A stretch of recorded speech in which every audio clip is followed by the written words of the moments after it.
Sound check 1 2 3. Sound check 1 2 3.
Good morning. Welcome to Planning Committee. Today is Tuesday, April the 29th, and we just have quorum.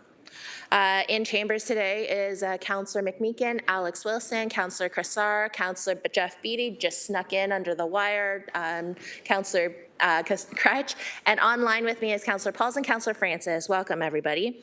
So let's get started. Please have all of your electronic devices switched to a non-audible function during committee meetings. And as we have quorum present, I'd like to call this meeting to order at 9:30 a.m. So let's start with approval of the agenda. Clerk Kelsey, are there any addendum items to this agenda? Yes, Chair Wang. Under delegations, we have added 6.3, Mike Collins Williams with the West End Home Builders Association respecting the 2024 Canadian Home Builders Association Municipal Benchmarking Report. Item 6.4 from Andrew Selman respecting homes in disrepair on Ottawa Street North. 6.5, Lucia Ionatuo from the Hamilton Climate Change Advisory Committee respecting green building standards, which is item 9.1 on today's agenda. And 6.6, Victoria Coffin with the Bay Area Climate Change Council respecting green building standards, which is item 9.1 on today's agenda. Under public hearings for 8.1, applications for zoning bylaw amendment and draft plan of subdivision for lands located at 387 to 409 Hamilton Drive. We have added written submissions number 11 to 21. Also two added registered delegations, items 1 and 2, as well as an added staff presentation. For item 8.2, applications for official plan and zoning bylaw amendments for 559 Garner Road East, there's one added written submission and a staff presentation. And for item 8.3, application for draft plan of condominium for lands located at 541 and 545 50 Road, there's an added staff presentation. Under items for consideration, 9.1, the green building standards, enhanced engagement and recommendations for urban areas. There's added written submission item 3. 9.4, contracted parking enforcement. The report has been withdrawn and is to be brought to a future meeting. And finally, under notices of motion, we have added 11.1, additional modifications to the official plan amendment and final framework for processing and evaluating urban boundary expansion applications, and a motion to suspend the rules of order will be introduced. That's it, eh? Okay. All right. Are there any amendments to the agenda? Councillor Kassar, please. Thank you, Chair Wang. I'd like to ask committee to defer item 8.2. It's report PED 25093 regarding a development application at 559 Garner Road East in Ward 12. Although this is a very reasonable proposal for a major transit corridor along Garner Road, the report was only published midday yesterday, less than 24 hours before the public meeting scheduled on today's agenda. So given that the standard is to publish 1 week ahead of time, the lack of notice, I think, compromises the city's integrity, our goal of transparency, and just does not inspire trust and confidence in the city. So I would like to move to defer that to the next planning committee meeting, which I believe is May 23rd, to allow time for the public to acknowledge the application, read it, digest it, and choose to come and delegate if they choose to. Perfect, thank you. So I do see Councillor McMeekin is willing to second you on that one. We do have a mover and a seconder to speak on this deferral? No, I didn't think so. Okay, so we'll go to Councillor Crutch later. We are here just to ask about instructions. Councillor Alex Wilson, please. Yeah, thank you. Just trying to understand the legislative timelines and what those are here, any impacts, just so that's all vocalized and clear. If staff are able to comment on that. GM Robichaud on this very lovely morning. You got to put on your mic, though. Thank you. Good morning, Madam Chair. Steve Robichaud, Acting General Manager, Planning and Economic Development Department. This application is beyond the statutory timeframes to appeal for a non-decision, and as such, then a 2-week delay would not jeopardize the city's position with respect to that matter. The applicant is accepting the deferral for 2 weeks, although they would have preferred a decision be made. They understand the situation, and in speaking with them yesterday, they said that they would accept the decision of committee and council to defer this until the next planning committee. Thank you. Excellent. Thank you. Councillor Wilson? That answers the question clearly. Thank you. Okay, perfect. Any other comments, questions on the deferral, please? These are instructions. Okay. Seeing none, I think I need an electronic vote for this one, so may I have your vote electronically, please? Thumbs up from Councillor McMeekin. And thumbs up from both Councillor Pauls and Councillor Francis as well. We're still waiting for the vote to come up.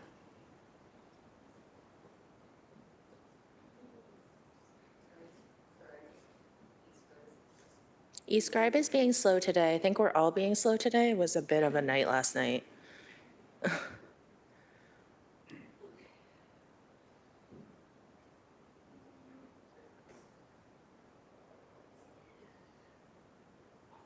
And the vote is up.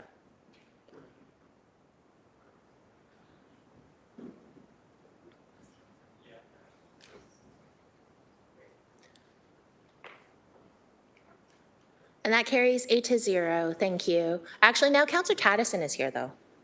I didn't see him on the. Okay, I'll add him to make it a 9. Also, welcome, Councillor Taddison. Thank you. Councillor Crutch, please. Thank you. I'm just wanting to speak to item 9.4, trying to understand procedurally exactly how an item can be withdrawn, not by members of the committee, but by members of staff. I ask this because in the past I've asked questions about, well, there's been a report on the agenda. Is it possible it be withdrawn and brought back in the future? And the response I've received unanimously to those requests is, no, that's not possible, Councillor.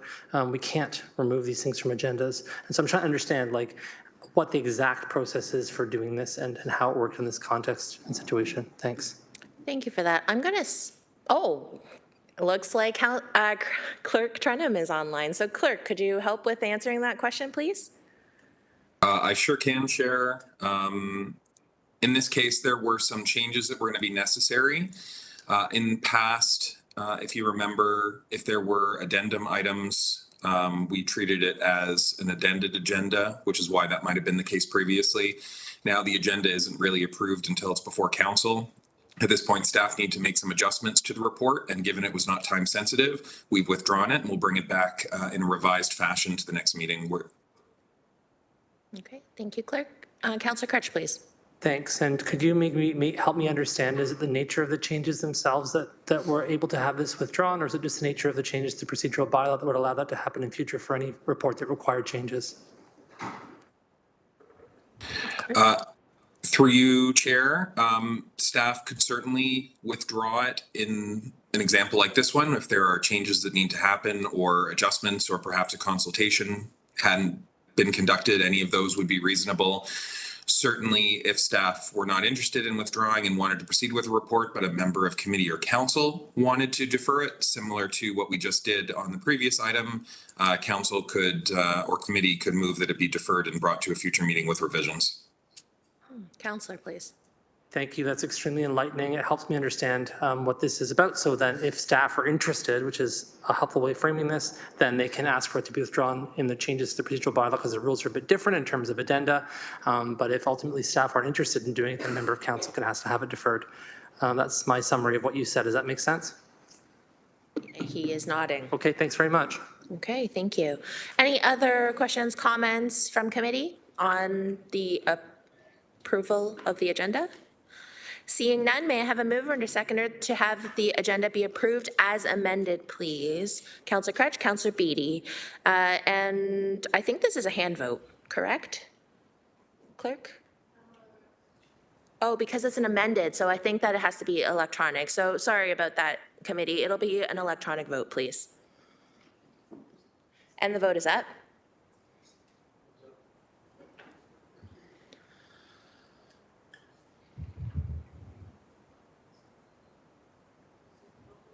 Councillor Pauls, please.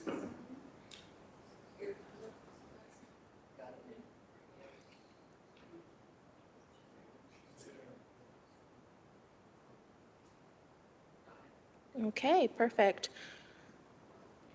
And that carries 9-0. Thank you. Now we will be doing declarations of interest. Members of committee, are there any declarations of interest? Seeing none. Moving on to number 5, which is approval of minutes of previous meeting. May I have a mover or seconder to approve or adopt the minutes of April 8th, 2025, please? Councillor Kassar and Councillor Alex Wilson. Any questions, comments? This is a hand vote. May I have your hand vote, please? Looks like everyone. Thank you. That vote carries. We are now moving on to delegations. So before we begin our delegations for today, members are reminded that questions of the delegations are for clarification purposes only and not for debate. And a note to our delegates, you have 5 minutes to complete your delegation. You will hear a tone after the 4-minute mark, and then you'll have an additional minute to finish up. Starting with 6.1, Mike Colin Williams from the West End Home Builders Association, respecting green building standards, item 9.1 is here. Mike, I think you know the drill. So anytime you're ready. Good morning, members of the committee. My name is Mike Collins-Williams, and I'm the CEO of the West End Home Builders Association. Residential construction industry is facing the most significant market collapse since the early 1990s. According to Urban Nation, the GTHA new condo market had the slowest quarter since 1995, with just 553 sales across the entire region, of which 215 were in Toronto. In Hamilton specifically, we've had 89 housing starts in the first quarter of the year, which is the very lowest number CMHC has on record. The market fall off a cliff, and the ripple effect is going to be devastating for jobs in our economy. I'd like to begin by commending the committee for their commitment to energy efficiency and the well-being of future generations. Our members share in that vision and have engaged in building science innovation, research, and participate in many voluntary programs in a highly competitive sector. Many of our members have engaged in work to advance green building through meeting standards above code, such as Energy Star, HERS program, CHBA's net zero certification, and many more. We, HBA, through our provincial association, wholly owns the Interquality Corporation, which is a leader in green building training and certification. Builders are increasingly building to higher standards, have had incredible flexibility to build to a variety of verification programs that work for their purchasers. The Ontario and National Building Codes undergo years of highly technical review to ensure that buildings are treated as systems and that buildings throughout the province are held to the same minimum standard. In Ontario, the new code came into effect on January 1st and includes over 2,000 changes. As part of the Ontario Building Code update, 1,730 technical variations between the provincial and national code were eliminated. The goal at the national and provincial level is to streamline the process by harmonization of codes across the country. We're seeing this in other sectors as well in response to tariffs and the trade war. Our provincial and national governments are focused on harmonization, standardization, and an alignment to break down trade and supply chain barriers. We're at a critical moment where everyone in the country is getting on the same page to harmonize our standards. Meanwhile, in Hamilton, we are going completely the opposite direction. The city is creating its own regulatory framework that differs from your immediate neighbors. Individual municipal green standards are highly problematic from this perspective, as they are not informed by the same rigorous multi-year technical reviews that occur at the national and provincial level and create a balkanization of standards across the province. Our members build in multiple jurisdictions and should not have to follow separate and differing building standards from city to city. It is mind-boggling that different building specs and therefore different consultants and supply chains will apply between Hamilton and Burlington. This is in effect like the Oakville and Windsor City Council dictating to Ford that they must build cars, different fuel standards, different safety standards, and other specifications between their Oakville and Windsor assembly plants. I'll give you a green building standard specific example. Cool roofs, which already can be 30% more expensive than traditional shingle roofs, are primarily sourced from the United States. This will only worsen the issue with cost, and right now, in this moment, you are forcing us to change our supply chains from domestic to American. While the intent of the green building standards is admirable, what concerns our members most is the conflict with existing codes and the significant technical review process that goes into code development, as well as conflicts and misalignment with other programs ranging from CMHC application requirements to Energy Star or Passive House.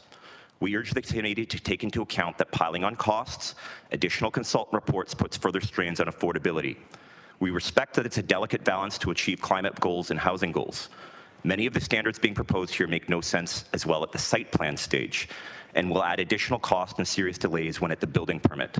For example, energy modeling is not typically done at the site plan stage as the detailed building design is not yet complete and there's many moving parts still occurring at this earlier stage. When it comes down to detailed design drawings, the stage where the city is proposing to implement the requirements is not necessarily in alignment with industry practices. The City of Hamilton has gone way outside of your lane here. These proposed standards exist fully within the realm of provincial jurisdiction. We have one building code in Ontario, not 444.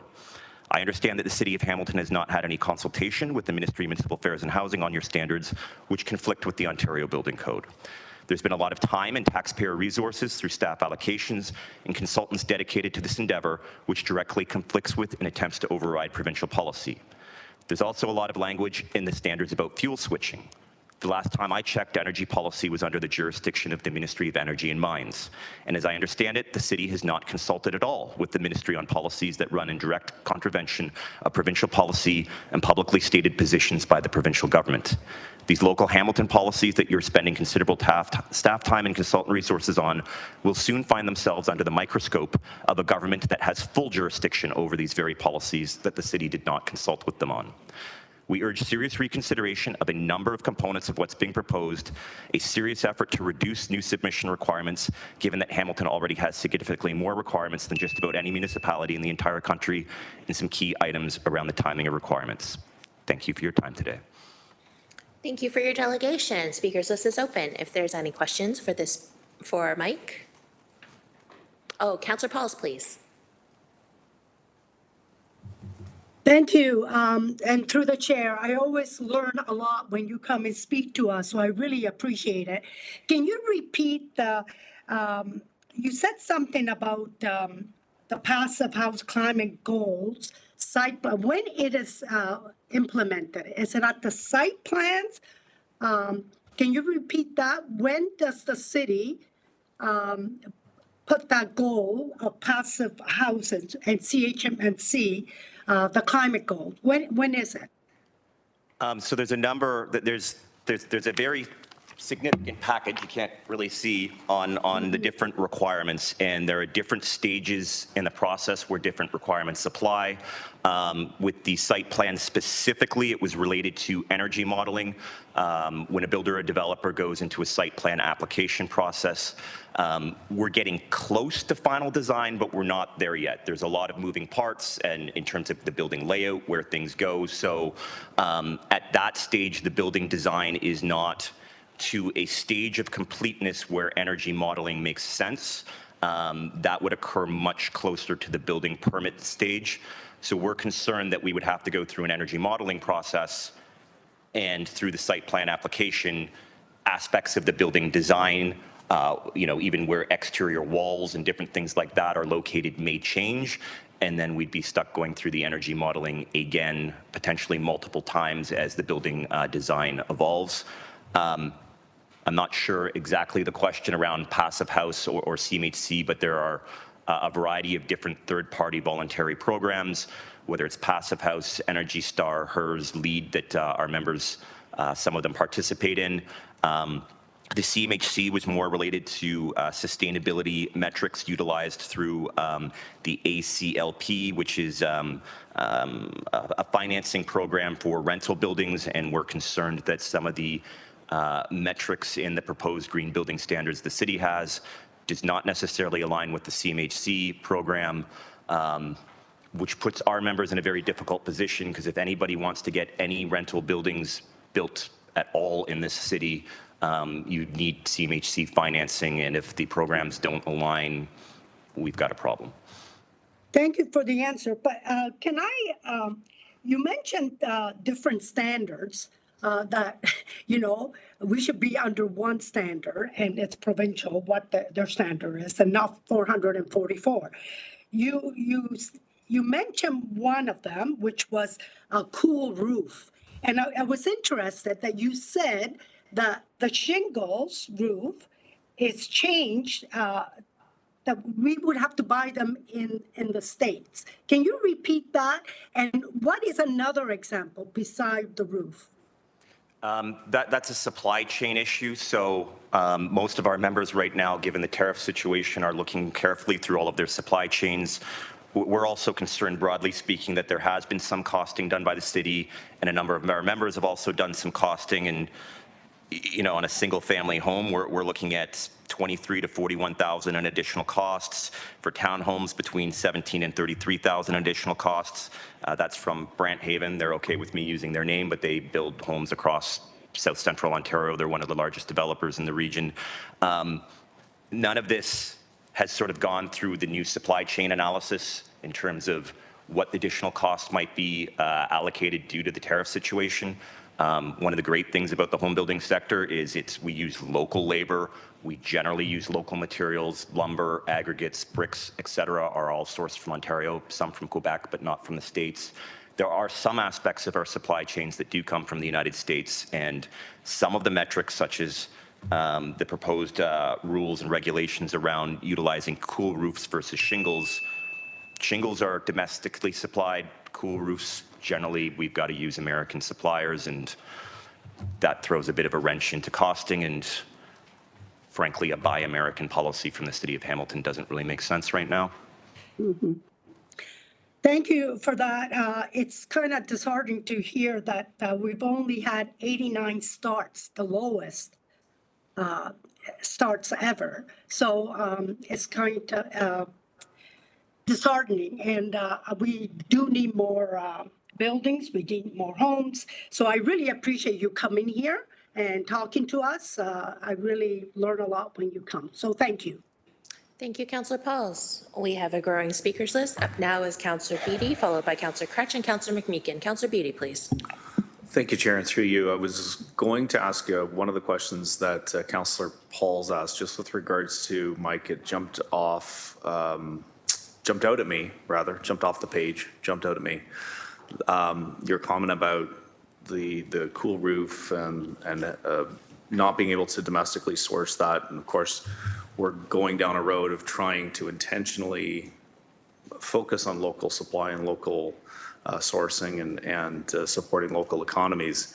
But I think you fleshed that out pretty decently, unless you have additional comments on it. But what you did highlight, though, that again jumped out at me during your comments on that to Councillor Pauls, was some of the additional costs based on current market conditions that home builders are anticipating could come as a result of this proposal. And that also jumps out at me as a concern, as we have a motion recently to try to look at ways to assist the construction industry, try to reduce costs, bring things down, get housing starts up, increase the affordability. I just want to make sure that we're all heading in the same direction, because it seems like this possibly is putting us at cross purposes with the direction that we last week said we wanted to go. So could you flesh out a little more of where your members might see pricing increases as a result of this proposal? So city staff have also done an analysis and have found some cost increases. We've run this through at a high level through a few of our members, and as I noted, Brant Haven has looked at metrics on the single family exceed about $23,000. Once you throw in a 25-year mortgage at 4.5%, that will cost the consumer an additional $41,000. Townhome, $17,033. That's a high-level analysis. When you get into some really specific things, bird-friendly glazing, I mean, great concept, but there are realities. The cost estimates are $2,700 for townhomes, $3,300 for single detached homes. So that alone would increase the cost by as much as $3,800 versus the same home in surrounding municipalities. Low-rise vinyl windows are not readily available with frit patterning. This requirement will potentially reduce the pool of window suppliers for homes built in Hamilton, which increase cost and put a strain on supply. So we almost have to look at each individual aspect of the supply chains, and I'll be frank, WHBA has not had the time or spent the money on the consultants to go through each and every one of the metrics. There's a significant volume of changes. Later on, we're going to be hearing from the author of the Altus Group report around the benchmarking study. And Hamilton already had 93 requirements as part of a complete application. Not every single requirement's required every time, but that's about double the national average. we've gone through your nice little book of, the Appendix C posted with the agenda with all of the different metrics, all of which, most of them require additional reports, consultant reports as part of site plan applications. All of this costs money to hire consultants to do it. For Part 3 buildings, we count 10 additional new pre-consultation letters and documents and 31 additional studies, plans, or reports that will be required pre-construction. Once you're complete, there's a variety of monitoring and evaluation. So 3 additional letters, 2 additional site plan reports. For Part 9 buildings, 9 new letters and documentation, and 32 additional studies, plans, and reports that will be required to meet these metrics. So put aside the cost on construction. This is a huge additional increase in mandatory metrics that include requirements for additional letters, documentation, studies, plans, and reports. We have to submit, and then obviously the city has to hire staff or outside consultants to review these reports. Thank you, and through the chair. So suffice to say, in a time and place where I think we're already exploring that each new unit built in the city of Hamilton has currently, I think it was floated out there somewhere in the neighborhood of $100,000 of regulatory fees. We're looking at adding to that level in some way, shape, or form through additional construction fees and additional study fees. I think you've answered my question. Thank you, Mike. I'll just add that your neighbors are not doing that, so there's a jurisdictional competitiveness issue as well. Thank you. Up now is Councillor Crutch, followed by Councillor McMeekin. Councillor Crutch, please. Thanks, Mike. You just ended on my question about neighbors. Toronto, Vaughan, Brampton, Richmond Hill, Markham, Halton Hills, Whitby, and Mississauga, who you brought up before in the context of being helpful when it comes to development. And there's others on this list, the Durham region, it goes on, all have green development standards, and some have had them for many years. Are you suggesting that it's Hamilton's green development standards that are the problem, or you think there shouldn't be any green development standards to any of these municipalities? I'll give you 2 answers. Back to my earlier remarks, there is one building code in Ontario. It is problematic to have 444 if this persists and we end up with a complete balkanization of different codes, standards, et cetera, whether it's green standards or anything else. The industry in Hamilton is not only building in Hamilton. We build in multiple jurisdictions, so having different standards, codes, et cetera, is problematic for design, supply chain, et cetera. You did mention a number of municipalities do have green standards. There's roughly 20-ish, roughly about 2 dozen. Toronto's had them since 2008. Toronto's got a different legislative framework. They brought in their green standards when the City of Toronto Act was brought in. Hamilton is similar to a number of other municipalities that are either looking at them right now or have had them only for a year or 2. So this is fairly new outside of the City of Toronto. There are a variety of legal challenges going on in other jurisdictions, and there's a judicial review occurring right now about the legality of the Toronto Green Building Standards. So yes, there are other jurisdictions that are looking at this. The problematic component as well is the other jurisdictions that are doing this is the Hamilton standards are not the same as the Toronto or the Halton Hills or the Kitchener-Waterloo. There are some other elements, some specific elements that Hamilton has imported from Toronto and elsewhere, but ultimately you have a unique set of standards that does not mirror exactly what others are doing. Right, and I think every municipality has to adjust their standards to make sure that they fit the context for where they are locally and what's going on there. My question, though, I think is about, you called it balkanization, but this idea that there are individual subsets of standards for each municipality, would you be advocating to the province that the province set a green standards program for the entire, the province? We see that happening on other issues, right, where we see in British Columbia, for instance, when we passed a rent evictions bylaw, then the British Columbia government took up that rent evictions bylaw and they turned it into provincial policy. And so are you advocating for the province to turn this into provincial policy? Yes. Thanks. Thank you. Up now is Councillor McMeekin, followed by Councillor Cassar. Councillor McMeekin, please. Yeah. Good morning, Mike. How are you doing? A little tired from last night. Yeah, me too. I was up to 1:30. Anyhow, we waited breathless anticipation to see where that settles. So look, a couple of questions meant to be friendlies. I'm somewhat familiar with building codes. and the need to harmonize building codes. And I'm a little concerned when I hear stories about you needing a building code thesaurus to get through day to day, everything being different. So I'm wondering, I mean, your advocacy here is almost legendary. We are used to seeing you come in, and that's good. Thank you for that. I always worry, particularly when we know that there's a provincial building code and a federal building code, and municipalities scrambling in some cases to set a course, direction that is, in their opinion, necessary. Can you update us on efforts that the builders are making to bring the two senior levels of government together to harmonize? That's a major issue, to harmonize the building codes. You alluded to that early in your presentation. What are you presenting to the province and the feds, as well as before this? So we've had a national code since the early 1940s, provincial code since about the 1960s. There were many years where the provincial and national codes were diverging significantly. Yep. Ontario was certainly a leader in terms of energy efficiency and brought in much more higher standards in terms of energy efficiency than we had nationally. And BC has their own code, and the rest of the country just uses the national code.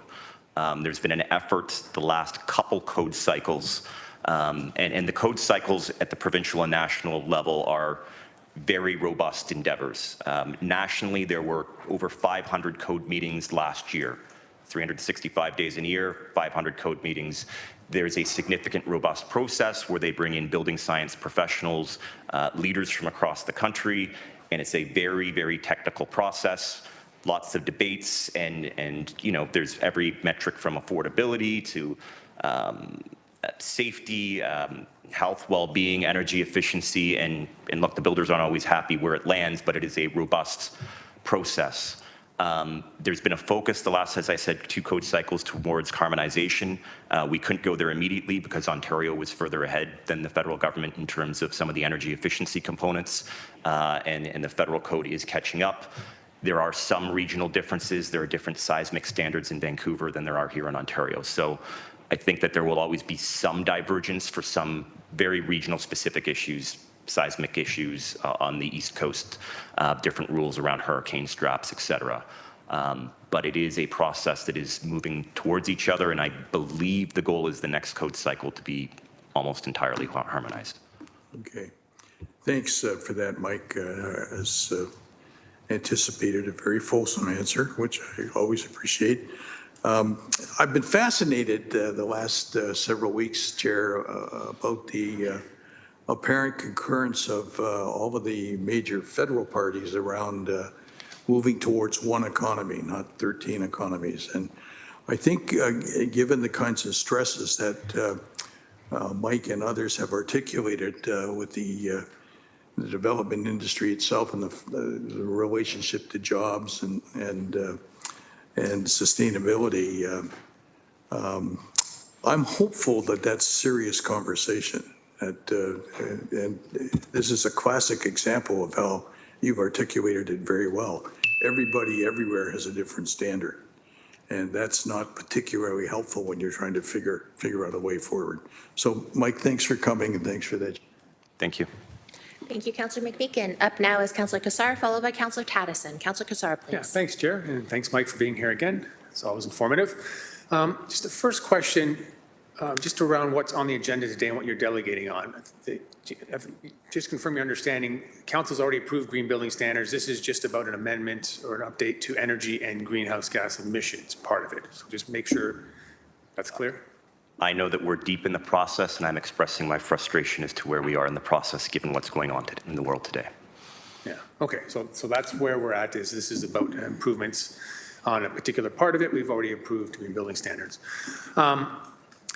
Just wanted to pick up on what Councillor Kretsch was asking and sort of touched on by Councillor McMeekin around getting to one standard, which I would agree, and you've expressed that very eloquently. But what, can you enlighten us on what the WEHBA has done to advocate for a provincial or federal standard? You said that the work is being done. Are you able to just put some color to that, please? So we have a provincial association and a national association. Our national association has a technical committee and a net zero council that are heavily involved in the national code committees. Building science experts, people that are a lot smarter than I am when it comes to building science, energy efficiency, and construction performance guidelines. So there's a national process in which the building community is embedded in Natural Resources Canada and how the national code cycle is put forward. Provincially, it's somewhat similar. We have a provincial association. Some of our members at WHBA are volunteers and are involved in a provincial technical committee, and there's subcommittees of that look at codes and standards. So we're involved more on the building science, technical aspects there. In terms of government relations and advocacy, we are obviously in communication and deal regularly with the Ministry of Municipal Affairs and Housing. They're only a couple weeks into a new mandate, so it remains to be seen where they'll go on some of these items, but I do know that the minister is going to be taking a keen look at green building standards across the province with concerns around municipalities intruding on provincial jurisdiction and having different rules and regulations from municipality to municipality. Okay, that's helpful. Thank you for that enlightenment. You talked about upfront costs, construction costs and whatnot. Have you done work, or can you share any work that's been done around reduced operating costs over the life cycle, improved quality of the air and the home, and then the benefits of why green building standards and emission reductions are put in place in the first place over the long term? Yeah, that's why a lot of our members participate in different third-party voluntary verification programs, and in the current environment, they appreciate the opportunity to have a variety of different programs that they can choose to participate in that makes sense for their customers, for them as a company. And look, you have different buyer profiles, and sometimes the upfront cost and that metric is the most important thing, trying to get to that lowest affordability level. And there are other products that are built to higher standards. Some people like the more expensive countertops. Other people want to have the net zero home with the solar panels on the roof and, all kinds of other different features. So our members are quite involved in a variety of different things, and they appreciate having the opportunity to make choices that make the most sense for them and their consumers. In terms of the green building standards themselves, there are some aspects of what's proposed that do help with operational, and there's other aspects of what's proposed that don't really have anything to do with operational costs. All right, thank you. Last speaker now is Councillor Tattison, please. Hey, Mike, how you doing? Doing all right. Okay, good. So what I'm hearing is you would support green building standards in some aspects, but you'd appreciate more if there was alignment across the province. We'd appreciate having greater standardization, harmonization, and alignment across the province. And tomorrow's meeting, which is on a slightly different subject at GIC, talks about implementation. We've got some concerns around the timing of some aspects of when they're coming in, and probably looking for a longer runway in terms of transition. Okay, understood. So we do have to start moving towards green standards, and you agree with that, right? And it's just the implementation piece. So I've heard you, praise Burlington and for whatever it is they're doing there, and I'm not aware of it. I should do a little more research into that. Maybe watch what you're saying to them when you delegate. What are we doing well in Hamilton to support the building industry? I think you have a best-in-class brownfields program. The Erase Grant program is probably one of the best across the country, and that's certainly solid environmental policy, encouraging the cleanup of our industrial heritage and adaptive reuse of those sites to productive use in terms of opportunities for communities for people to live in, work, play in, and of course for the city having that additional long-term tax revenue once you have a productive use there. I think that is an area that Hamilton leads the entire country in. Well, that's good. So I'm glad we're having some positive feedback here. Again, thanks for coming in and delegating. I'm just going to suggest that I always appreciate your growth-oriented feedback, because I think that's important for everyone around the horseshoe to hear. We may not always align up with what you're saying because you represent an industry that is all about build, baby, build, and we're here and we have to, ensure that standards are brought in. So thanks for coming in today.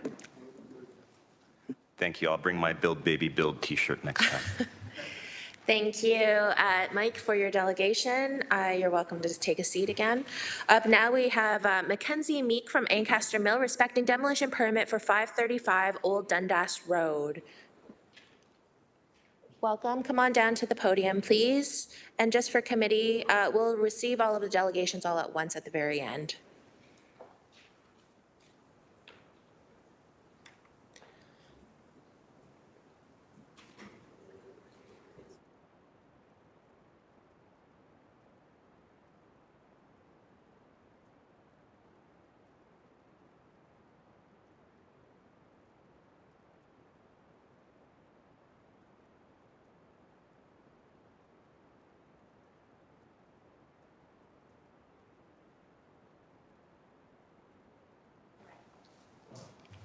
Thank you, Planning Committee, for your time today. My name is Mackenzie Meek, and I'm the in-house planner representing the Ancaster Mill. And also joining me is Ryan McDonald, the General Manager at the Ancaster Mill. My delegation is regarding agenda item 9.2. Ancaster Mill is kindly requesting the committee's support and recommendation to allow for the issuance of a demolition permit for a house located at 535 Old Dundas Road. So on your screen, you'll see the subject property. The house is located in the bottom left corner. The site itself is located directly across the street from the existing Ancaster Mill. To provide a bit of context, Ancaster Mill acquired the property in June of 2023 with the intent to facilitate land assembly for future development. Ancaster Mill has been a key operator in the Ancaster community for the past 5 decades, and we're currently in the early stages of looking at planning for the continued operation in the Ancaster community for the next 50 years, which an initial step to this was acquiring this property. So once we acquired the property and on inspection, it was determined that the state of the house was not livable. It was not able for someone we could not rent it out. So shortly after Shortly after we proceeded with a demolition permit. As part of that application review process, it was advised to us by building department staff that we would require council approval to permit the demolition permit based on the fact that we do not have a building permit for a replacement structure. So after receiving this feedback, we did obtain an assessment from a structural engineer, which report confirms that the building in its current state does not meet Ontario Building Code, and it would take significant restoration to bring it up to standards for someone to actually live in it. So since receiving this assessment, the house has remained vacant for several years. So as mentioned, we did have a structural assessment completed on the house, which conclusions of this assessment is on your screen. In summary, the structural engineer confirmed that the structure itself is severely stressed. The mortar joints in the foundation are spalled, and repair to restore the basement would take supporting the house, completely demolishing the foundation, and rebuilding the foundation. So based on these findings and the state that the house is in, including the significant costs and resources it would take to bring the house up to current code standards, the structural engineer is recommending demolition.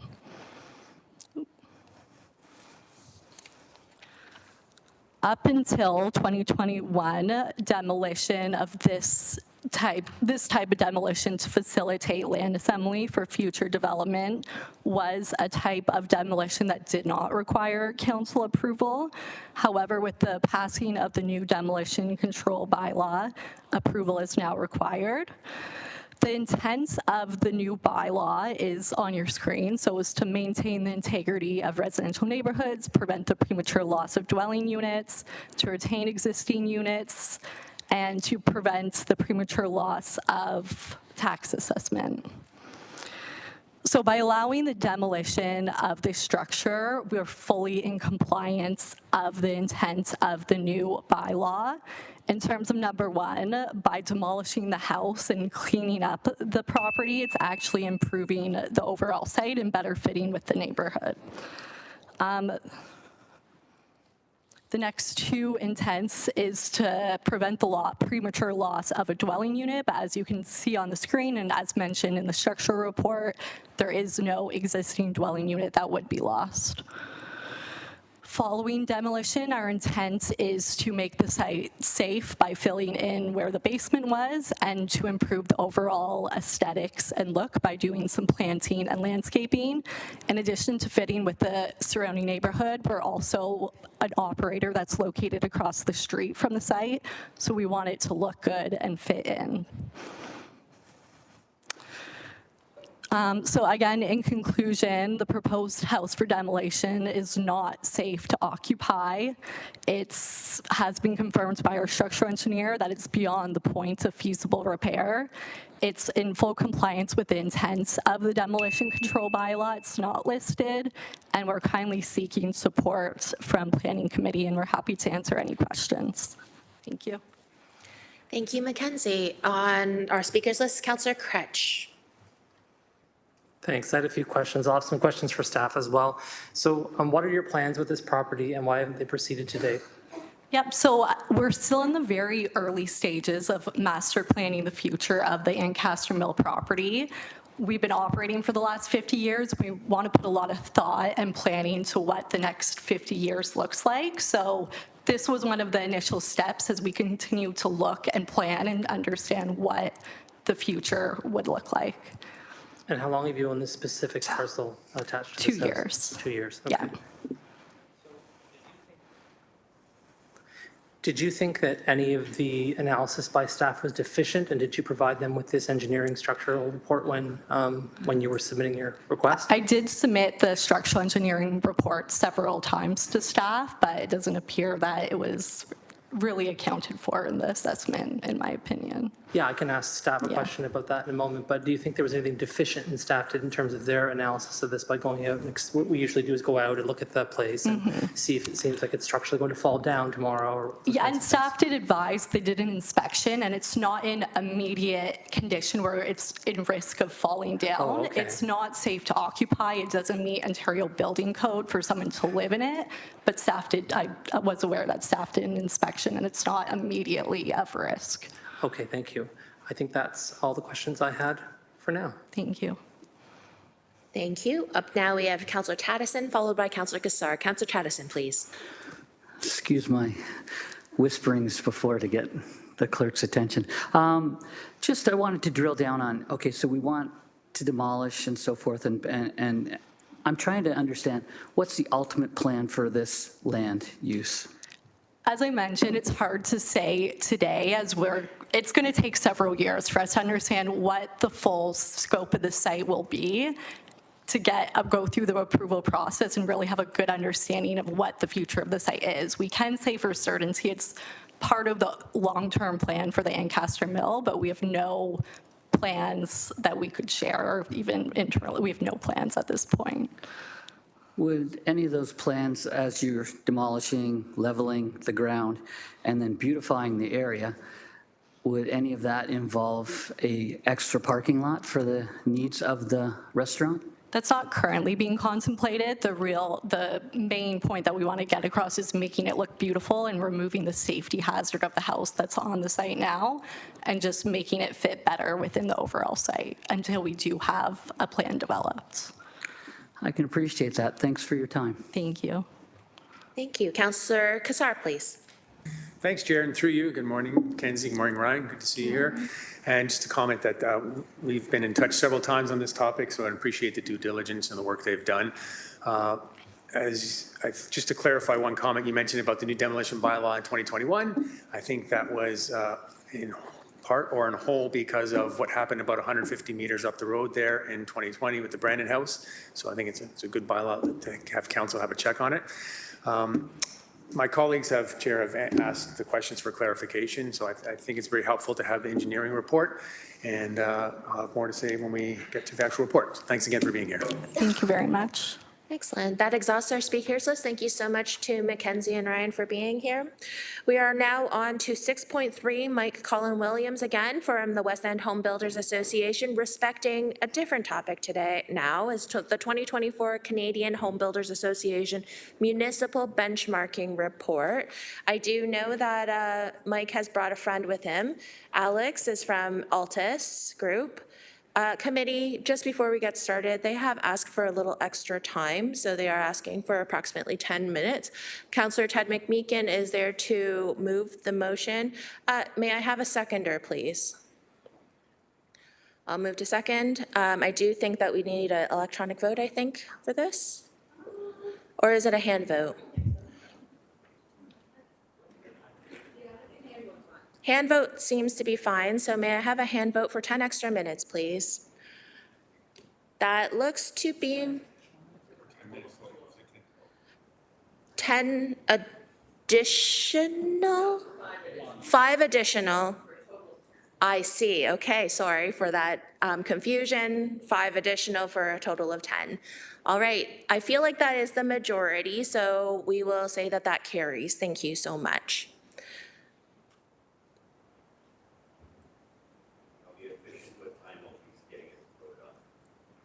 Hold on, we need to, I can turn on your mic, I think. Okay, there you go, if you wanted to. So I'll be extremely brief in the interest of time while he's getting it loaded up. I'm here to introduce Alec Beheshti. He's the former senior consultant with the Altus Group, specializing in urban planning and land economics, and is currently a senior research associate with the Missing Middle Institute, working with Dr. Mike Moffat on data-driven approaches dealing with the housing crisis. As you all know, the Altus Group released a national benchmarking study, which Alex co-authored, that highlights some of the serious issues we have here in Hamilton in terms of our planning process. I've heard a lot of technical questions on methodology and metrics used in the report, so I thought the best way to address those questions was to actually bring in the lead author and data person behind the report. So without further ado, Alex, the mic is yours. Thank you, Mike. So this is going to be a brief overview of the report. We aren't going to get into every nook and cranny of it. Sorry. Oh, okay, perfect. Just a quick overview of the report. So the report comes out as a companion report to the Build GTA report. In total, we cover 33 municipalities on timelines across Canada, including 19 in Ontario. Hamilton's included in the national study. The report covers 5 sections: demographics, application statistics, fees and charges, planning features, and municipal achievements. I'm mostly going to be focused today on application statistics, since there's been questions about methodology and some questions around differing numbers.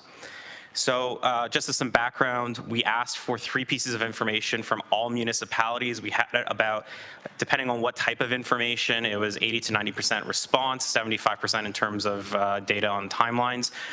So the first part was data on timelines for applications that were approved between July 2022 to May 2024, the total number of applications that were submitted, and then municipal achievements is just whatever a municipality did to improve their timelines.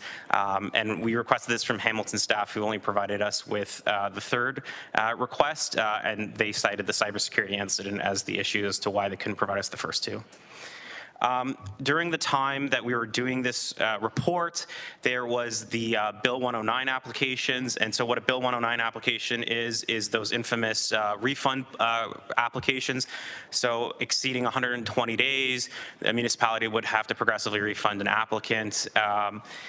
In our 2022 report, we warned the province that this could defund 93% of planning applications based on the data we had. So we really emphasize a data-driven, evidence-based policymaking approach. we looked at, well, how do we handle these bucket of applications? Because municipalities did some stuff, which I'll get into in terms of handling that policy. We looked over at the City of Toronto, and they separated these bucket of applications, which is what we did in the GTA report. We didn't do that in the CHP. While we did do it in terms of treatment of the data, we didn't list the timelines in separate buckets because we didn't want to have a whole discussion that was Ontario specific in a national report. Oh, and it should be noted that Bill 109 is no longer in effect.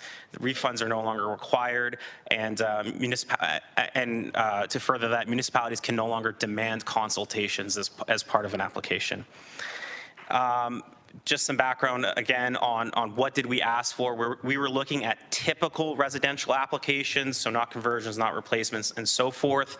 We were only looking at approved applications. So an application that got appealed, we did not look at. An application that got rejected, we did not look at. There were concerns by municipal partners about rejected applications because there was a fear among my planning colleagues that a municipality could improve their timelines on paper by rejecting tons of applications. And in fact, that's what Toronto is currently doing, and that's how they're reporting hundreds of days. And so we made sure we've always stuck in our reports through all 3 editions of it that we only look at approved applications because we want to see how long does it take when people work together. We did point out that for Hamilton, because we didn't get the data from staff, we had to look through public sources, which includes meeting minutes, staff reports, and so on. We did call out in the report that the town of Oakville and the city of Hamilton had really well done staff reports in terms of being transparent on timelines, and that's what you can see there in terms of that call out. So in terms of understanding what we're looking at, if we had only looked at the Bill 109 applications and the timelines associated with that, we are only looking at a very, very small slice of the pie. It would only be 8% of the total number of applications. And, you know, obviously that is not a representative sample of what reality is for the home building industry. So while Hamilton was the last municipality in terms of timelines within the CHBA report, it is a bottom tier municipality when you compare it to all its Ontario peers throughout the 2 reports. So this chart just provides a breakdown of all of the municipalities from both of those reports in Ontario. You can see that you're within the realm of Richmond Hill, Caledon, Mississauga, and Toronto. All of those municipalities provided us with data. So, you know, it is within the realm of possibility that Hamilton is achieving these timelines because your peers are achieving those timelines. And I'm just going to end that it is really, really, really important that we truly understand timelines. We have always said in our reports and in any public discussions that we try to find what is fair when comparing timelines. But even our measure is not a perfect measure. In reality, the second an applicant starts an application, money's going out the door. They are spending money on that application. That doesn't matter if they're for-profit or non-profit. It all involves money. And so we want to the greatest extent possible, with the fairest possible public sources, to understand what timelines are. And there are various other methods we could have done that I think municipalities would have not preferred, which is we could have just asked applicants, tell us when you believe you started an application, and then we'll look up the decision date on that application, and we could have got that full timeline. And we deliberately never did that in 2020 or 2022 because we knew that the feedback we would get from municipalities would be hostile, and that you guys would give us the feedback that it's not fair. Turning the timelines and just writing down on a piece of paper that an application takes 100 days and totally ignoring everything that happens before that, that's not a great way to measure, and that's not a great way to truly understand how your processes are working with other people. Thank you very much. Thank you, Alex. Speakers list is open for questions to this delegate. Councillor Francis, I don't see, can we pull down the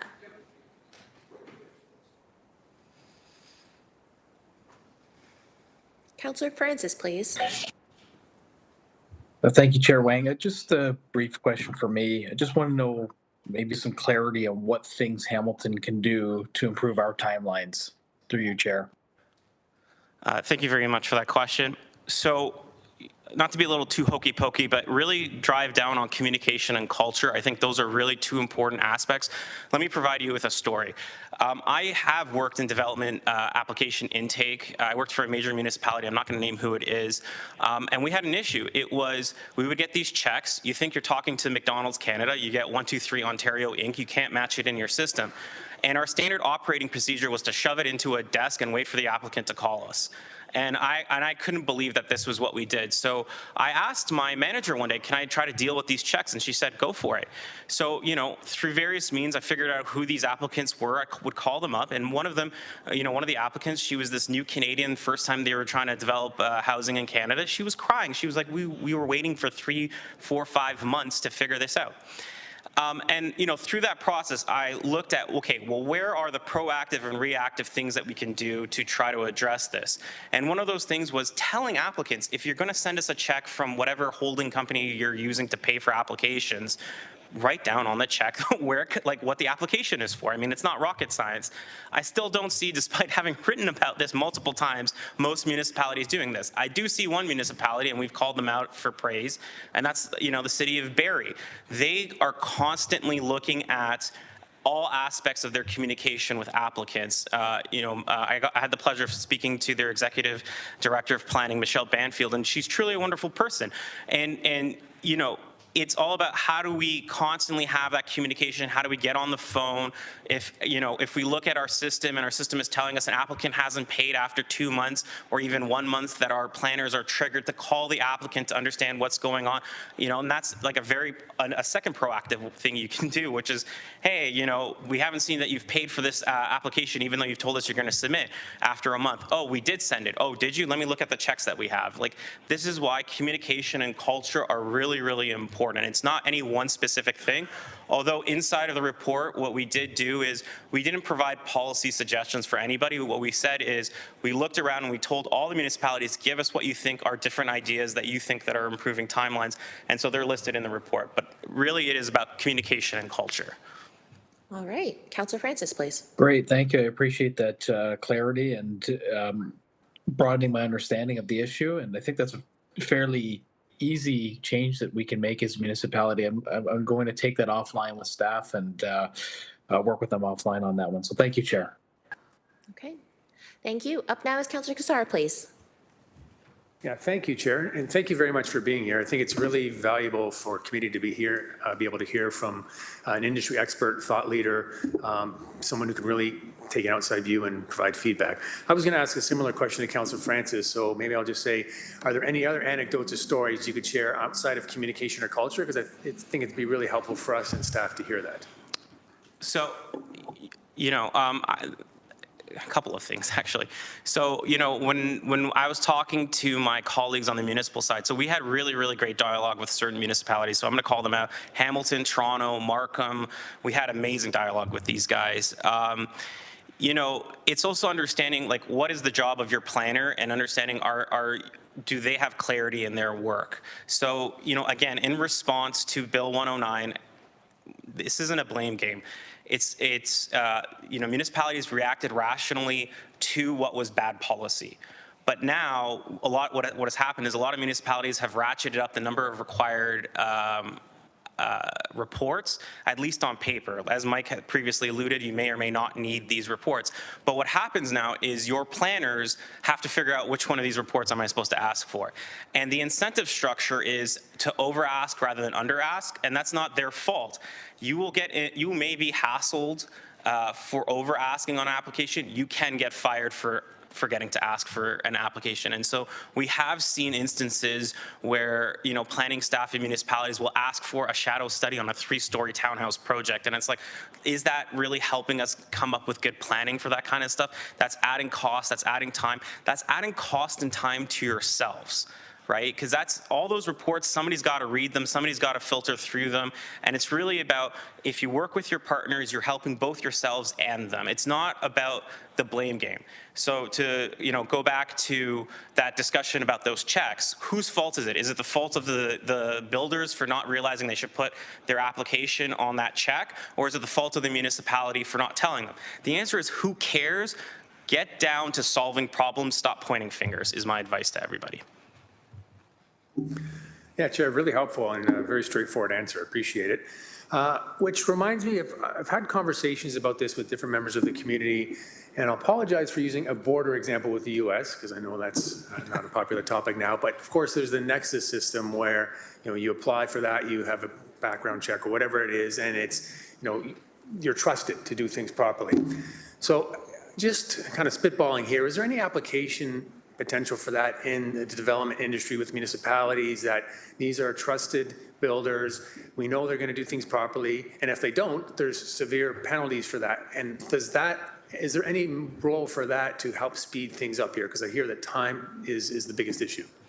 So I have a friend, when the federal government was doing the HAF program, he had this meme that he created that was a carrot is the stick, right? So I would say rather than look at it as a penalty, can you create an incentive that is worthwhile to draw to? Yeah, look, there are builders who this isn't their first rodeo. They know what is expected. They don't need a pre-consultation meeting. They know exactly what the city is looking for. Some municipalities say that they have kind of gold tier program streams where if you show through repetitive actions that you are providing complete applications, those applications are high quality, we'll get you through a little bit faster, or we'll give you that kind of more concierge service. Maybe that's a good idea, maybe not. Maybe the concierge service should be the applicants that are struggling the most. It's a give or take. Your staff need to figure out what those processes are and what is best to speed up. But yeah, there is that whole fast lane, slow lane kind of idea that's been out there. Okay, last question, simple one. I didn't see the presentation on the agenda. I don't think, would it be possible to get it to the clerk so we could have a copy? It's really helpful. Yeah. Thank you. Thank you, Chair. Thank you. Seeing as there are no other speakers, Alex, Councillor McMeekin, please. Yeah, thanks. Good morning. Good morning. Appreciate you here with our good friend Mike and sharing your wise counsel. I appreciated your comment about this isn't a blame game. It's trying to move forward together. And I've always believed no one's guilty, but we're all responsible. And with that in mind, I want to broaden the discussion just a tad, Chair, through you. You may be familiar with the big city mayors who meet occasionally. One of the topics that's been hot to trot on their agenda has been over the last couple of years the whole permitting process. We were told a while back, and I forget where I heard it, but I did do some quick confirmation of it, that there were something like 400,000 building permits that had been issued by the 444 municipalities across the province, where notwithstanding the approval, so I guess what I'm saying is, despite the timeline, if permits have been approved, but they're stagnant, is that a supply, labor, tariff, worker-based, all those complex things that's causing that? Because there are a lot of applications that have been made and been approved that are simply not moving forward. Can you comment on that? Yeah, so I mean, there are operational issues and then there are macroeconomic issues. What I'll say is this. We need to lower the amount of risk that it takes to build housing in Ontario. And the way you do that is, if I'm putting an application in 2022 and it takes till 2025, the world has changed. My assumptions about costs have changed. All sorts of things have changed. We all know, we've all seen changes through our lives in the last 3 years that have just been astounding. And the other thing I'm going to state is there's no such thing as 100%. The buses don't come 100% on time. The garbage doesn't get collected 100% on time. We will not build 100% of the homes that we approve. And therefore, if we plan to only build exactly what we think we need, we're always going to build less than we need, is how I would answer that. Sorry, Mike, you want to get in there? One tiny stat for context on the building permit figure of what's been approved, around 70,000 of those units are in York Region, and until the Upper York Sewage Solutions project is approved and built, there is no servicing capacity. So there's at least 70,000 units approved. They're a decade away from getting servicing capacity. So that highlights the complexity of the issues you're dealing with, and I appreciate that. You know, at a simple level, you know, and nothing simple, but at a simple level, you hear a figure like 400,000 permits have been approved, but nothing's happening. There could be a lot of reasons for that, and Mike has articulated over some of his recent appearances some of those. I just want to flag that because we want to do whatever we can, whatever change we can make that will make a difference. And I think we want to do measured changes that are in harmony with the needs and also with the overall responsibility we have as the horseshoe representing the city. So thanks for coming and sharing your wise counsel. Thanks. Thanks, Ted. Sorry, Councillor McMeekin. Thank you very much. So just a reminder, Alex, if you could send your presentation to the clerks. And I did not notice any contact information on your presentation, so I wonder if you can add that as well. Thank you very much for your delegation. We are now on to 6.4, which is Andrew Selman, respecting homes in disrepair on Ottawa Street North. Andrew, I know you're here. Ah, there you are. Come on down, Andrew.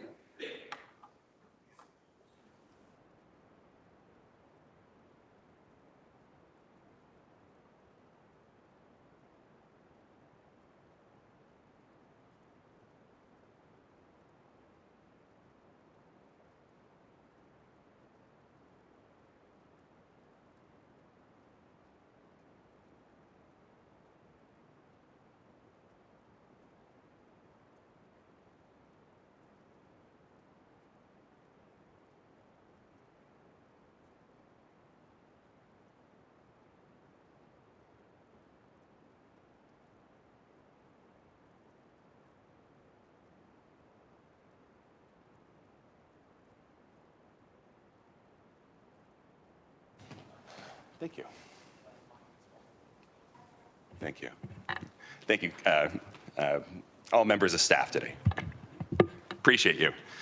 Thank you. My name is Andrew Selman, and today I'm here to discuss a few different derelict buildings in my neighborhood that I'd like to see some improvement on. So let's have a look. So this is the first one I'm looking at here today, and I've had some neighbors email me about this. I've walked past this for about the last year and a half, 1135 Main Street East. As you see here, so really what we're seeing here is decades of decay. We see 2007, 2009, 2015. Decay over the years. What I can't show you is the fact that this building has been decaying since 1989.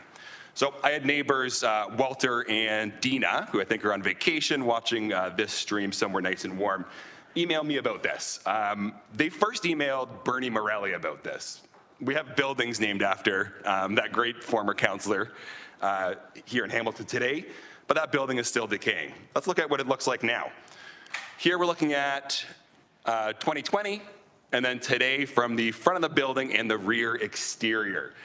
A couple of things I want to call out here. So, you know, what you see from the exterior is cladding falling off. There's exposed windows where you can see up in the top right there, there's a hole in the window. If you look at the front, you really can't see it in this photo, but there's actually debris falling out from underneath that door. Like, there is serious decay inside this building. I didn't include a photo of the interior of the building, but I did provide that to bylaw. You can peer through a little hole there. What I can tell you is there's fresh packaging inside that building. People are going inside here, and it's evident by very fresh cardboard packaging. We need to get this fixed, folks. It's not only a hazard, it's a blight. I mean, you know, 25 years ago, maybe 30 years ago, this was a beautiful building. At this point, it's just decay. I don't have the domain knowledge that some of our professionals were speaking about earlier today, but I think we can all agree that we can do better and probably get this moved along a little bit quicker. Now, that building is just about 100 meters from these two buildings. What you see here is the schoolyard view from Memorial School. This one really disappoints me. So you see these two burned out buildings on Ottawa Street North. These burned out, what is the exact date here? January 11th, 2023. That was the second fire. They were already boarded up by that point. But what you see is, from the backside, of course, there's the buildings falling apart. That debris is blowing into the schoolyard. Really disappointing. We have a burned out roof where there is absolutely no possibility of recovering these buildings. And I can say both roofs are totally burned out like that. There's holes in the roof. On the right-hand side there, what you see is a hanging fence. This one, honestly, I just don't get. This has been like that for 6 months, a year. This is between the two buildings. It's held up by tension and pressure only. I've seen kids walking underneath that. Like, honestly, that's probably 150 pounds. If that falls on a kid, that's going to cause some serious injury. So, I probably don't need to discuss the demolition control area bylaw that was mentioned by the previous two delegates. That may be what's holding us up. Obviously, we need an approved new build before we have a demolition ordered for these buildings. I'd like to see what, council can do to move this along. At this point, we have the safety risks. There's the potential for injury for children, further fires, illegal activities. I've seen people walking into these buildings. Previously, when I first looked at them, they weren't boarded up. We got them boarded up. I've seen less people going into them. It still happens, though. There's the psychological impact, for kids. Seeing this continuous blight, I truly believe it can affect children's well-being. If your kid was looking at this from their schoolyard, do you think you'd find that acceptable? I certainly don't. And then community degradation. Neglected buildings like this, can lead to, of course, decreased property value. I'm sure it has for those neighbors on Ottawa Street that are directly beside them. It deters community investment and really does not foster a positive well-being for the neighborhood. Now, I'm not an expert. I'll tell you that first and foremost in this subject. Do we need to look at amending the bylaw? That's something that you can probably tell me a little bit better, as well as the previous domain experts that did speak today. Potentially we need to allow for the demolition of derelict buildings before a new build has been permitted and that process has taken place. But furthermore, we need to introduce some safeguards, more aggressive measures to prevent lots from remaining vacant and burned out for so long. We saw that building that's been like that for at least 18 years. I'm sure we can do better to move that along a little bit quicker. And that's all I have for you today. A couple of burned out buildings directly within about 200 meters of my house, feet from a school. Let's see what we can do to improve this. Thank you very much. Thank you. Speakers list is open. Councillor Tattison, please. Thanks for coming in today. I was a former vice principal at Memorial City, so oh, you were? This hits home. And if I was that principal, I'd be calling the city every day about those properties. Just trying to understand. My father would look at those buildings and say, "These buildings have good bones." So I'm trying to understand. Have you reached out to the absentee landlords at all and made any contact with them and find out what the plans are for these places? Yeah, so the apartment building that we're looking at that we saw that 18 years of neglect, I think that does have some good bones. That was most recently sold in 2022 via a tax sale through the city to a numbered corporation. I'm working on it. Yeah, but I do know those details. The other two buildings actually changed hands several times. A friend of mine actually used to own one of them and sold it to someone that's looking to develop an apartment complex there. They're trying to buy out the other neighbors, and that's why no action has taken place. And I would reach out to your counselor about getting that fence that's kind of propped up. I have. Someone should deal with that. Yeah, and you know what, through the chair, I appreciate you mentioning that you were the previous, vice principal or principal? Vice principal. Yeah, and we've had a lot of turnover at Memorial in terms of the principal and some of the senior staff, but we're working on that as a community. Thank you. I also have a special heart for Memorial. I went to the school there for 6 to 8. So oh, did you? Yeah. It's a wonderful school. It is. It's a lovely school. And Councillor Beatty, please. Thank you, Chair, and through you. Andrew, thank you for the delegation. The burnt out building kind of hits home with me. We've got one in my community just north of the railway tracks on Winona Road. It's a former industrial building. It's been burnt out for 10 years. It's really a big eyesore for the community, lots of safety concerns. Mm-hmm. And I've been working through the process as best I can in terms of what we're able to do. I'm just wondering if you've got a quick roadmap on some of the experiences that yourself or community members may have, what your roadmap might have been as you try to find resolutions to this, and that might help inform some of the obstacles in our current process, and maybe we can try to find a way to do better for our community. I appreciate that. I'll tell you, we're at the very start of that road right now. This is something we started talking about on the schoolyard at 4 p.m. every day when we're letting the kids play. In terms of what we'd like to see, I think everyone wants to see the buildings torn down on Ottawa Street. When you see them, you know, we talked about the good bones of the building. These ones don't. They're burned through the roof. There's pretty much no chance of recovery of those buildings. That's what we'd like to see there. In terms of the Main Street, 1135 Main Street, again, that seems like a great opportunity to redevelop that building. We're seeing condos developed along Main Street there, right across Memorial School, for example. That potentially could happen. You know, I'm more than willing to learn from yourself and your experience as you've been working on this. And yeah, anything you can share, I'd appreciate as well. Thank you for that. And I guess I was going along the lines more specifically if you'd had an engagement through the property standards process or if it's just been strictly through, I don't know, some of the structural deficiencies, because I think there's two streams in which we look at these through the building code and the structural analysis of the buildings, but also from a property standards viewpoint. And again, I'm just trying to see if you started down that road. It's not trying to catch you on anything. I'm just curious generally when residents are going down this road, what their experience is, or if they even know what stream to go down. I'm just genuinely curious, Chair. Yeah, through the chair. I have worked with property standards as well. We've submitted our complaints and are working through that. And again, if there's a more expeditious road I should be going down, I'm more than willing to take that advice. I wish I had the magic answer for you, but I do appreciate your feedback. Thank you. Thank you, Councillor Beattie. Up now is Councillor Pauls, and welcome to Councillor Nan. Councillor Pauls, please. Thank you, and thank you, Andrew, for coming to speak to us and advocate for that area. It's really not a good look. But I'm just wondering, I heard one of the councillors say some of it might have good bones.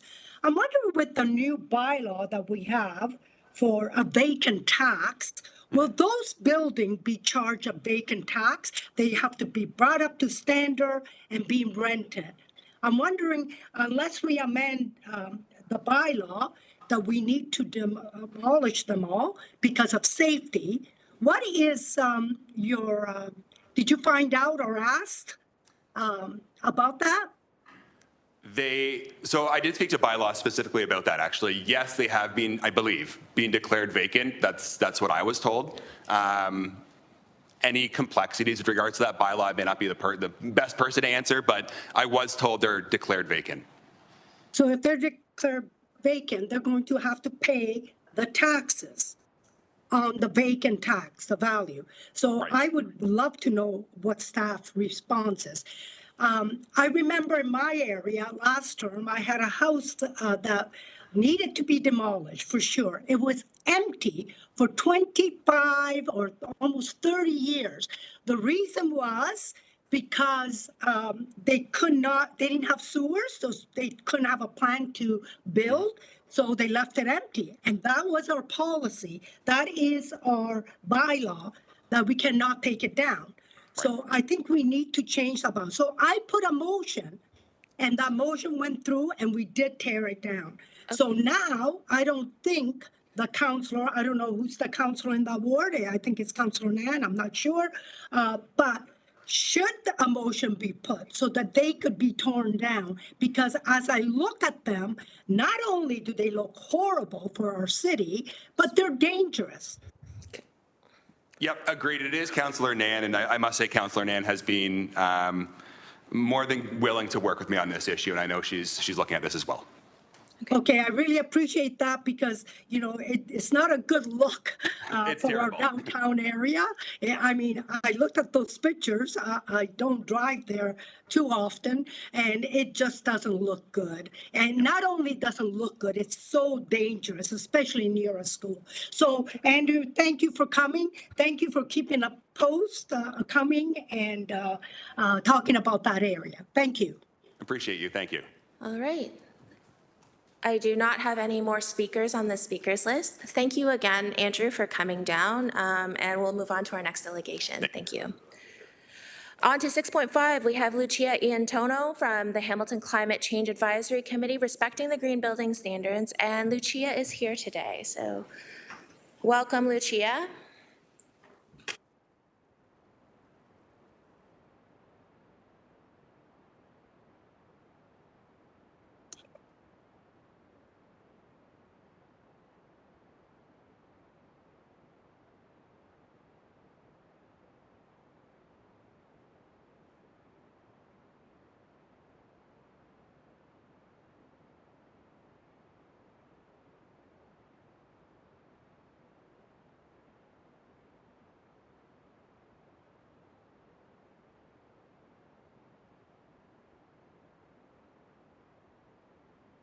Thank you, members of council. I'm here representing the Climate Change Advisory Committee.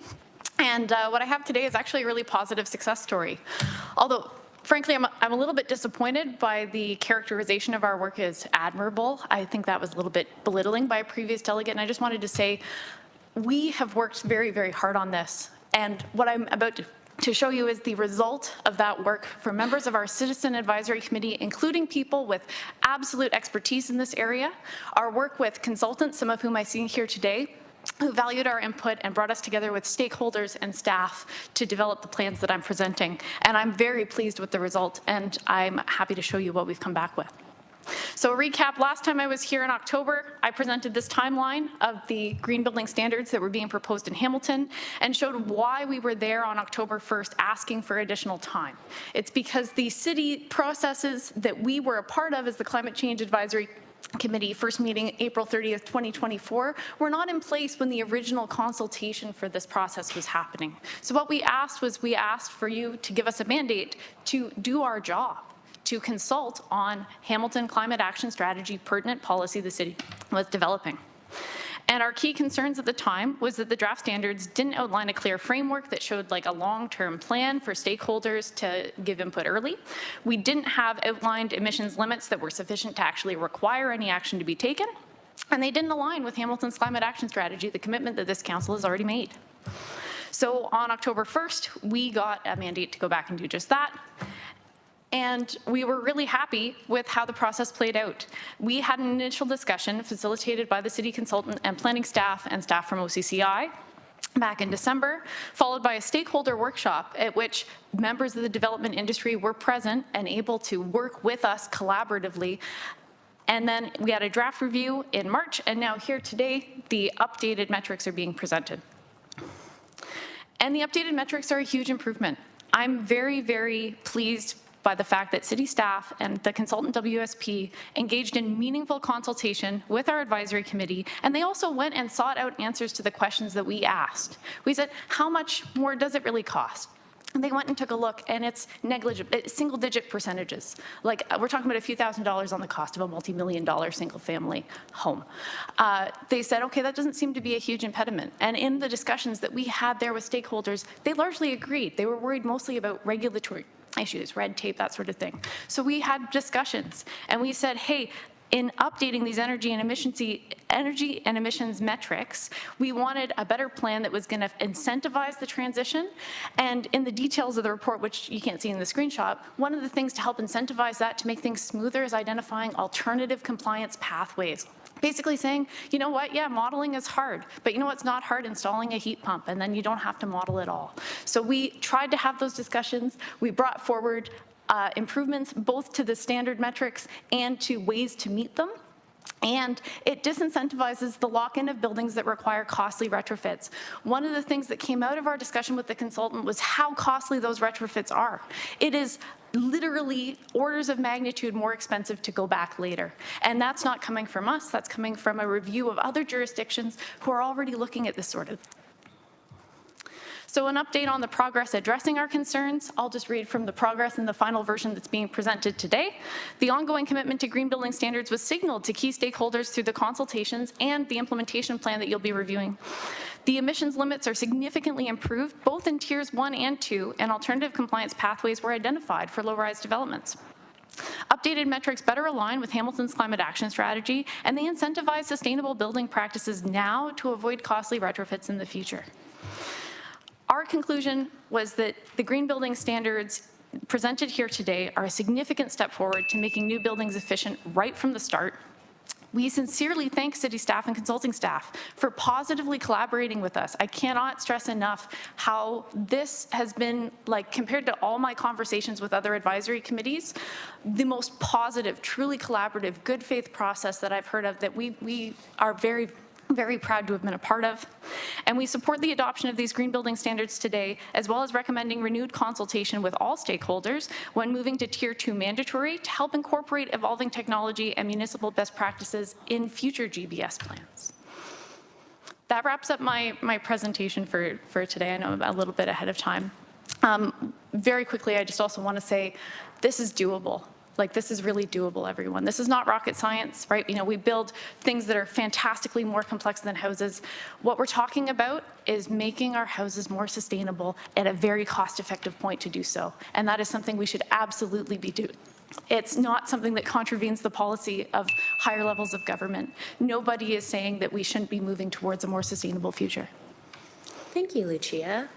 Can we pull down the presentation, please? I do see that. So speakers list is open, and Councillor Kassar, please. Thank you, Chair, and thank you, Lucia, for being here. Wanted to go back and ask questions about some of the things you touched on. Went through very quickly. I want to make sure that we have the opportunity to fully digest these before we get to the report. There was comments in previous delegation about onerous or undue energy modeling or having to do it several times. You did speak to that. Can you just dig into that a little bit on the options that I understand in there? There's some alternative compliance, I think is the language that was used. So could you just help us better understand that topic? Yeah, for sure. So the way that I put it in that stakeholder meeting was very simply, there are people that are trying to build homes. Our caveat is just we don't want people burning methane in those homes. We want people to have nice, comfortable homes that are heated and cooled without undue burning of methane. It's not that complicated, but it is complicated in how it gets implemented, I grant that. But the request is, can we use more sustainable technology that's widely available and cost effective? The answer is absolutely we can. The biggest impediment being the how it gets implemented. Do they have to do energy modeling, which is looking at the total, scenario for your entire site plan. I understand that everything is unique, everything's a little bit bespoke and a little bit different, and that's hard to model on a case-by-case basis and add that to every single application. So what we did was we took a page out of the City of Caledon's book where they identified alternative compliance pathways. They said, you know what, yeah, we understand every house is going to be a little bit different, but what's not different is furnaces and what type of furnace you have. So if you come and you just show us that you've installed one of these more sustainable types of furnaces, you're good to go. You don't need to do any modeling, right? Which is a very easy bar to clear and one that would tangibly improve all of the new site plans going forward. Thank you very much for that. That clarifies. Next question. There was also some criticism about lack of consultation previously. I think you spoke to the consultation. Maybe, again, could you just fill that out a little bit so we fully understand the work that was done with other stakeholders? Yeah, absolutely. So as I said, our committee didn't exist when the first round of consultations happened. This time around, not only was our committee involved, but I know our next delegate speaking from the Bay Area Climate Change Council is going to talk about their involvement as well. We had meetings that we attended that were facilitated by BAC. We had meetings that we attended that were facilitated by the consultant WSP to understand how city staff had arrived at the original one and then what our ideas were going forward. We had, following that, a workshop where we met with people from all different kinds of organizations, from the West End Home Builders to Hamilton Community Enterprises, to people from environmental groups, to people from our committee, which again included people who are actual buildings experts who work in this field and volunteer their time to try to help the city of Hamilton be better. So we had those meetings. The outcome of that was a draft, which was then put forward to a Q&A session for us to provide additional feedback, and then the results are here today. So it was a very robust process in a very compressed timeline compared to, if you look at the original timestamps on those other reports, years went by between. We did this whole thing between December and now, and it's in front of you, right? We really tried to get this done. Thank you for that. Final question, Chair. Similar question to I asked the previous delegate just around costs. So previous delegation talked about upfront building costs. You mentioned retrofitting we're going to have to at some point, if you can elaborate on the why to that, but also what's your understanding of the operating cost benefits from greener technology versus burning fossil fuels? My understanding, and I would encourage you to definitely ask the consultant when you have the chance and the report is in front of you, because they will have more information. My understanding is that the order of magnitude of the cost improvements for building insulation is significantly higher than for fuel switching, which matches roughly the fact that building insulation is more expensive to do up front than fuel switching. In both cases, the net benefit is a little bit positive, because we're looking at somewhere in the single-digit ballpark of increased expense for fuel switching up front, and somewhere in the ballpark of a single-digit increase in, or maybe double-digit increase, but low, for the improved efficiency. So in the wash, it comes out roughly a little bit positive, but again, I'd like to hit upon the fact that societally, it comes out net positive. I am standing before you as somebody who, with the same certainty as we cure cancer and make airplanes fly, know that we're going to sit through the greatest challenge that we have ever faced. And that is adapting to the fact that our world is changing around us. The buildings that we're building, the things we have right now, are not going to be the same when I am the age of a lot of the people in this room. And what we need to do today is make my life a little bit easier by building buildings from the start today that are going to be ready for that, so that we don't have to go back and fix it, and we don't have to go back and do this later at much greater cost. Thank you, Lucia. Thank you very much, Lucia. Thanks, Chair. Okay, so we do have a growing speakers list. Up now is Councillor Nan, followed by McMeekin, Alex Wilson, and Councillor Francis. So may I please have Councillor McMeekin, please? Sorry, Councillor Nan, I'm so sorry. I read that wrong. Sorry. Councillor Nan, please. It's okay. Totally fine. I just wanted to start off, Chair, through you, to just take a moment to say thank you so much to the delegate for presenting the findings and also responding to Councillor Kassar's questions. It's unfortunate, Chair, that our representative from our advisory committee has had to feel that they've had to justify, validate their presentation due to previous comments around the table, which I wasn't present for, and I'm hoping it wasn't around the table and it was from other delegates or something. But nonetheless, that was disheartening to hear, given that this advisory committee is literally just fulfilling its mandate from council. So thank you, Lucia, for that. I really appreciate the credibility and the robustness with which many of the advisory committee members come with subject matter expertise to be able to have fed into this process. And to your point, the December through April timeline and the fact that the original green building standards came to committee prior to the advisory committee having been able to put together its regular workflow.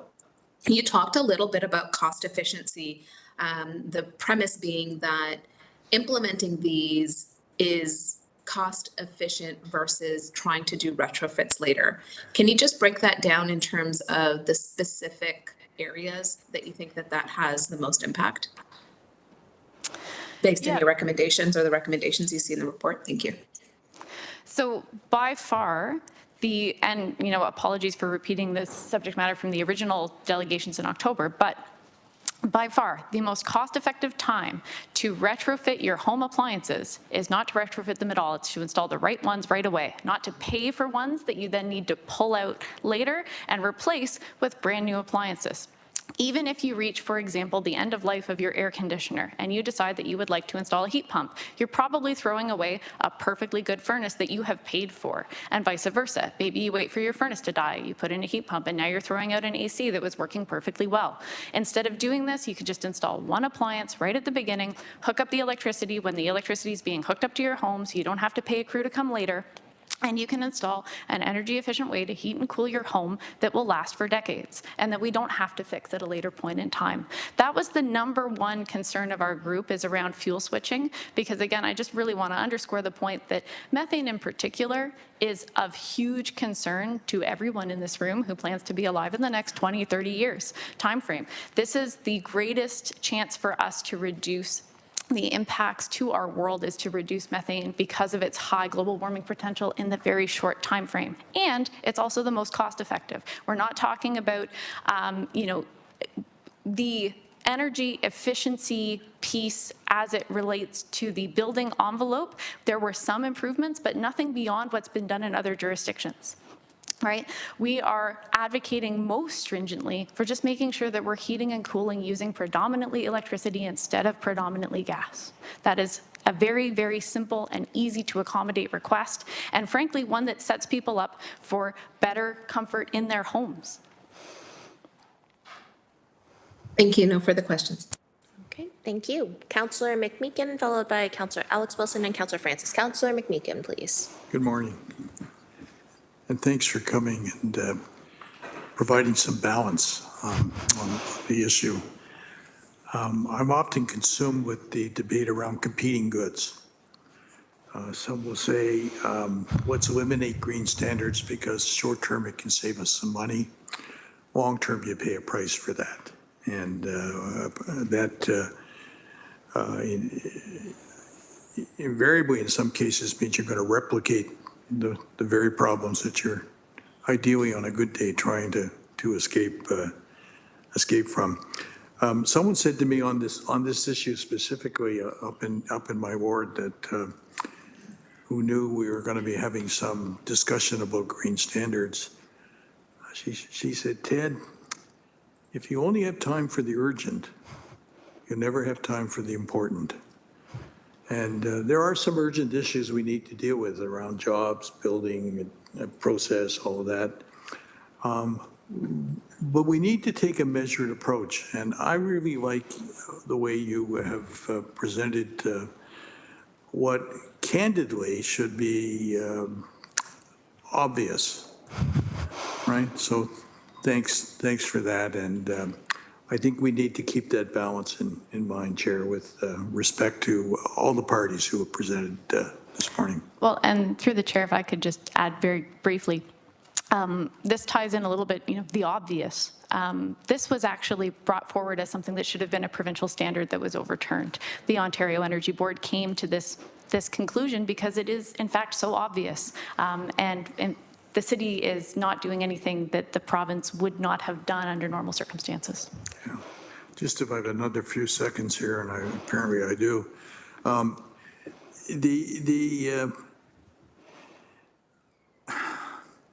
We saw this morning, and I raised it, the issue of the competing building codes being used as a premise for not doing something. Rather than the premise for doing something, working together to somehow find a way, even if it means, I know we don't like the word to subsidize certain aspects, but we're doing this all the time. Various programs start and then the end. If you insulate your home or if you replace your windows, you can get some fiscal support because it's the right thing to do. But we need to be really focused on that when we work together.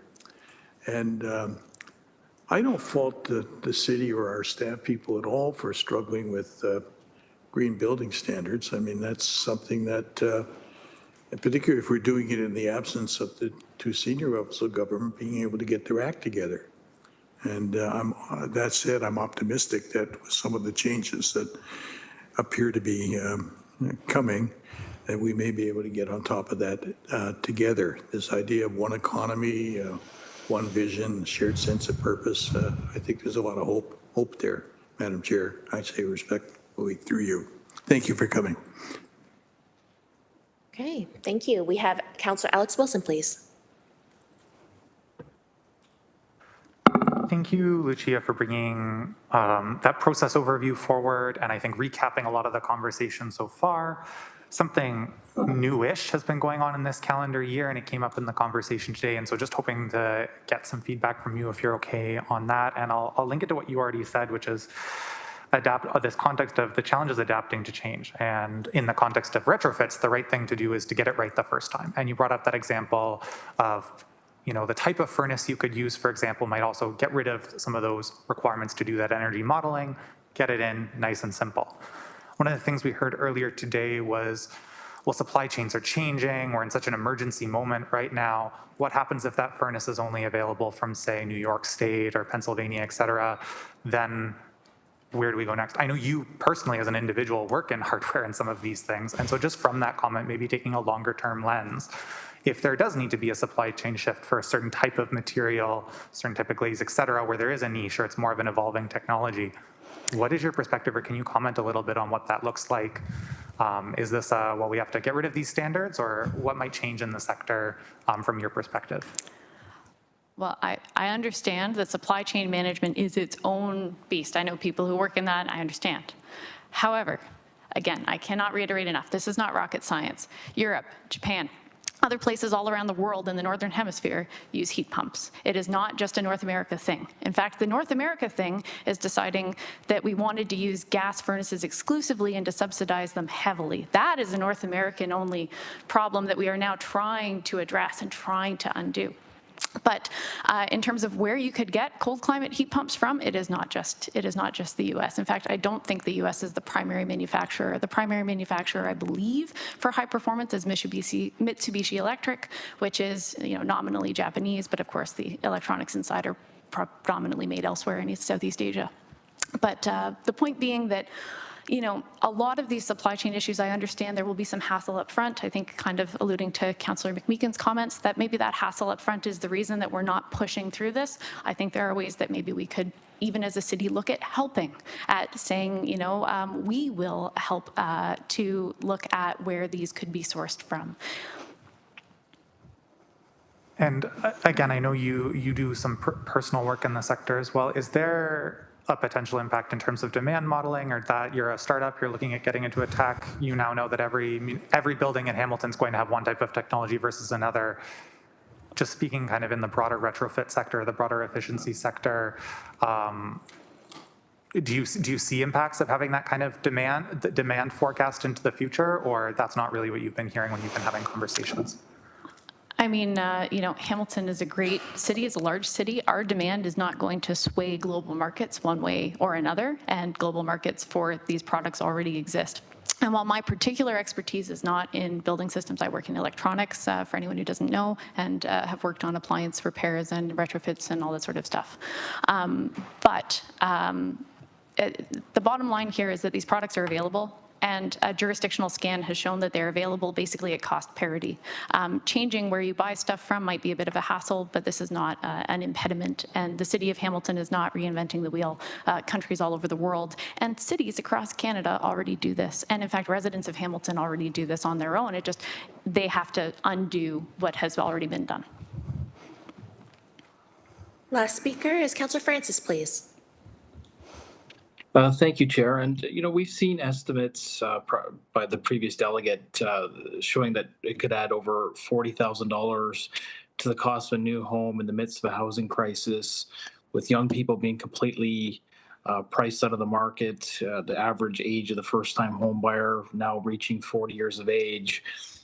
You mentioned future retrofit savings, but can you walk us through how long-term savings help families who are priced out of for buying in the first place? Through you, Chair. This isn't my key area of expertise, but I can speak anecdotally as someone who's in the prime demographic of people who are throwing their hands up saying they're never going to buy a home. The cost of having an energy efficient appliance is not the hurdle. In fact, what most of them are looking for are not the types of single family homes that are being discussed in previous delegations. One of the things that I was able to speak about with some of the stakeholder folks was that a lot of this demand is actually driven culturally more so than by the actual cost. One of the things that we come up against is that people want gas stoves, people want, gas whatever, because there's been significant marketing for that. And in terms of the supply and demand, the problem is around things like people demanding that they want these things. What most people don't demand is how their home is heated and cooled. And one of the things that we heard in the workshop, which I was surprised not to hear today, is that there was general agreement that most people don't really care what type of appliance heats their house. It's down in the basement. They never look at it. It's not a huge issue to them. And the cost difference estimated is, not the $40,000. That's, I believe, referring to things like full building envelope upgrades, bird-safe glass, et cetera. The bit that we were empowered to look at was specifically around energy use from greenhouse gases, which is predominantly water heaters and furnaces. And at that point, things are on cost parity. Councillor? No, thanks so much. I appreciate that clarification, your perspective, point of view, given your lived experience. And I'm highly supportive, just to be clear, I'm highly supportive of incentivizing. But when we get into the discussion of mandating, I'm not sure that that's the way to go. Thank you, Chair. Thank you. Thank you, Lucia, for your delegation today. We have one more delegate. Victoria Coffin from the Bay Area Climate Change Council, respecting green building standards as well. Victoria, please come on down. And just a reminder to all of committee, we are just hovering in and around quorum, so just wanted to put that out there. Thank you.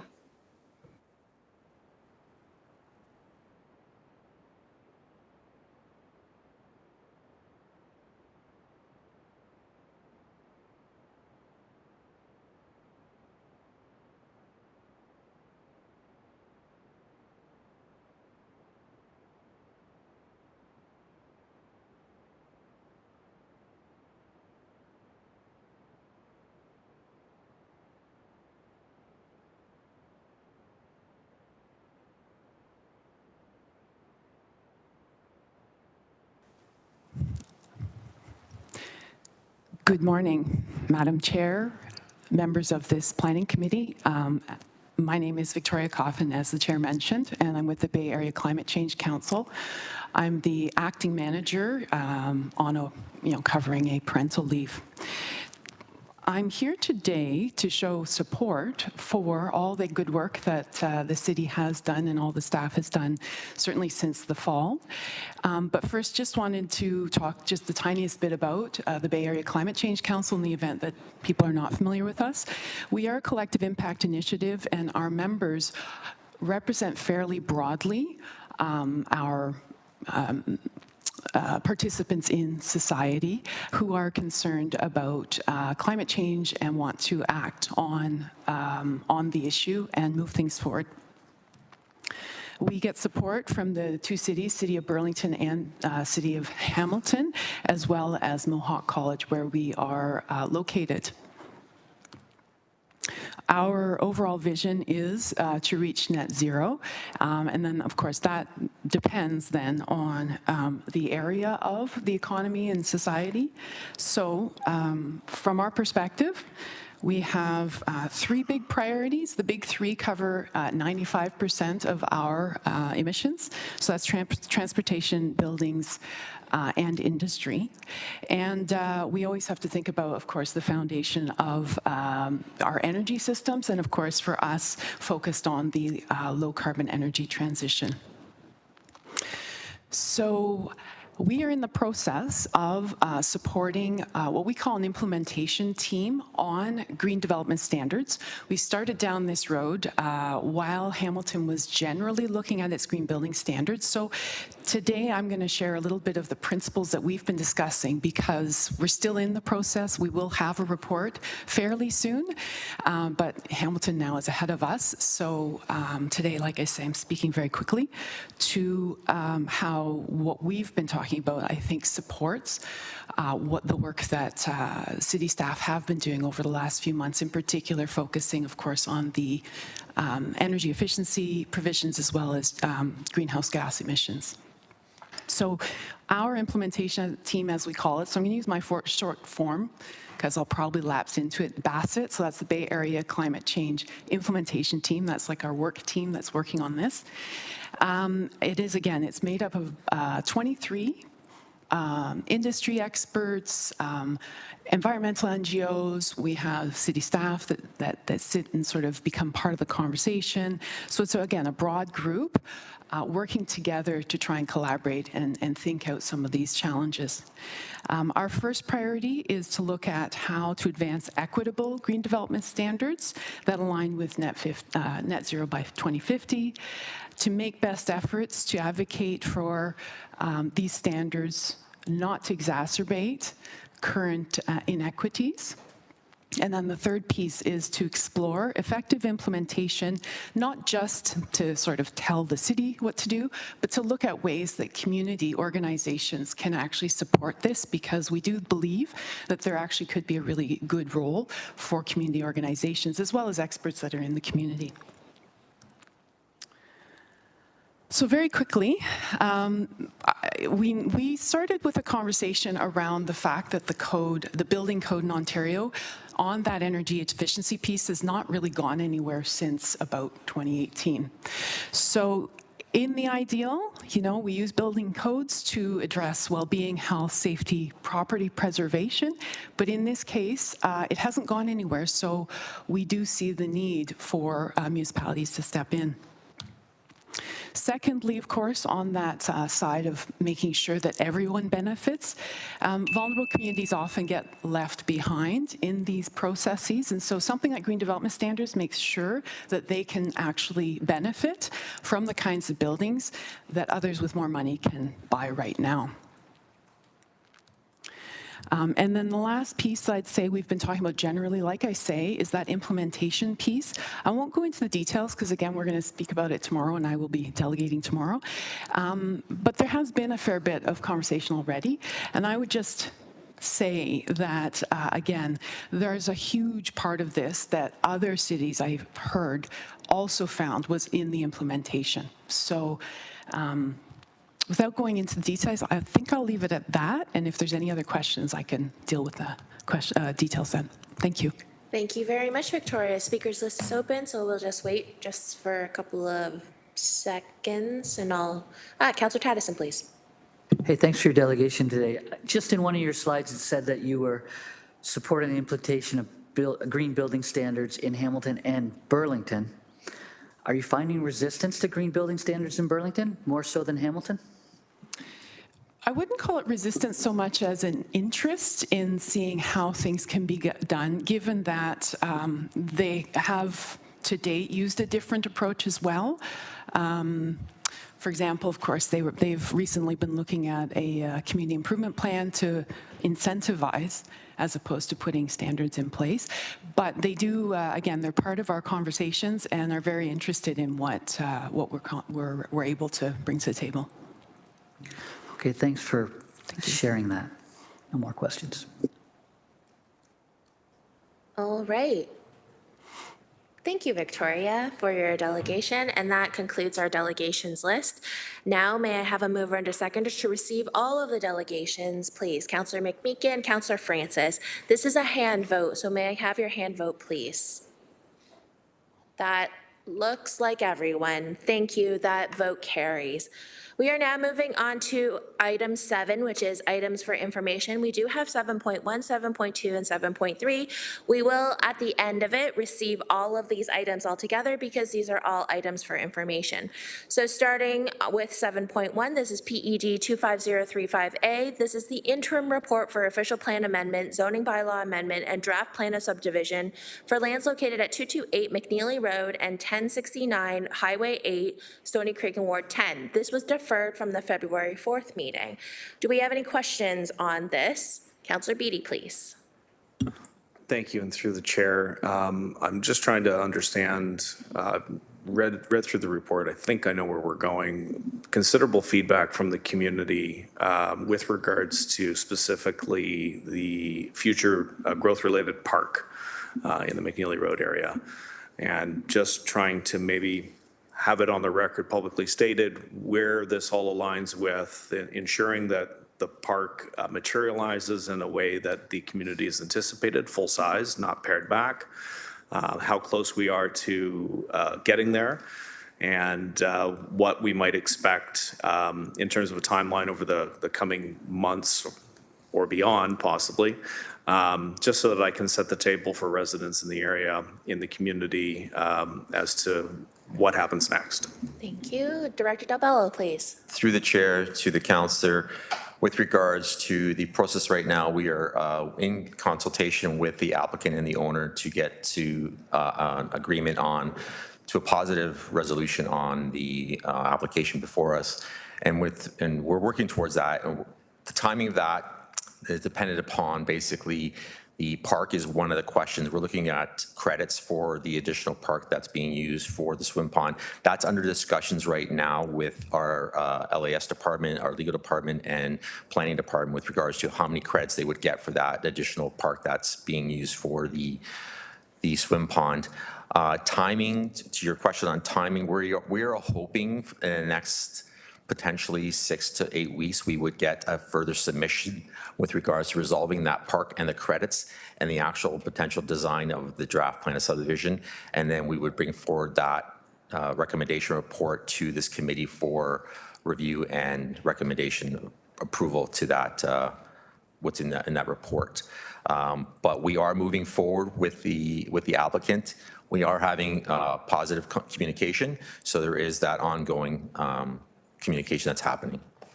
Thank you for that. Just a quick introduction, perhaps, for the record. Apologize. Reno Del Bello, Acting Director of Development Planning. Thank you. Councillor. Thank you, Chair. And again, just to double down on the park itself, as it was outlined in the original documents of the Stony Creek Urban Boundary Expansion, the Fruitland-Winona Secondary Plan, there have been concepts that have been brought to the community that showed a drastically truncated park. We're still working towards the original version that was included in the documents that were presented to the community some 7 to 10 years ago. That is still the goal, to have a full-size, proper neighborhood park on the site. Through the chair to the council, that is correct. Through that, as mentioned, through the credits for the park, that's where we are working towards, to maintain that park that has been established in that. As indicated, there is positive going forward, but there are still ongoing negotiations on those credits and how those credits will be adapted to potentially this application or a future application. Final question, Acting Director Del Bello.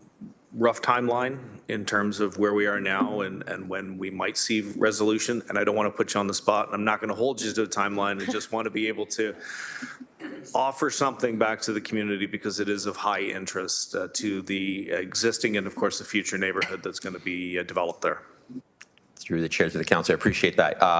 I am hoping about a 6 to 8 week period that we will bring that forward. Wonderful. Thank you so much, Chair. Okay. Any other questions on 7.1? Okay. Seeing none, we are moving on to 7.2, which is PED 25086, the active official plan amendment, zoning bylaw amendment, and plan of subdivision applications. This one I think we see quite often, so just wanted to know if there are any questions for the team at any time. Seeing none, let's move on to 7.3, which is the PED 24209A, Fruitland-Winona Secondary Plan Block 1, Servicing Strategy, Ward 10.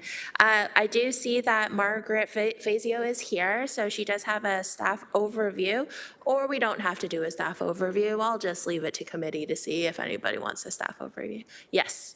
So, Margaret, do you want to come down one of the microphones? Or, yep, perfect, thank you.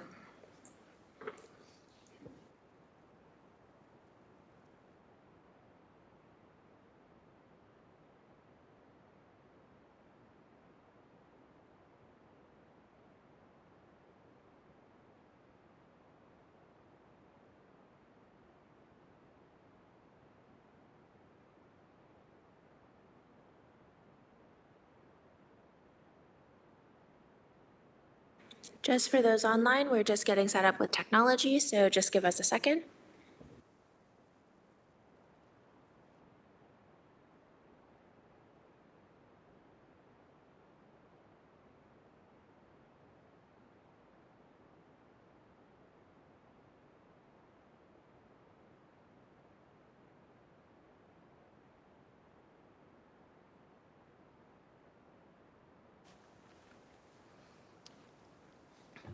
Morning, Chair and committee members. My name is Margaret Fazio. I'm a Senior Project Manager and Infrastructure Planning section of the Growth Management Division in Planning and Economic Development Department.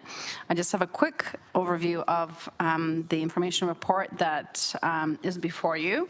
So on December 3rd of 2024, we brought a report to Council, recommendation report on the draft Block 1 servicing strategy.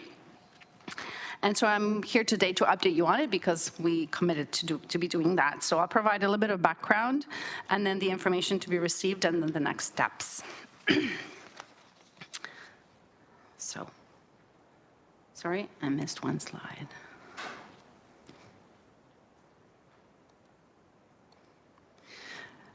So in the background, we have the Fruitland-Winona secondary plan, and which determined the land use that governs the lands before you here.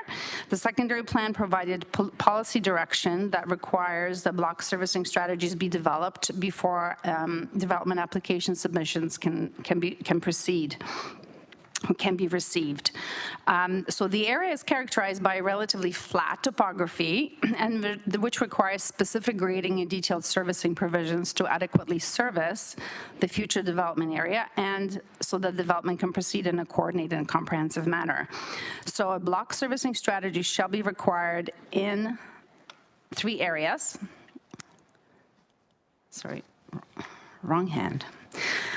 And block 1 is outlined here on the left side. Blocks 2 and 3 are already completed, and applications are actively being submitted for those areas.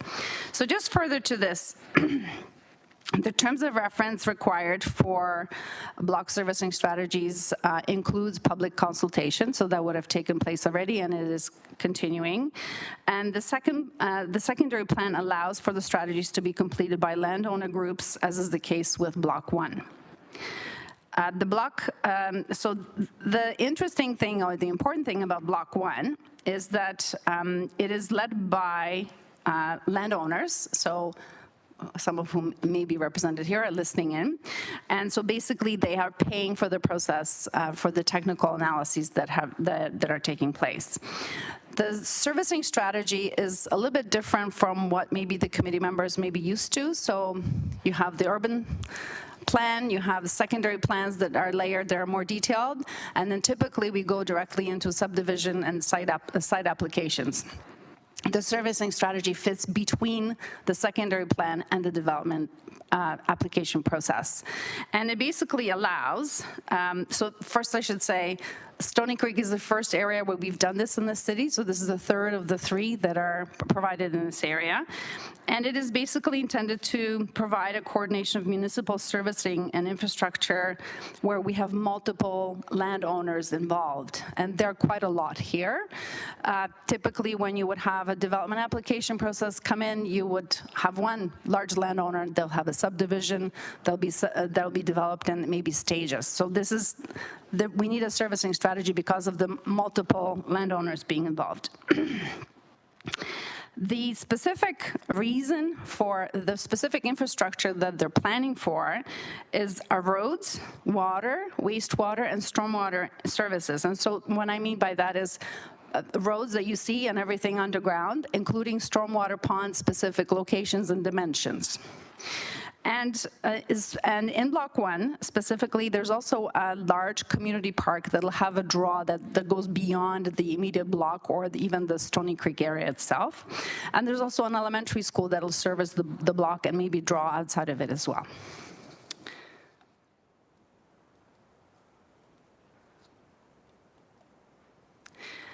So going back to why we're here, so the recommendation report that brought forward the draft Block 1 servicing strategy on December 3rd had 8 recommendations, including 1 from council, directly from council. And some of the recommendations, staff committed to come back, staff or landowner group were to come back to council in the first quarter of this year on the following items. So I'll go over them in subsequent slides. So first was public engagement on the draft study report, and that took place between January 10th and 27th of this year. So we've received, so first of all, I should say that we followed standard process for this kind of thing, and standard meaning for planning or municipal class environmental assessments, whichever you would like to apply, they are very similar. So we've posted the report online on hamilton.ca. And we also posted hard copies of the report, made them available at Stony Creek Municipal Center and City Hall. And we sent notices of this period being or requesting for public input through direct mail to all the landowners, whether they've been part of the Block 1 or not, and the 120-meter band outside of the block boundaries. We also posted the notice in Hamilton Spectator and on the social media platforms that the city typically uses. So in terms of comments received, we had one non-participating landowner who asked about the impacts to from the block servicing strategy to their property, you know, when would it happen, what would happen, any expropriations taking place, all that kind of stuff. And then we also engaged with Hamilton Wentworth District School Board, who informed us about changing legislative rules for how they purchase property, and that they will now be requiring a different size property and maybe in a different location. And also, we heard back from 3 out of 4 Indigenous nations, Indigenous treaty nations that we typically deal with. So one stated that, well, with one, the engagement is still ongoing. With another, they expressed interest in participating in archaeological field work going forward during the development process. And another refrained from comments until Watercourse 5 information was available for their purview. And I'll talk about Watercourse 5 a little bit later in the presentation. So the next item we said we would report on was the status of the final, well, we said we would bring back the final report. There has been a delay because of the additional work required for the council recommendation I in the original report, and also other outstanding issues. And so we anticipate completion of the final report in the second quarter, so we're into it now, providing that we're working with the developers on this, so providing that there's a timely exchange of information, and it's to the level that provides sufficient detail with which we can approve it. And so with having said that, we anticipate that based on reporting timelines, that should result with the approval, with bringing the final report to council in third quarter of this year. Alongside of the Block 1 servicing strategy is another item that we have to report on, which is the sorry, I forgot to switch the slides. Implementation plan and the core infrastructure agreement. So work has been ongoing, but it's not progressed too far because the landowners group has been focusing on the Watercourse 5 issues so far. So we've just started the conversation in April, and we intend on continuing and progressing on that item. So once the discussions are completed, we will have a draft agreement, and it'll be reviewed by legal services staff, and then we'll further negotiate with the landowner group. We anticipate that with the deferral of the start of the discussions on the core infrastructure agreement, the finalization of the agreement may not occur until the second quarter of next year, 2026. So the star of the show, Watercourse 5, realignment and naturalization, the additional recommendation that council directed staff and landowners to report on, was that there was an additional alternative that was to be considered and evaluated in relation to the others. And so the draft materials were received on March 31st, so within the submission of this report. We're currently in review with the Hamilton Conservation Authority. And so work continues on it until it's finalized. So the next steps are that we will finalize the implementation plan and the draft core infrastructure agreement. The two go hand in hand. The infrastructure plan feeds into the core infrastructure agreement. We will finalize the Block 1 report and post it for public comment as directed by council. And then once we have the public comment, any adjustments that are made will be made, or that need to be made will be made. And then we'll bring that to council for approval. When council approves the final report, only then can development applications and any required official plan amendments take place. Thank you very much. Thank you. Councillor Beatty, please. Thank you. Come back, come back. Margaret, you and I have had multiple conversations about this, and I appreciate the presentation. Most of what you said, I have a pretty decent knowledge base of it. I appreciate you bringing that before the committee so that others can view it. I think one of the parts that always strikes me, and it wasn't included in the presentation, is kind of the starting point of all this, going back to, and I don't have a specific time as to when we began the process of the Stony Creek Urban Boundary Expansion project, but it strikes me that it was pre-amalgamation, late 90s, the city of Stony Creek started to put together some initial thoughts on how to proceed with the boundary expansion in the Fruitland-Winona area. But from your standpoint, what's a rough timeline of how long we've been working on this? So through the chair, my memory of that process does not go as far as the urban boundary expansion itself. However, I know that the transportation master plan that directs the road works was completed in 2008, and then that was fed into the Fruitland-Winona secondary plan that was approved by council in 2014. And I think somewhere in there too, through the chair, thank you for that, there was the community liaison committee, or the community, I can't remember the exact term, but there was a heavy involvement in community feedback, concepts put together, different versions that were developed by community members through that consultation process. So, I mean, it's great to see that we continue to have really robust conversations with stakeholders. And I guess I just wanted to highlight that the community has been a part of this. The broader Stony Creek community has had a lot of input in this going back to 2014 in one state or another. I'm just asking for confirmation of that. Yes, there was a community advisory committee that was formed in order for the Fruitland-Winona secondary plan to be developed. There were 3 plans that went ahead, and there were multiple, of course, for the secondary plan, there are multiple other projects that also had their own public consultation as part of their processes. Correct, yeah. And so effectively, we've been on this for about 11 years, give or take. Maybe more, yeah. Okay. So with that as the backdrop, and you've made note of the future growth-related elementary school for the Stony Creek area, noting that both South Meadow and Eastdale are over capacity already. Winona is near capacity. So this is a really important key thing that we need in the community to soak up all the additional growth that's anticipated. You talked about the community park, which is more of a regional park. Will go beyond just the usage of the Stony Creek community, and embedded in that, I know that there's new rec space, new arena space that's envisioned. Gordon Dean Avenue, which is a truck diversion route to take trucks off of Fruitland Road, which has been an anticipated outcome for probably 40 years.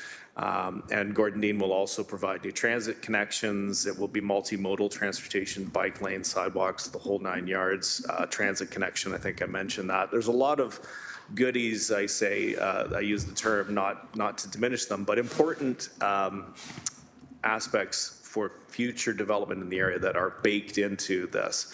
So I guess with all that on the backdrop, I'm just trying to get a sense of how close are we? Are we months away, weeks away?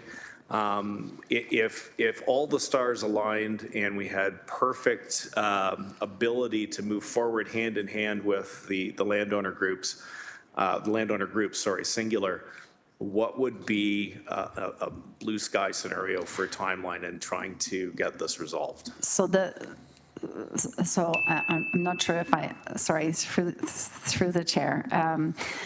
So we're getting close. We're fine-tuning various comments that staff have provided, and we're discussing with the landowners. It's important to remember that the core infrastructure agreement is running in parallel of the Block 1 final report. So we're holding talks in parallel, and while the core infrastructure agreement may not be finalized until next year, it does not hold back the Block 1 report itself, or the Block 1 servicing strategy. So we've worked through a lot of issues already. We have a couple more that remain to be finalized, but I think we're getting really close. So that's why we're saying, you know, if we finalize it, say by June of this year to finalize the report, then technically in third quarter, we should be able to come back to, given that it's a 2-month feed into period to come to council, that's what we're incorporating. Sorry, I missed that. So- Fourth quarter? Third quarter. Third quarter, Yeah. even better. Yeah. Oh, am I running out of time? Sorry, my apologies. A final comment, not a question, is just based on the fact that we've almost done this, it seems, in reverse order. Blocks 2 and 3 are already pre-approved, as you said, and in some cases moving ahead, Chair. And I guess that is a problem from my viewpoint, is that we're building to the east. There are active construction sites taking place with new homes being constructed shortly, I hope. But we don't yet have all of the amenities in place to accommodate the growth that's anticipated, because they're all locked up in Block 1. So there's an urgency, I would suggest, in trying to get this done so that we don't have the cart before the horse scenario, which I really do fear. Thank Thank you you. very much, Councillor Beatty. Hopefully we can get that going. I think SPM Fazio has definitely heard you loud and clear. All right, thank you so much. What I do need right now is a mover and a second. Councillor Crutch, please. Sorry, I didn't see that. It's okay, no one died. Thank you so much for your presentation, the extra information, especially with respect to the water courses. There was a comment in the document you provided that I wanted to ask about briefly. And it was on page 4 of 7. And I know that Councillor B was asking some questions here. I think you might have begun to answer them, but it said item C, item C, with respect to various Indigenous nations expressed the following: concerns about the content of the servicing strategies, natural heritage report, and how engagement should be facilitated, desire to see the watercourse 5.0 alternatives in their evaluation before providing comments, and desire to be included in any stage 2 archaeological assessment fieldwork. And so I was wondering how you responded to those and actually what the comments or concerns were. Through the chair, sure. So for the so I'll start with archaeology. Typically, we would not expect to do stage 2 archaeology. So the area in general has had an archaeology stage 1 report created for it. So it identified where additional field work can begin.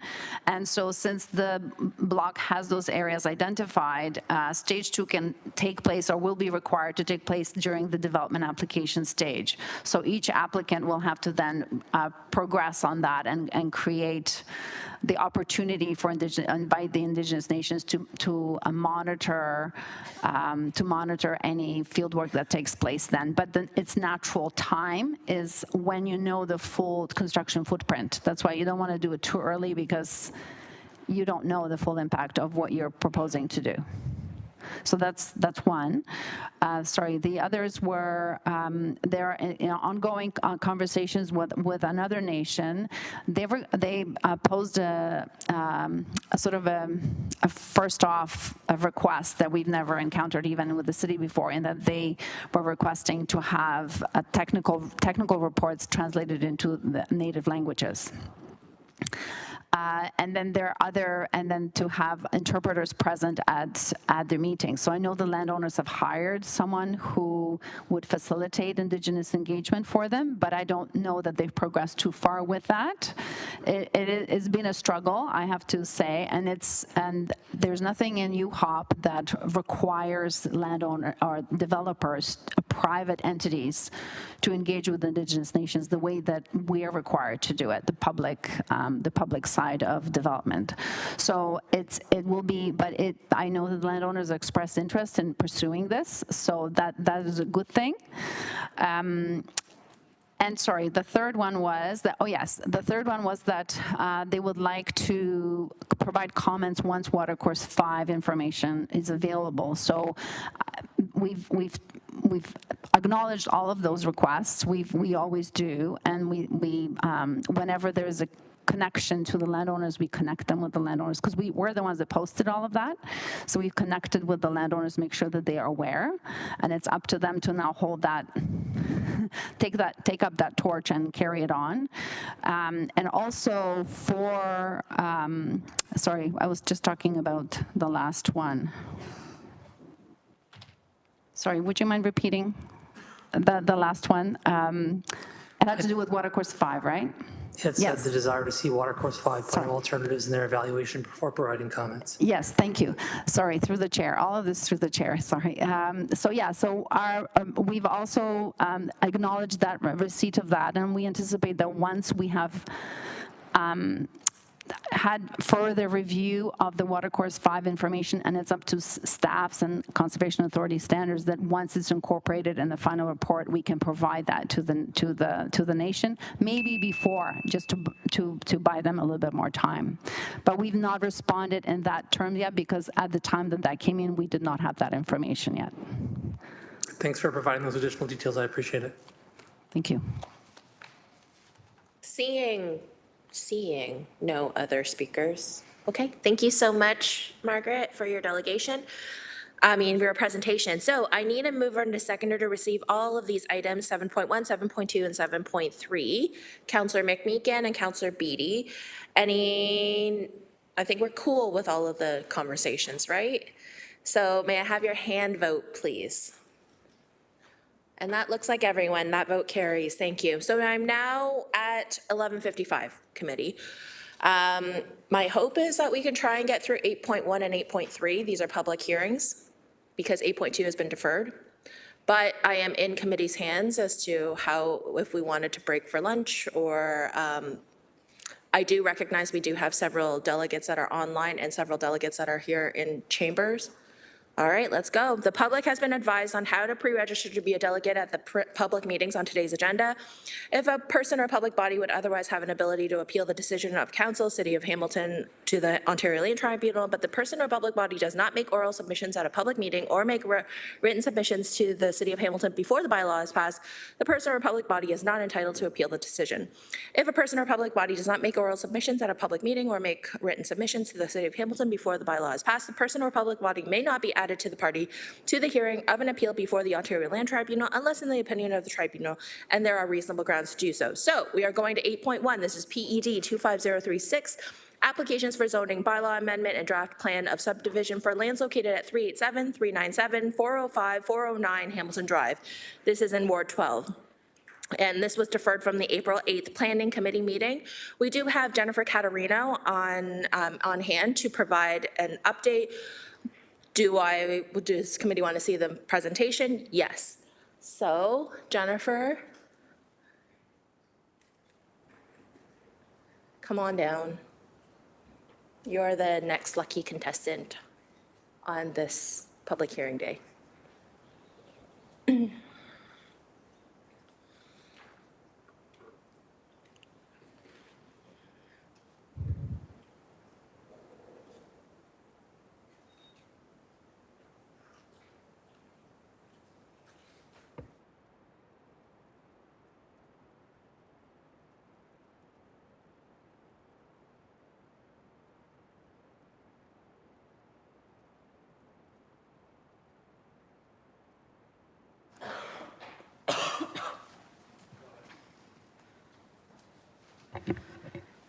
Good morning, or good afternoon, I guess, close to. Chair, members of committee and staff, the public. I'm Jennifer Caterino, Area Planning Manager for the West Development Team. Today I'll be discussing the zoning bylaw amendment application and draft plan of subdivision application for the lands, excuse me, located on Hamilton Drive in Ancaster.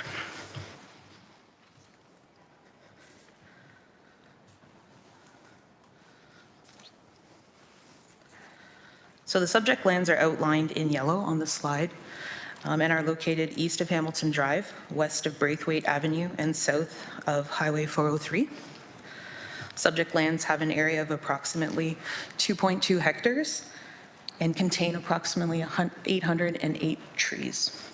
The surrounding land uses include Highway 403, as I mentioned, to the north, vacant land to the south, and single detached dwellings both to the east and to the west of the subject lands.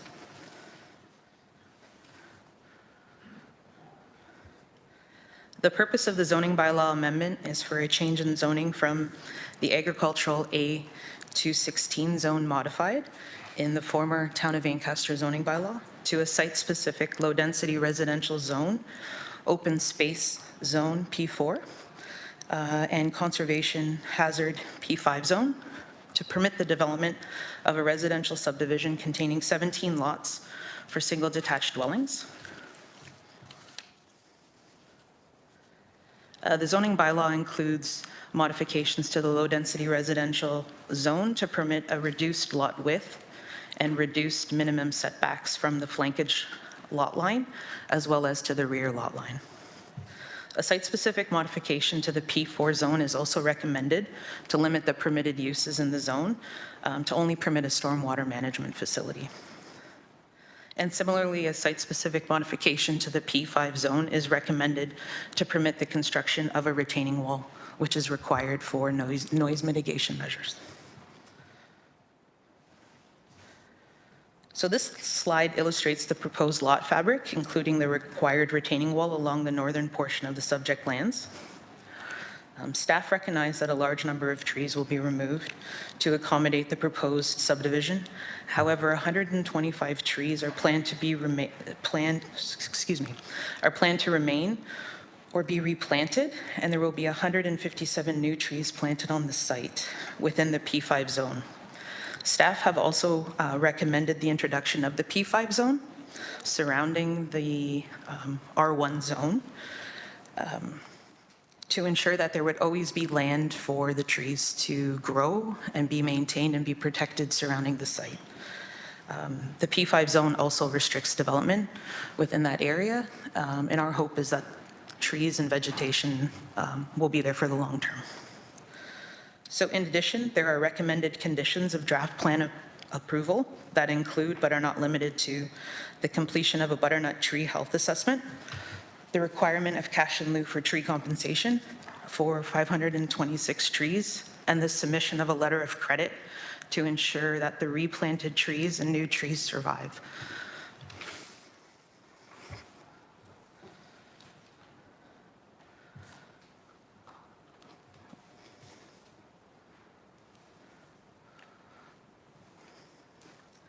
So this slide contains an old schedule from the Town of Ancaster official plan. It's hard to see on the big screen, but within the red circle, there is a proposed road connection of Braithwaite Avenue to Hamilton Drive. The intent of showing this schedule is to highlight the long-term and the planned function of the area, even back from the former Town of Ancaster. So it was always envisioned that there was a connection of Braithwaite to Hamilton Drive. This application will facilitate that long-term vision. It is planning staff's opinion that this connection will also complete the transportation network and increase the mobility of residents within the neighborhood and provide a more direct route for walking and cycling within the neighborhood.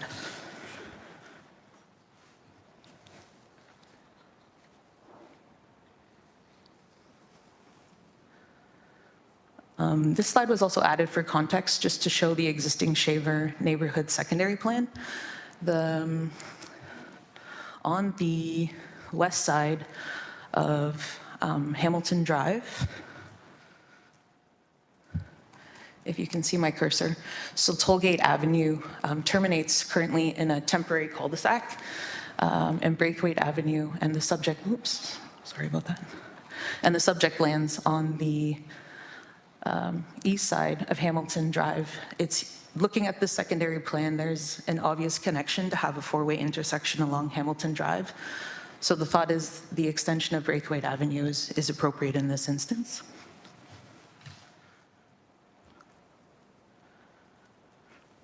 The next few slides will be a photo tour of the area. So this photo is 387 Hamilton Drive. Here's a photo of 397 Hamilton Drive. 409 Hamilton Drive.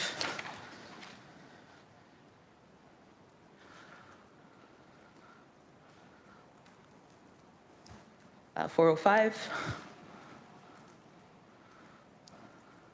So this is 405 looking north along Hamilton Drive.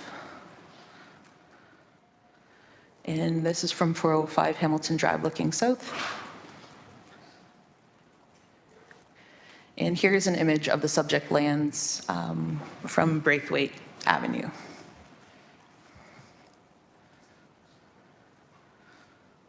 This is from the same location.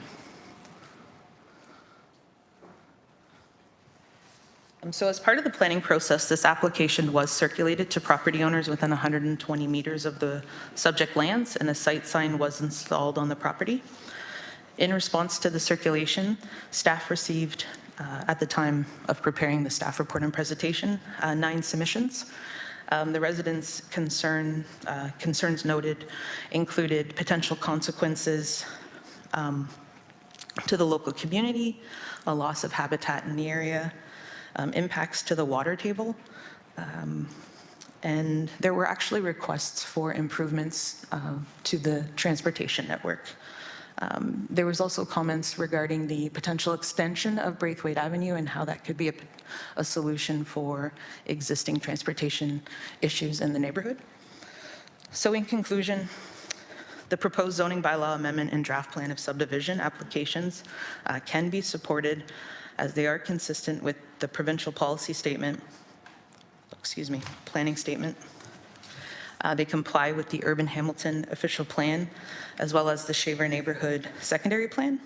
The proposal implements the long-term vision of the Town of Ancaster official plan and Shaver neighborhood secondary plan by completing the transportation network around Hamilton Drive.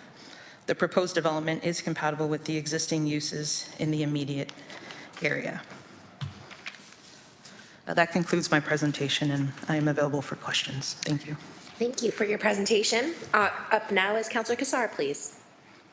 Thanks, Chair. Thanks, Jen, for the presentation. Appreciate it. Just a few clarifying questions. I'll have more to say later. Thank you for the photo tour. You clearly demonstrated the 4 lots that contain homes before and have been demolished. So just to confirm that 4 homes could be constructed on those lots today based on the current zoning, is that correct? Through the chair, 4 homes could be built on the 4 separate lots. Right. The A216 zoning does permit single detached dwellings. Right.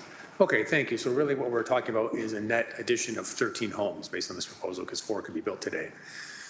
In the overview picture that you showed, it showed the forested area, which I believe is a core area in the urban official plan. Could you confirm that and define what a core area is?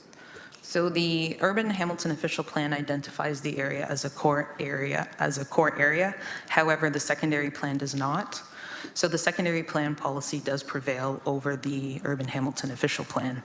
So in this instance, the core area is adjacent to, I don't have my presentation up, but the core area is adjacent to the subject lands in this instance if we apply the secondary plan policies.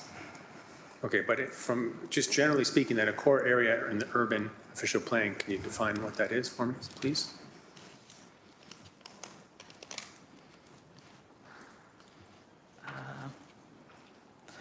Through the chair, I don't have the specific definition from the OP, but core areas are generally highlighted if there are natural features in large abundance, if there's a connection or a linkage to other features such as woodlots, streams, and things of that nature. Right, yeah, thank you. That's what I was looking to clarify. There's a stormwater pond that would need to be constructed. That's just to accommodate these homes. It wouldn't be required otherwise. Is that correct? Through the chair, that's my understanding. Right, okay, so then the city would assume the maintenance of those costs for an additional 13 homes. Okay. I understand that you mentioned the noise wall, that a berm needs to be created, and that's going to be responsible for a significant amount of tree loss, but I understand the existing homes on Braithwaite did not require that berm. Is that accurate? And just looking for clarification on why that berm would require additional tree removal, especially since it's so far away from the homes with the large backyards. So it's my understanding that the berm is required as part of the noise mitigation measures from the highway. So the noise wall and the berm work in tandem. They work together as mitigation measures to reduce the noise so that the amenity space in the rear yards meet the MECP, or the Ministry of the Environment, Conservation and Parks criteria for noise. So the berm is required to act as a barrier where the noise wall will go on top of that, so that the backyards, the rear yards, amenity space are usable to the residents. Okay, those are all my questions for now. Thanks, Chair. Are there any other questions for Jennifer? Councillor Alex Wilson, please. Thank you. I'm just trying to understand what's happening at the back of the properties on the, as Councillor Gassard, the large backyard size, so the lots 1, 2, 3, 4, 5, 6, 7, 8, et cetera. I'm not sure I understand the diagram just in the image. Are you able to walk me through? There's the noise wall. I think that's what Councillor Gassard was happening, but what's happening in that 14-meter setback?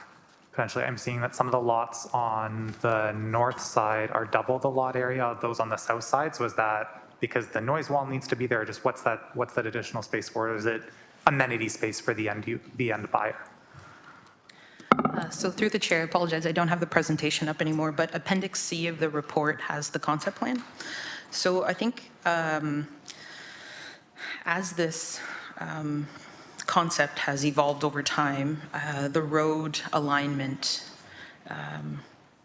really dictates how deep the lots are. So this is the preferred road alignment. We needed this size for the stormwater management facility. So that dictates the depth for the lots on, I'll call it the north side of Braithwaite Avenue. Along the rear of those lots, 1 through 11, on the north side, there are a few things happening there. So we have the MTO, the Ministry of Transportation, 14-meter setback. So nothing is allowed to happen there. Plus we have the berm and the noise wall, which is just along the rear. And then I don't have an overlay, but we also, staff are recommending the implementation of the P5 zone as well, which adds additional depth to a no development area along the rear. So with all of that combined, there is still space between the P5 zone and where a potential single detached dwelling will be constructed, so that people can still have outdoor amenity space and you can still have a shed in the backyard and things of that nature. So staff were okay with the depth in this instance, just because of some of the complexities along the rear of the property. Thank you. I'll familiarize myself with Appendix C and follow up if I have further questions on that. I think what I'm trying to, just maybe I'll ask the kind of endpoint very clearly is, if the house is marketable with a 400 square meter lot on the south side, why does it need to have an 800 meter lot on the north side? I guess I'm like a less deep backyard would mean that noise wall's already there. You're not in those pieces. Whereas what you're saying, and maybe I just need to really look because it's not the P5 and the design are not on the same page. Trying to understand where that P5 zoning is and if there's a way to have a 400 meter size lot that's on the south side, on the north side, like what does that mean for the P5 zone? We're just trying to understand how that was, but I think you answered the question as it was, we maximized lot space based on where the road was, and that was kind of, and then we took pieces back from there. So I understand the process answer. Thank you. Thank you. I think that's it. Thank you, Jennifer. We are now going to call upon Martin Korkopomi from Weston Consulting. I'm very sorry if I mispronounced you. Well, we're still going to call Martin down anyway, but what we're going to do is we're going to also receive this presentation. Thank you, Sal, for that. May I have a mover and a seconder to receive this staff presentation? Councillor Kassar, Councillor Kretsch, hand vote, please. That looks like everyone. That passed, that carries. So, Martin, anytime you're set up and raring to go.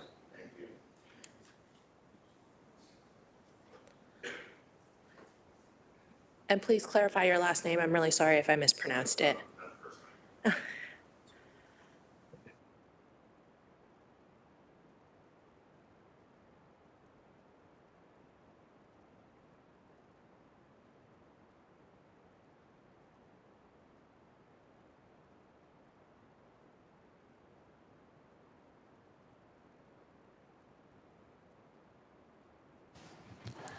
Okay, good afternoon, everybody. My name is Martin Quarkpome with Weston Consulting. Thank you. I'm a partner and registered professional planner with Weston Consulting, and I'm here on behalf of Elite Developments, who are bringing forth these applications for zoning bylaw amendment and draft plan of subdivision for the creation of 17 new dwellings along a new extension of Brathwaite Avenue. So I've got a short presentation here. I will say that Jennifer did a pretty good job of going through the context, some of the background information. So I think what I'll do is spend most of my 5 minutes on more of the details of the proposal and again, be available for questions afterwards. So on screen here, we have an aerial of the subject lands. The details of the property are noted there. In terms of its proximity to the highway, Hamilton Drive and Brathwaite Avenue. The property size is listed there at 2.2 hectares, and the current use is the residential dwellings, but as we know, they've been removed.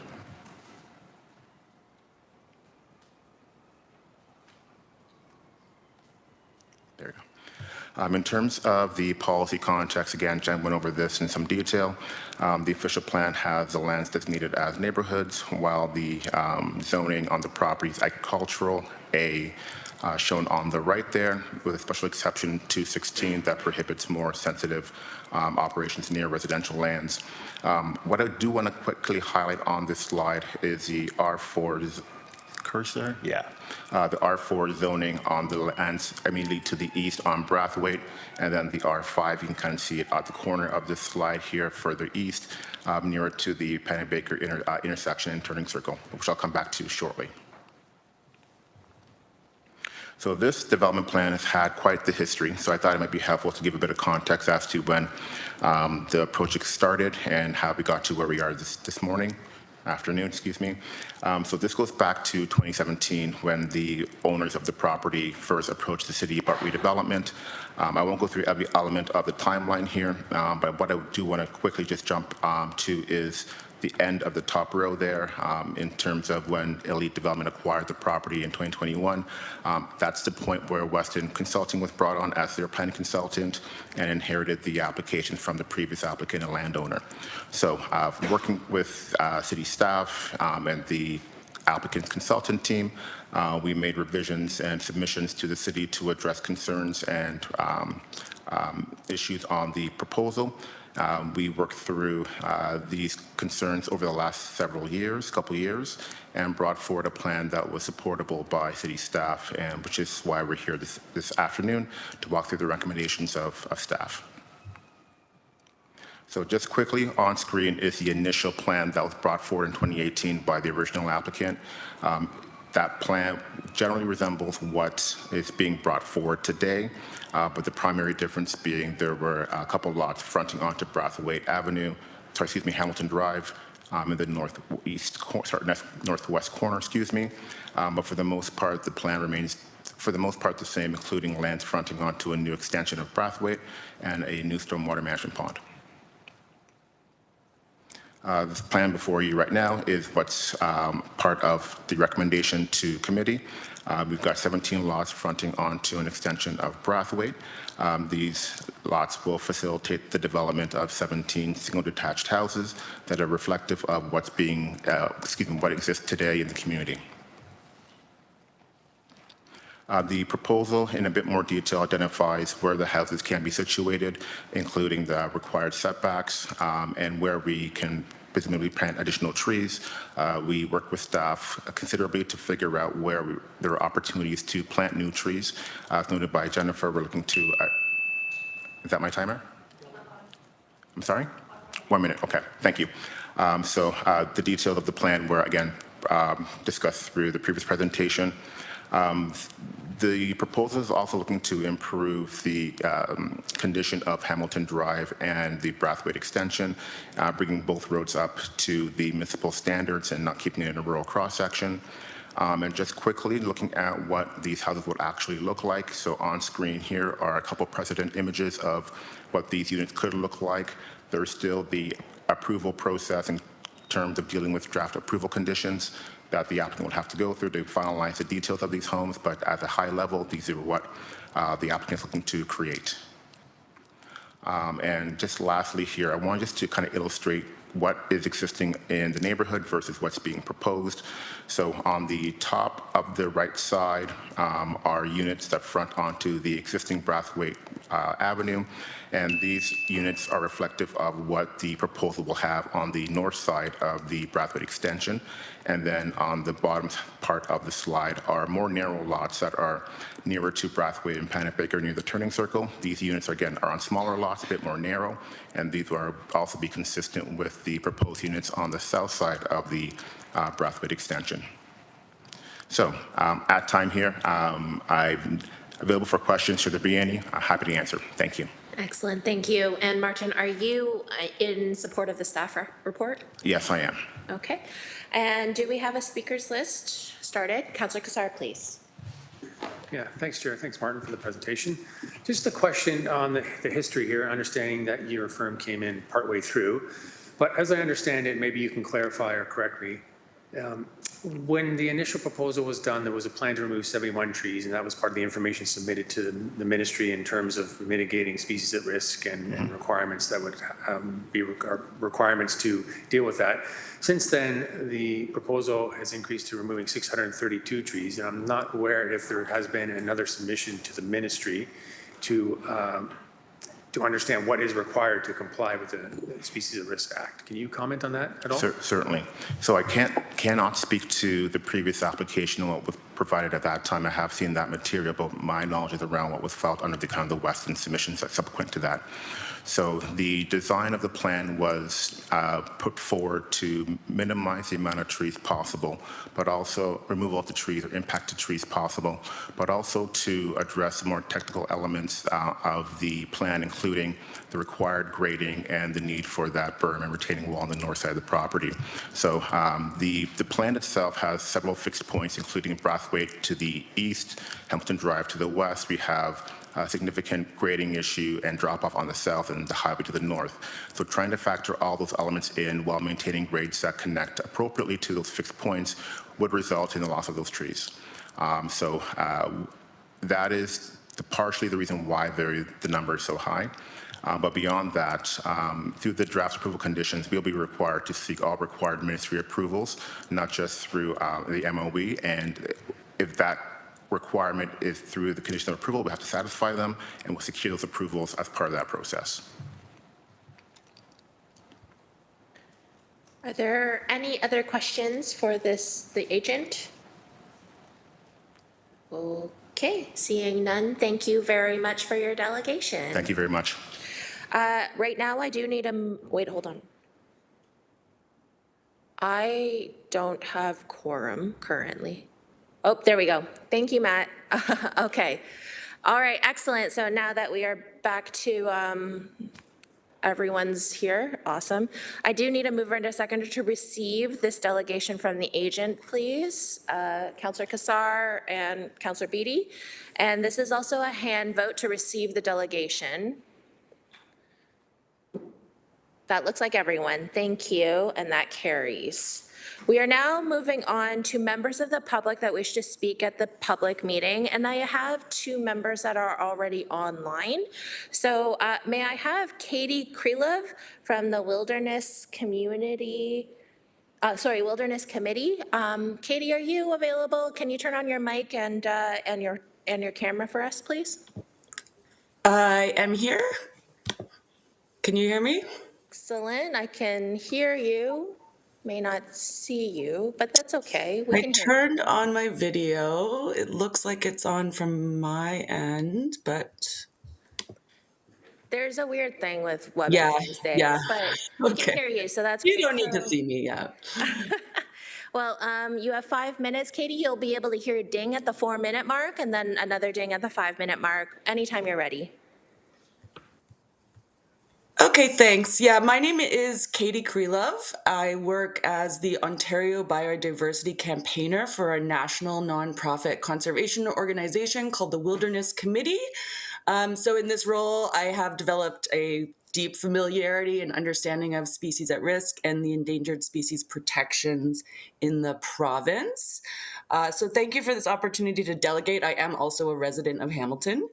And I'm here to raise concerns about the Hamilton Drive proposal to build 17 luxury homes with regard to impacts to species at risk listed for protection under the province's Endangered Species Act.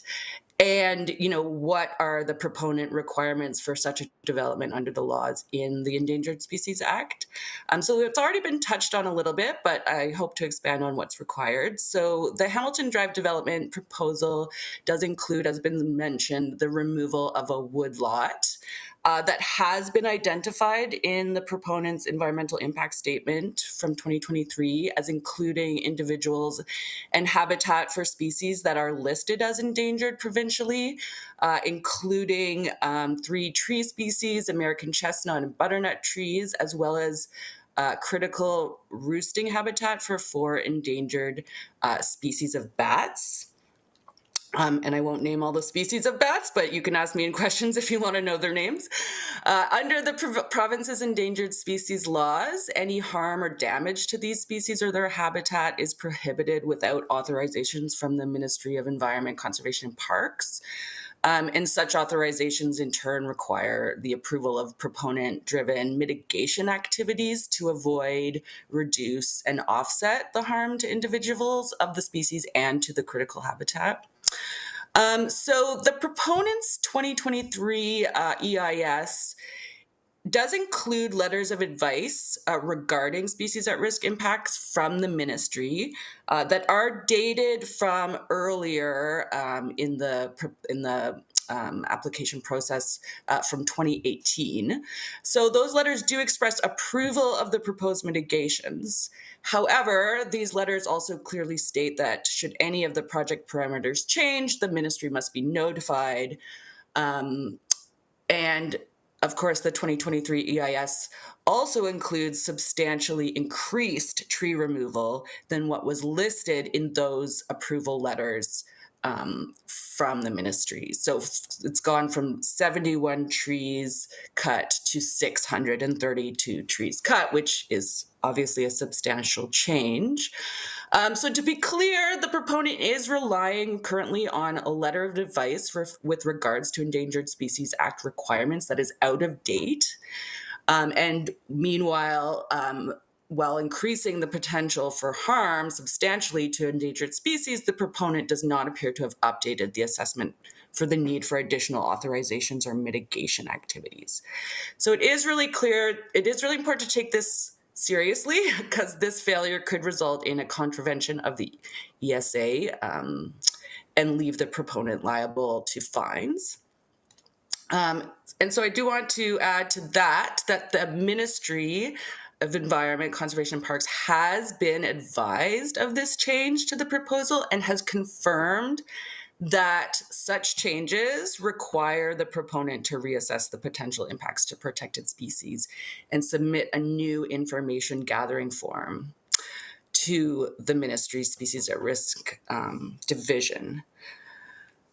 So, in addition to the need to report the large increase in tree removal proposed to the MECP, the proponent must also assess and report the potential impacts for 3 newly listed bat species. So 3 new species were listed as endangered and protected in January 2025. And so they were not included in any assessments so far and not in the 2023 EIS. And again, failure to do so and to undertake appropriate mitigation activities for these 3 new species could result in contravention of the Act through destruction of species or their habitat and open the proponent to fines. So I do urge this committee to instruct the proponent clearly that it must fulfill its due diligence to update its impact assessment regarding species at risk and report to the ministry for reassessment and for need for additional mitigations and authorizations under the ESA. I do also just want to remind the committee that the importance of conserving biodiversity in the ways that we develop goes beyond the legal requirements to do so. The reason we have these laws is because biodiversity conservation, the conservation of healthy habitats, is much more than a nice to have. Biodiversity contributes in a myriad of ways to the quality of life and sustainability also of our human lives and homes, from cleaning water and air to production of healthy soils and foods, as just a few examples. In the case of bats, which is one of the key endangered species involved in this location, they have a key role in consuming vast amounts of insects that, if not controlled, can become agricultural pests as well as health and safety pests. So that is why we have these laws to protect species from extinction, not just to protect them, but to protect ourselves as well. Thank you so much, Katie, for your presentation and your delegation. Are there any questions of this delegate today? Okay, seeing none. Thank you so much, Katie, for your delegation. You're welcome to log off and keep track of what's happening on the YouTube channel. We will now move to our second online delegate, Lucia Mokraki. If you're able to turn on your microphone and your perfect, thank you. You will have 5 minutes started, and you'll hear a ding at the 4-minute mark, followed by another one at the 5-minute mark. Anytime you're ready. Okay, great. Thank you. 1 second. Let me just get my screen share up.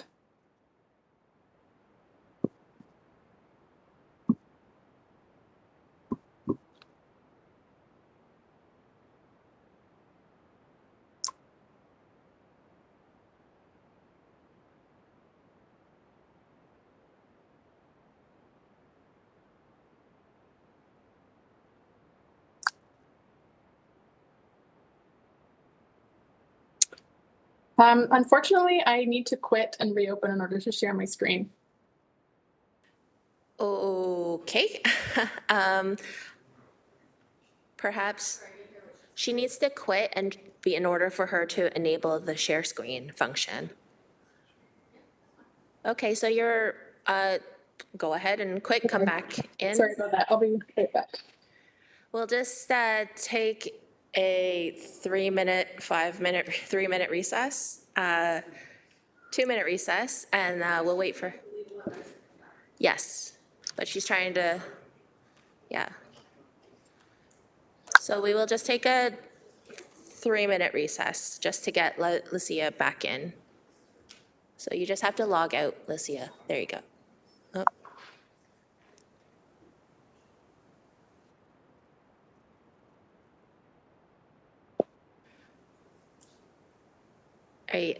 So I could, oh, there we go.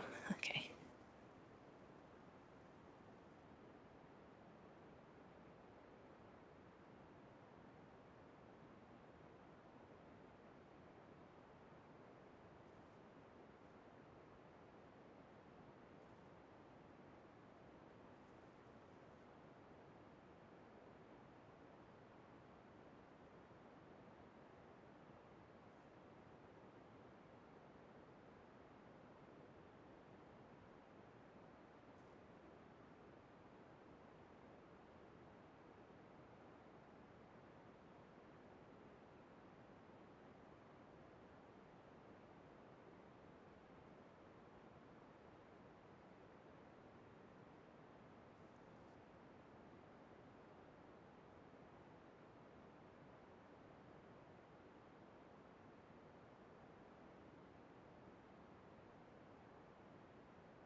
Okay, I'm sorry about that. Can everyone hear me and see the screen? We can hear you. We can see the screen. However, we might have lost a couple of people. Hold on a second. Okay. I'll make one of those like call outs because I know we have the ante rooms that are open. So I do have 2 counselors online. 1, 2, 3, 4, 5. So yeah. Yep, we can, but I just lost my clerk. Oh, there she is. Okay, I do have 7 because I do have 2 online as well. So Lesia, I'm sorry, I'm not sure if I'm saying your name correctly. That's okay. It's Lesha McCricky. Okay. It was a great try. I think 5 people in my life have gotten it right. So I mean, you're on the right page. Well, thank you so much. Anytime you're ready to go. Great. Thank you so much for having me, and good afternoon, Council. And I appreciate the opportunity to speak with you today. I'm here to provide a little bit of background information on some of my studio's work to provide some larger context on tree preservation in the city. So I run a studio called Tropos, and I've been working on a project called Building Conservation Networks for the past several years. The topic of the project is how ancient urban trees support the future of our city. For background as well, I'm an artist and also a landscape architect, and mostly focus on research through my studio.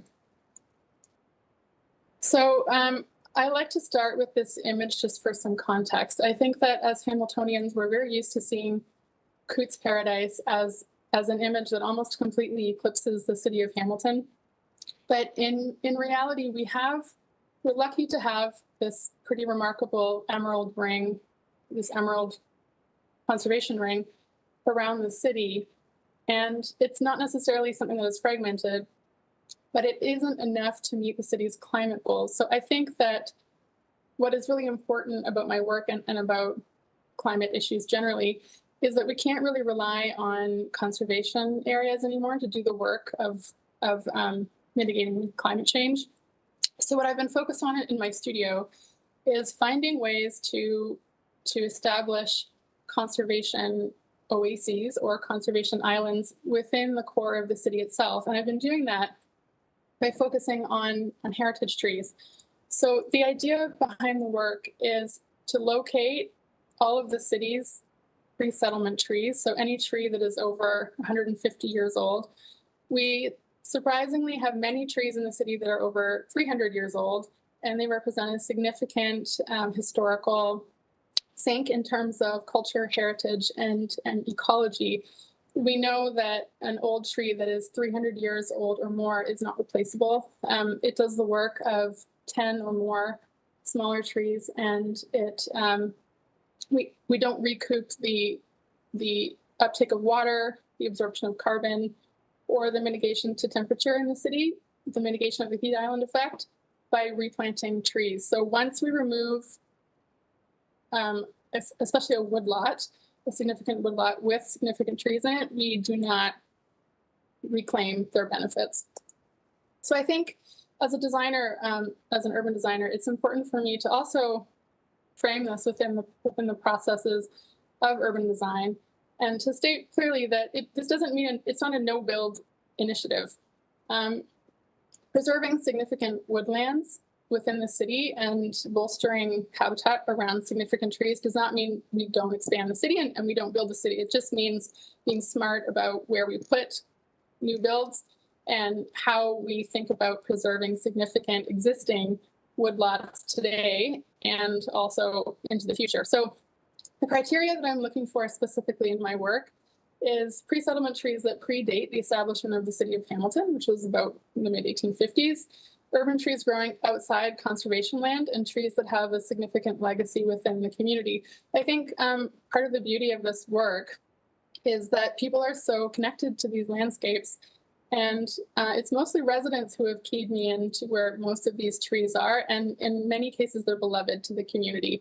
So there's a very, very strong connection between residents' sense of place and belonging that is already established through significant trees that of which many exist in woodlots. So this project prioritizes ancient urban trees. This is a white oak that is off West 5th. It's about 200 years old. It prioritizes community agency and green spaces. This is a 225-year-old sugar maple on the mountain brow near Concession Street in Ward 7. And by focusing on monument trees, by focusing on historic trees as a key landmark, the project really is about establishing them, these living landmarks, as a new type of monument. This is a white oak on the mountain above Shadoke that is about 225 years old and growing on the bank of an old stream, which is now grass in a park. So in terms of mapping, the project has to date have collected 1,600 plus monument trees across the city. So there are a lot more than I thought there were. And as you can see, they tend to grow in clusters.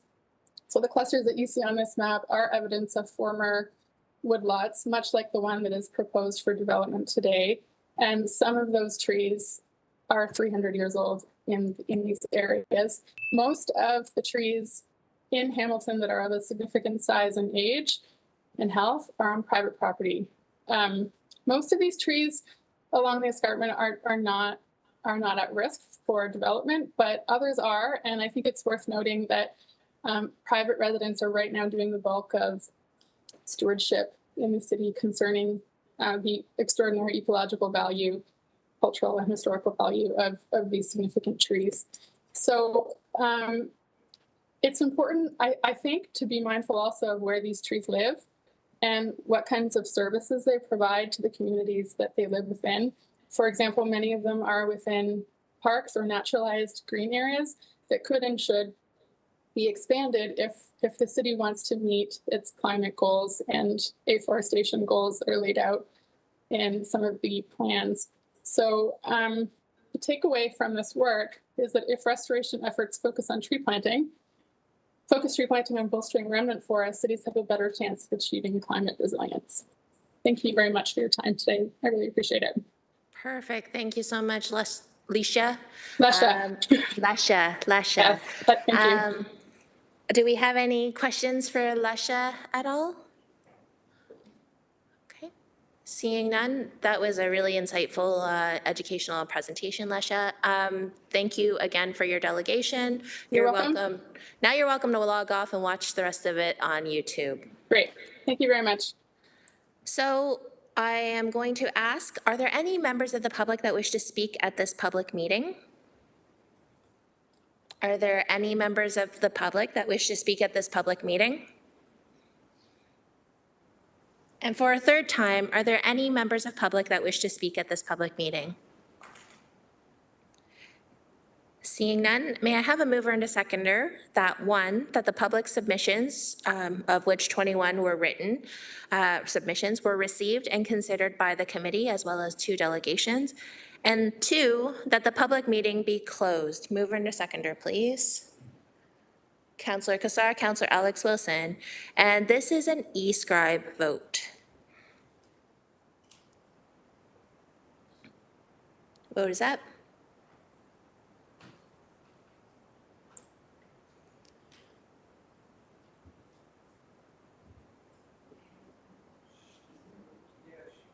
Yes, Councillor Nguyen was there, yep. And that vote carries 10-0. Thank you. We are now moving on to the approval of the report recommendations. Let's put it on the floor first. So may I please have a mover and a seconder to put it on the floor? Councillor Beatty, and I'll second. Put that on the floor. Any speakers to this, please? Questions first then, before we go into comments? I think you're up. Oh, wait, Councillor McMeekin. Yeah, general question. My muscle memory isn't always as sharp as it needs to be, but it seems to me that I recall that there are provisions in the Planning Act for what we call nature by design. And I'm wondering if the bench, since we've now heard a fair bit about bats and the study that's 15 years old and hundreds of trees, which seems to run counter to some of the principles that we've established as a horseshoe here. Can you speak to the nature by design aspects of planning and what impact they may have on this particular project? Please. GM Robichaud. Through the councillor, you are correct. It is one paradigm or one approach to planning where you're designing with nature in terms of, for example, instead of a public street, you would do a condominium road. You would privatize some of the space to minimize the impact because a municipal street, by being 20 meters in width, has certain standards and results in certain disruption. I would point out that historically during the conversations with the province has made it, or the advice they have given us is that the species at risk legislation is their legislation and that we are to make applicants aware of it, but it's not in the sense that we don't own it or we don't impose conditions.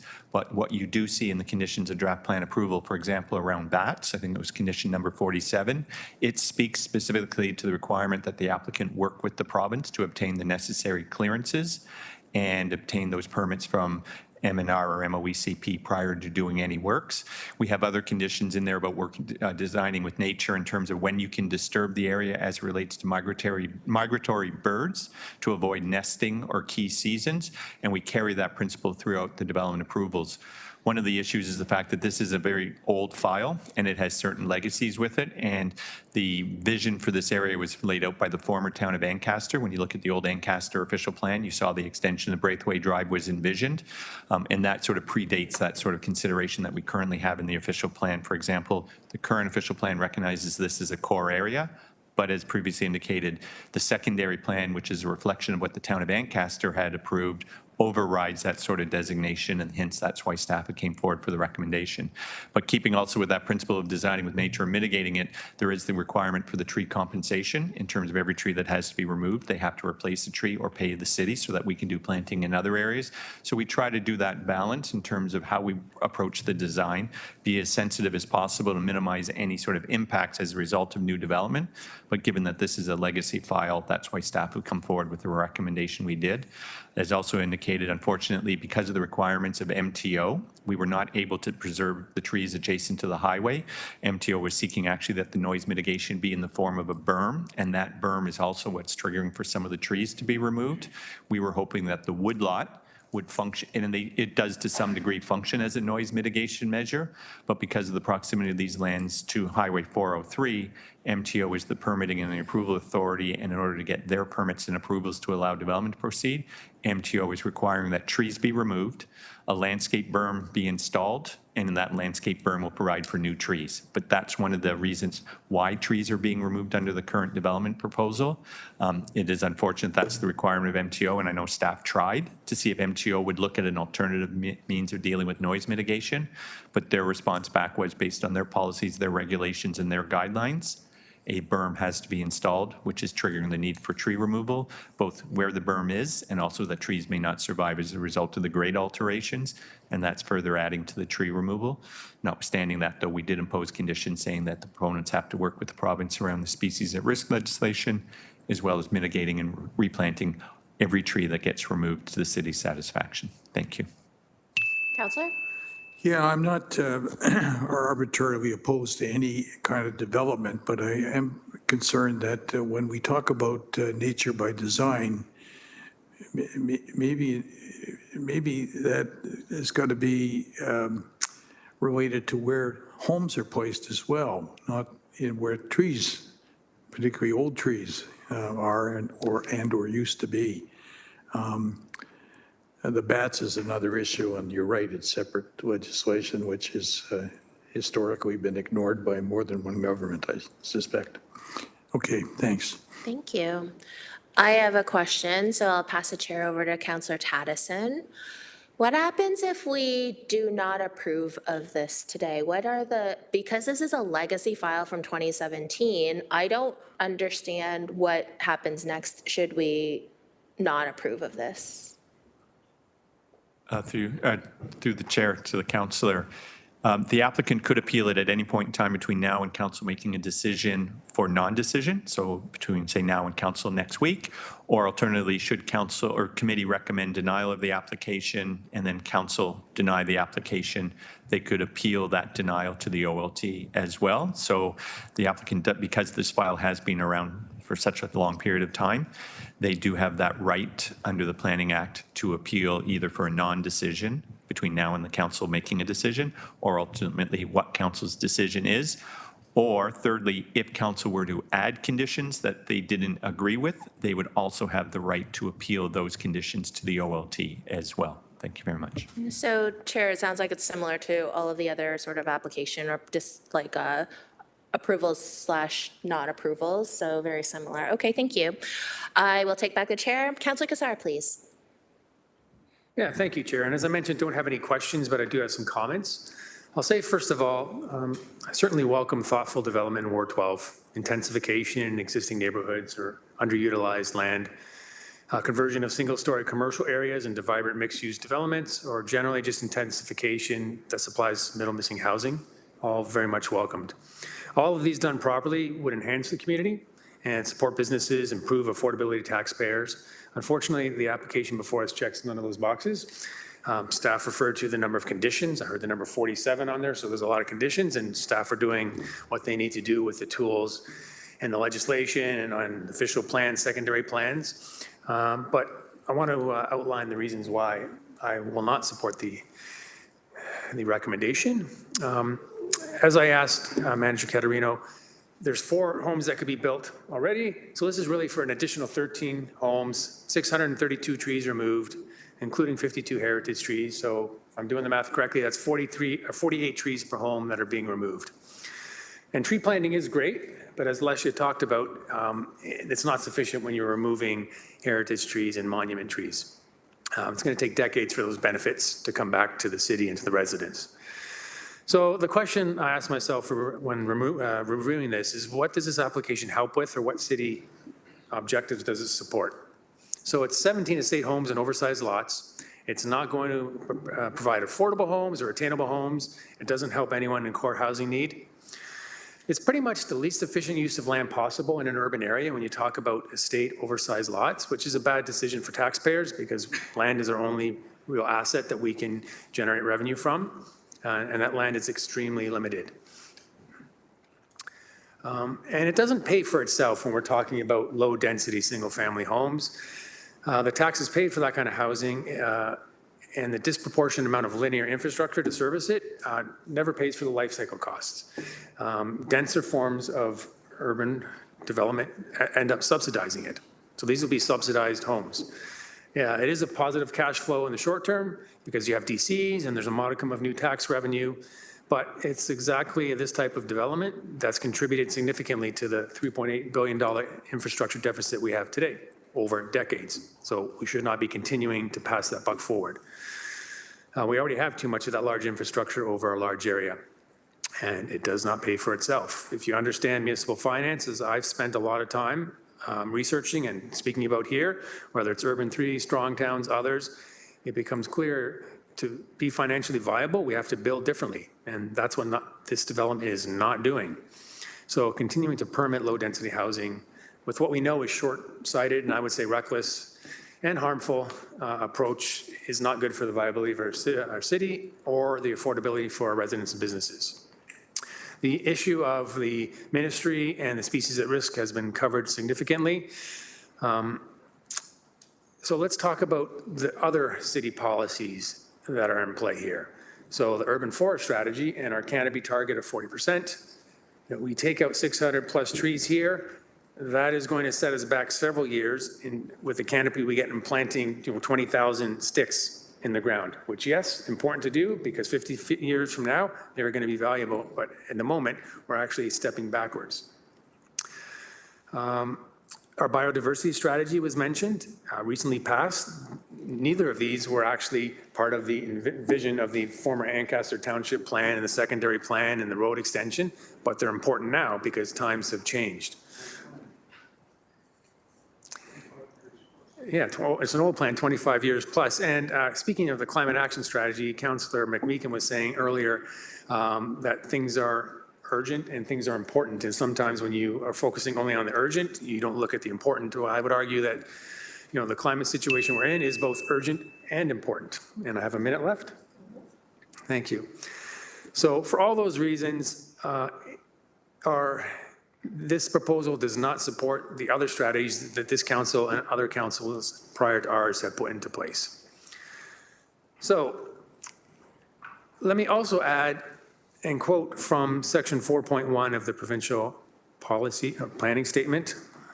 The manager got confused there too. 4.1, natural heritage. Number one, natural heritage or natural features are areas that shall be protected for the long term. Two, the diversity and connectivity of natural features in an area and the long-term ecological function and biodiversity of natural heritage systems should be maintained, restored, and or where possible, improved, recognizing linkages, between and among natural heritage features and areas, surface water features, and groundwater features.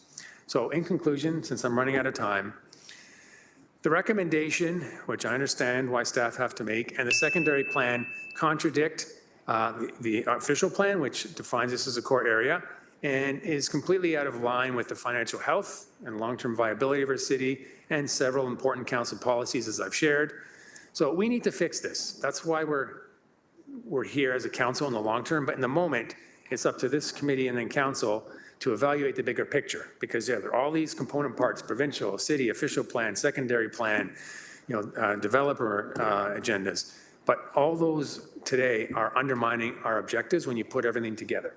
So that's why I would encourage this committee to deny the application and make that recommendation to council. Thanks, Chair. Thank you for that. Any other, Councillor Beattie, please. Thank you, and thank you to the ward councillor for unpacking this. So two things that I just wanted to add to the conversation. I moved the motion to put it on the floor, and I have been advised that if I were to vote in opposition to it, it would be procedurally difficult as a result. And I don't need to go into it. I'm happy just to support the staff recommendation. I can probably see the writing on the wall here.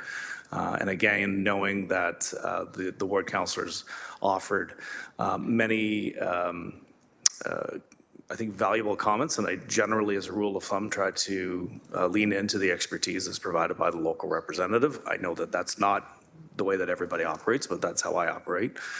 So I just wanted to make that known, that I'm marking my vote based on some advice that I've received procedurally, so that I don't end up having to withdraw, and then there's no motion, and then nothing happens, and then et cetera, et cetera. I do, however, I do believe in a mix of housing options. So I will highlight that I do take exception to low-density housing being called reckless. I think that it's a part of the overall housing mix. I just don't share your opinion on that I think that there are opportunities from time to time, perhaps not in this situation, but as a broad statement, I think we need to be cognizant of multiple options available, particularly in the declared housing crisis that we're in. Okay, thank you. I was always under the impression you could put something on the floor and vote against it. So that's all right, we are confirming that. But while we're confirming that, Councillor Taddison would like to weigh in. Well, I've always said that I encourage residential development that reduces the need for land usage, for land use. So for me, on this particular case, if we increase the density on here, we kill more trees. But I'm just thinking, like, is there, in my own mind, if they took this back and they did something along the lines where they skirted it and they made density on the outside area, could you save the trees and keep it in the condition that it now does have? But does that, take away from the ability of people to use that land that are going to live on that land? If it's like, so for me, I'm caught between, are we going to preserve trees and wildlife and habitat you can't have people necessarily living in the same proximity. So I'm kind of caught between that. But I do, like the other councillors, say that I appreciate the wisdom and the knowledge and the place where the ward councillor comes from, and I will likely support him in his wishes. Thank you. Oh, I thought that you were getting to a question there, so I was like, oh, is this rhetorical or, okay. Thank you, Councillor Taddison. Councillor Crutch, please. Yeah, I'm happy to support Councillor Cassar on this, and I'll say a couple things. I don't think Councillor Cassar was saying all low-density residential development is reckless, but in the context that we find ourselves in here, I can see why he would say that. And I don't blame planning staff here either. I think one of the issues is that they have to follow a bunch of policies and guidelines. Some of those things talk to each other extremely well, and some don't necessarily consider all the things that we might care about as city leaders and city builders, especially when we consider things, other contexts like our Hamilton forestry plans and parks plans, all kinds of things we think about when we think about green spaces.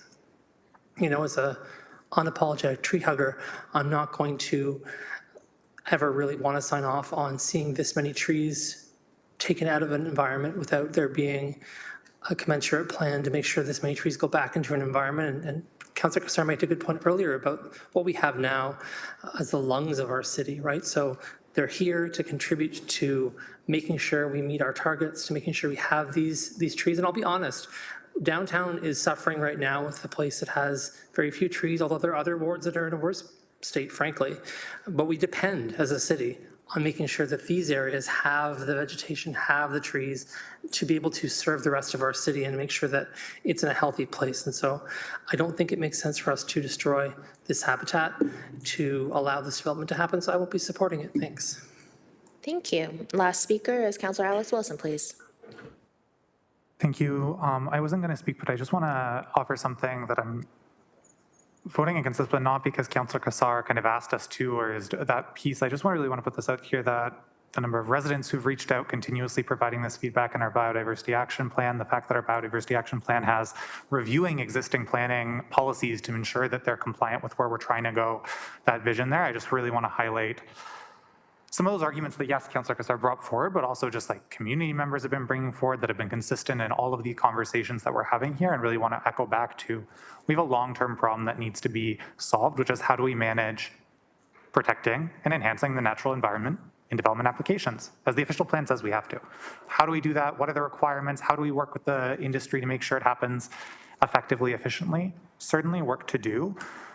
I definitely have heard quite clearly from local residents that this isn't the application that they're looking for downstream or down the hill. And I think for all those reasons, all the reasons shared, I can't support this today. Thank you. Councillor Crutch, for a second time, just, you know. Yeah, just wanted to clarify that I wasn't just saying this because I was supporting the ward councillor's decision. I wanted to make sure that it was clear that I have, real concerns about us taking away these trees as part of our natural heritage. Also, I recognize the fact that when staff recommend something and they say we should approve it, and then we don't, and it goes to the OLT if it might, that we don't really have a great success rate of winning in those situations. I do think sometimes there's principled issues. There have been a couple of times as term of council I've voted against staff recommendations here. I think only 2 other times. Once with respect to the luxury development of the waterfront, another time because the height of a building was going to go above the escarpment, and that was something I think I was in concert with city staff on, saying we shouldn't really support this because it goes against the height of the escarpment, and that was something we cared about as part of the downtown secondary plan. This, I think, also lends to a lot of our principles that we care about when it comes to planning and it comes to city building. So just wanted to clarify that. Didn't want anyone to think that I was just doing this because I thought, oh, the ward councillor thinks it's a good idea, so I'm going to support it. I think there are other reasons why we should support what Councillor Cassar said. Thank you very much. So just procedurally, clerk? So to clarify, you're correct. The mover of the motion does not have to vote in favor, so as is. Okay, all right. And with that, I'd like to call this to question, please. Sorry, just. Sorry, Madam Chair, no, I was just consulting with legal, just to ensure that there's reasons for the denial are attached. I believe the ward councillor had articulated some of those reasons. And just to make sure that we have instructions why council is denying the application. And the legal hasn't been able to confirm, but also just an additional clause adding that legal staff be authorized to hire the necessary external consultants to defend council's position, because planning staff are on the record as supporting the application. Legal will be required to hire an external planner and maybe other consultants, just as a caveat or an additional rider to the conditions, so that, and then if it's not needed, we can always remove it between now and council, but it's just to provide the necessary instruction and direction to legal. I don't know if legal staff have any additional comment, but just as long as there's reasons for the denial and that authorization to hire external consultants to defend the city's position at the OLT. Sorry, thank you. Thank you, GM. Solicitor, did you want to clarify anything then? Good afternoon, Rachel McVean, Solicitor Legal Services. No, nothing in addition. The comment with respect to reasons, yeah, we would need reasons necessary to oppose. With respect to external consultants, if we could include those instructions, I'm quite sure we have them, but just as sufficiency reasons, while I guarantee that we have those instructions embedded, that would be appreciated. So just so that I'm clear, do you need that written right now as, or can we go forward with the vote?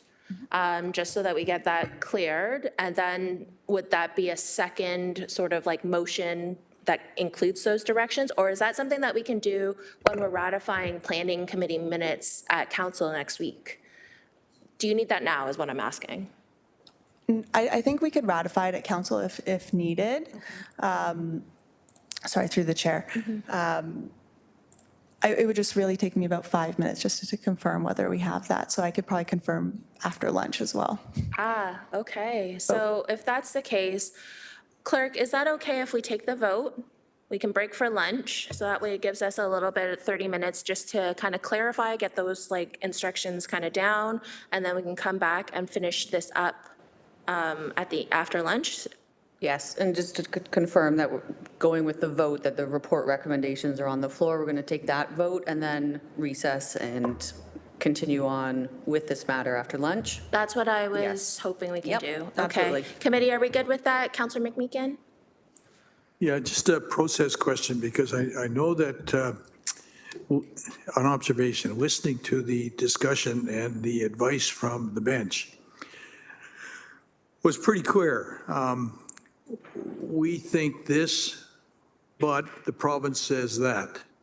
We think this, but the province says that. And then we're in the dilemma of struggling with, do we hire an independent consultant, because our own planning staff can be subpoenaed to come and give testimony against the position of the horseshoe, if that were the case. Can I assume, is it proper for me to assume that if the situation were to present itself like that, that the kind of answer that would be given by our planning staff, our senior bench folk, would be consistent with what we've heard today, that the reason we're doing this is because a berm's required rather than trees, this rather than that. I think that's really significant, because you don't want to feed the hand that bites you, right? And when we have I'm assuming a set of principles that we're going to articulate between now and council, we don't want to put our staff in a position, particularly when they're given reasons that they've had to do maybe something that they, given their druthers, might not have done. So I just want to flag that. That's a serious procedural issue, and the OMB was done away with, and there were proposals around how municipalities could handle things like this. It's very different from the situation we have now. Thank you for that observation, Councillor McMeekin, but I think that, again, giving that 30-minute time frame or recess to just kind of like get our ducks in a row will be helpful, and we want to make sure that we set staff up so that they understand where committee is going with that. All right, so again, Councillor Tattison, please. I'd just like to state for the committee that we also turned down a proposal at Green Hill that was recommended. And one of the councillors who's no longer with us had said, oh, this will be the shortest deliberation at OLT ever. And in the ensuing time that went forward, the builders and developers came back with some proposals that were advantageous to the community. So I'd just like to throw that out there to say that I understand that we're in a tug and pull relationship with, we need to build, but we need to protect. You know, maybe there's some flexibility there, but we have to take stands in order to, you know, make sure that the standards we want are adhered to. So I'll leave it at that. Thank you very much, Councillor Taddison. Now can we go to a vote? Because that would be awesome. Can we go to a vote, please? So this is on the staff recommendation, and the vote is up.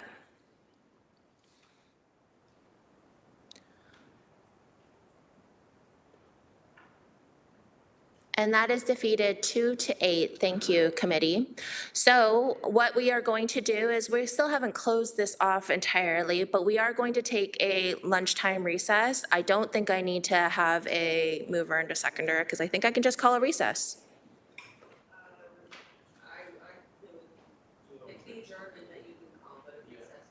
Oh, well, Councillor Kassar and Councillor McMeekin, hand vote? 140.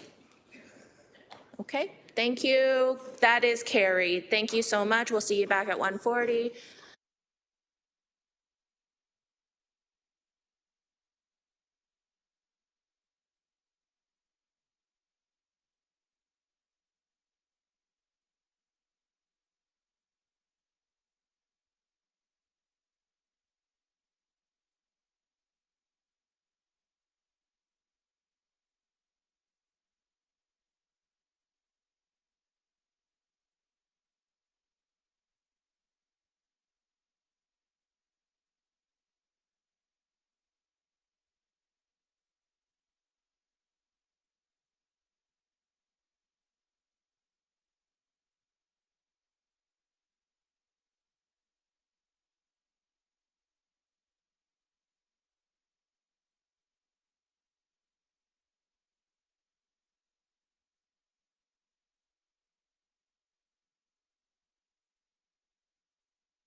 Thank you.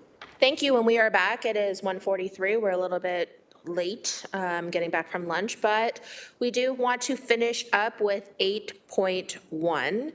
And I am going to speak in singular words until Clerk Kelsey gets the email. Have you received said email, Clerk Kelsey? How's the weather? Yes, the weather's okay. Okay, so Clerk, I wonder if you can put that up on the screen for us to take a look at, because just so that committee understands, we do need to provide direction for why we are denying this application. So this, having that lunch to just kind of work out what the wording is. And thank you to Councillor Kassar for his quick typing. So I wonder. All right. So just to read it out loud, the reasons for denial include but are not limited to: the secondary plan is out of date with current needs of the city and does not represent good land use planning, does not comply with the official plan, is not consistent with the official plan direction to protect the natural environment, not consistent with the natural heritage policies of the provincial planning statement, and the loss of 632 mature trees is a direct contradiction to Hamilton's urban forest strategy, biodiversity action plan, and climate action strategy. So Clerk, since we have that up and Councillor Kassar has so graciously put this wording forward, does he need a seconder to have this? Councillor Alex Wilson. And at this point, I will open it up for a conversation on that wording if we're all good with that. Councillor Pauls, please. I'm just wondering, do we have to vote? Oh, you're on mute. Okay. I was wondering through the chair, do we have to vote on that? Because I voted in favor of the staff. So will I be voting on this and voting against it? Yeah. I'm confused. What was this? Was this a motion or was just a suggestion to give to the staff so that they could hire somebody, spend money, and to fight this? I just want to be clear what we're doing here. So what we did was in the first previous, before we broke for lunch, it was defeated, so we did not take the staff recommendation. So as part of that, they required reasons for why this was denied. So this is us adding to that first initial denial of the application. So these are the reasons for the denial. And then but from I did not deny that. So how will I vote? I voted for the staff recommendation because this is going to cost us money. We're crying out for homes. We're crying out for. Point of order. There's no debate on the floor. So, but I'm just wondering, do I have to vote or not? There is a debate. Yes, you do have to vote because that is us adding to the second part of this. So the second part was that are we in agreement for what is the actual reasons for the denial? So I think that you will still vote. If you want to stay consistent with your vote, you can vote against this. But again, this is all part of the addition to the previous vote, which was the denial of the application. I hope that's a little bit more clear. Well, it's a little bit more clear. I just want to hear from staff. What will that cost us? I heard something like we have to get somebody to investigate, or is this going to cost us money and time? I don't think that that's where we're going with that, because this is just to ensure that we are adding to the initial denial of the application. But I'll ask Clerk Kelsey to help with some of that clarification. So just the original vote was on the recommendations and it was defeated. So just not a denial. It was defeated. Right. I look it was at it defeated. as That is defeated. correct. Yes. So this motion that's now being put on the floor is a vote on denying the application and the reasons given, and that was mentioned before we broke for lunch that we are also adding in the wording that we need to hire the external planner. Right. So let me ask Solicitor McVean first. Solicitor? Yes, through the chair.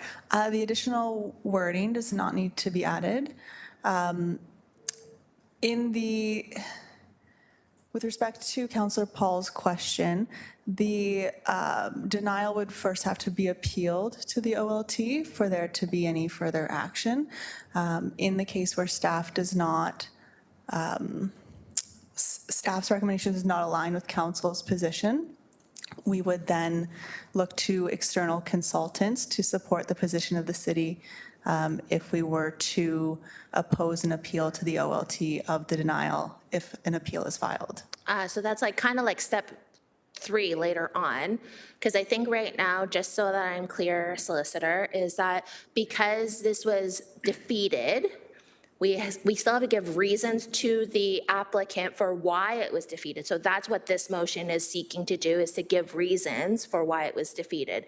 If the applicant then goes on to OLT, that's when you start to do all of the other stuff that we might have to hire the external consultant and all of that stuff. That's only if the applicant has decided to go to appeal at the OLT. Is that correct then? Yes, that's correct, to the chair. Okay. So Councillor Pauls, does that kind of make sense to you? Because no, it doesn't. I just don't understand. We're going against staff. Right.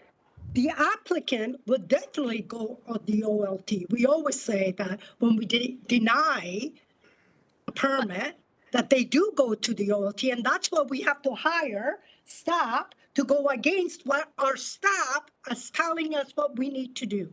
So to me, I will vote against it anyways if it is a motion. I didn't realize it was going to be a motion. It was just to help the staff try to position themselves to why they would go against the staff recommendation. So to me, that is absurd. So anyways, that's my position. If it's a motion, then I can vote. That's all I wanted to know. Is it a motion we're putting on to go against the staff recommendation? So yes, we have already defeated the staff recommendation. Yeah. Staff required a reason. So this is what we are voting on, to all accept the reasons for the defense of the motion of the application. So these are the reasons that will be attached to the defeat of the application. Councillor McMeekin, please. Yeah, another tricky process question. Given that we heard the staff articulate why they had, because of the process, to support it, they also articulated why they wouldn't support it. And I know there was a huddle here around what's the wording. I guess my question is, if we're looking at positioning our staff, would it make sense for the staff or whoever on the bench was part of the conversation to say that the staff would now, based on the discussion that we've had, have to concur with the position that the Horseshoe's taking? I don't know how to ask that because I think that, again, I think that where we're at a weird crossroads is that staff have given an approval recommendation, committee has given a defeat of this recommendation. Now, committee is adding the reasonings to that defeat. That doesn't necessarily mean that staff are taking this as like step 1, but I'll ask GM Robichaud to weigh in. Thank you, Madam Chair. Let me be clear. Could staff take a different position given that we've had the discussion? To be clear, when we talk about staff, it would be clear that growth management staff, traffic staff, their position would be what their technical comments are, irrespective of what the planning staff's recommendation was.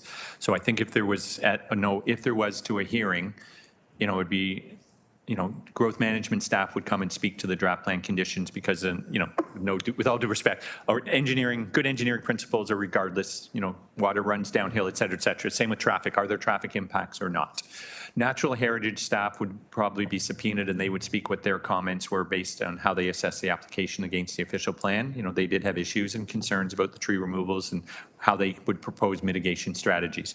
Planning staff, though, you know, because we're implementing council's adopted official plan, we would only be able to speak to the report, and we would, any evidence, if we were subpoenaed, would be based on the written report that was prepared by planning staff. If asked to comment about the issues raised by council and the reasons for denial, we could give an opinion as to whether or not we opine on those, but I don't think that what we're just saying is in order for legal to put their best foot forward, it would be best if they hired an independent planning consultant who could put a fresh set of eyes on this and give their independent opinion on the matter going forward. Thank you. I trust that clarifies it. Just looking to protect our interest. Okay. Thanks. All right.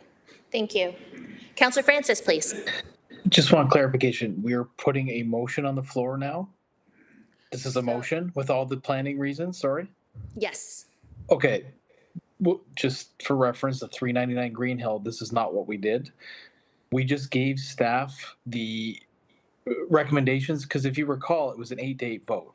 If you have a motion on an 8-8 vote to deny the application, then you have a motion for all your reasons on another 8-8 vote, you have no recommendations before because that'll fail.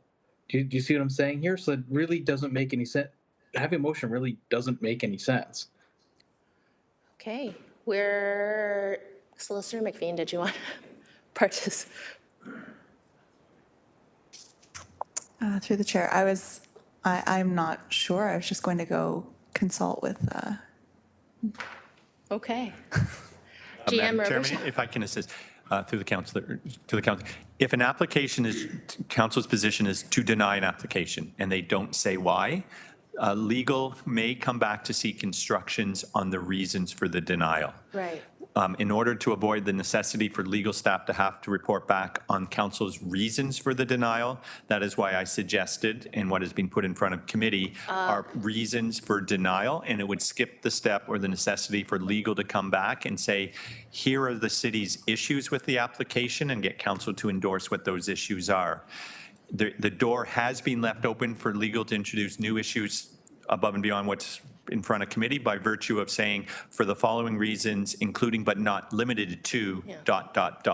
So that provides a bit of flexibility, but that would just, it removes that additional administrative step for legal to have to come back after hiring an independent planner to say, here is what our case is going to be in front of the OLT. Instead, it's here are the reasons that council has, or committee has identified why the application should be denied. If the planner or based on further review, additional issues get identified, there's sufficient flexibility for legal to introduce those because it's consistent with council's direction being for the following reasons, including but not limited to. That's the administrative difference. It gets us to the same position at the end of the day. Legal will put forward the best case possible, but this just skips or eliminates the requirement for legal to have to come back and say, based on independent review, this is what our case is going to be. Correct? Sorry, I just wanted to confirm. Yeah. Okay. Thank you so much. Sorry, it just puts us in a goofy position because if you have a situation where it's an 8-8 vote and you're giving a recommendation on a motion, you just denied an application, staff recommendation on 8-8 vote. And then you have a motion with all these recommendations that planning staff have to follow at the OLT.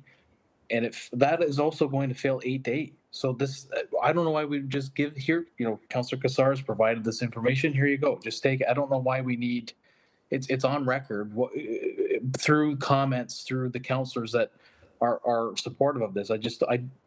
Why we need a formal motion here, that doesn't make sense. It's not the process that we followed in the past.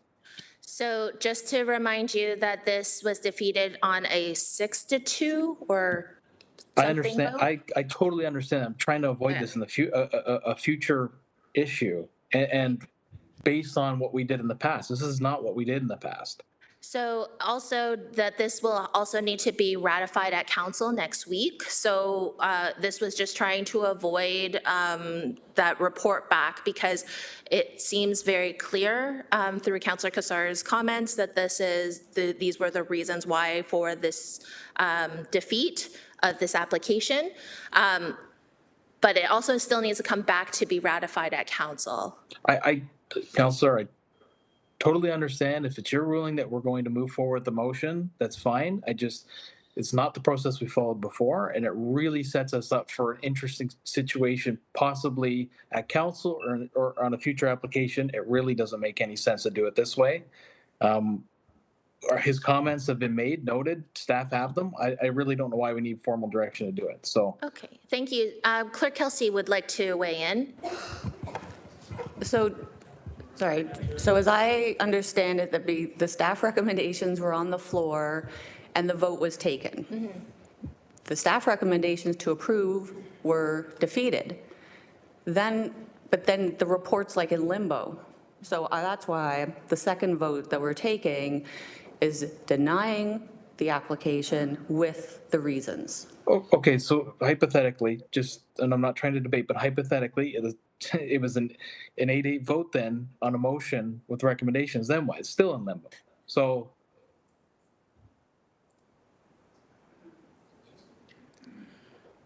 I'm at a loss at this point. I understand your perspective, Councillor Francis. I think that we have been given some instruction from staff, from clerks, to move forward as is with the motion.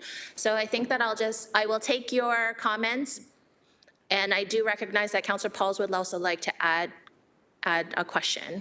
Councillor Pauls? Yeah, I just, going in the line what Councillor Francis was saying, have we ever done this before? Last term, I don't recall, because we haven't confirmed, we still haven't gone to council to ratify it. So have we ever done this before where it failed and we put a motion for the staff? I don't think we've ever done that. So what's new? Are we setting precedent? Like what Councillor Francis, are we going to be doing that with every planning? Every planning that it fails, then I could put a motion why I want it failed and to fight for it. Is this a new way? I just want to know. If it is, well, I'll go with it. So Clerk Kelsey, please. I was going to say, I'd have to go back to really check, but I believe the way it's been done more common is that the report or recommendations are put on the floor and there's an amendment to change the approval to a denial along with the reasons for the denial. It gets us to the same place whether we do it that way. I personally feel this way is cleaner, of putting the report, defeating it, and then putting on the second motion. There are a lot of things that we have to do for OLT hearings sort of down the line. And What about the councillors that are not in this committee? Will they have opportunity? What about if they would have voted yes? They will have not opportunity to see that. So I think that that's where the minutes come into play, and that is part of the preparation for council when the minutes are approved at council. So I think that that's where I'm going to go with Clerk Kelsey's recommendation here and continue down this pathway. I thank both of you for your commentary, and we definitely take that to heart. Thank you so much. So again, let's move back to what we have currently on the floor, which is the motion that was presented on the screen. Does committee need to see it on the screen again? No. Let's call to vote then. We do have a mover and a seconder, and that is an electronic vote, please. Yes to confirm the written statement that was provided, and a no is not to confirm those written statements. Vote is up.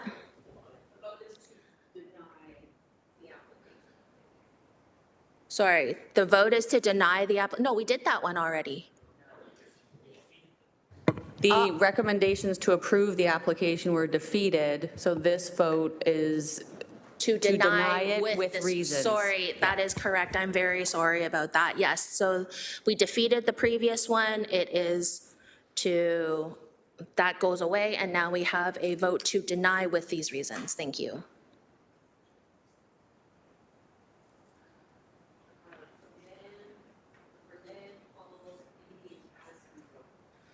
I don't think Councillor Nan is here, and neither is Councillor Taddison. Councillor Beatty?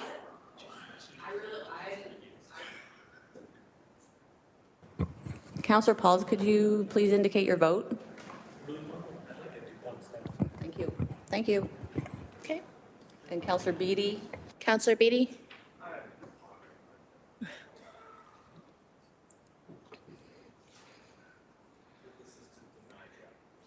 This is to deny the application with the reasons that were provided on the screen currently.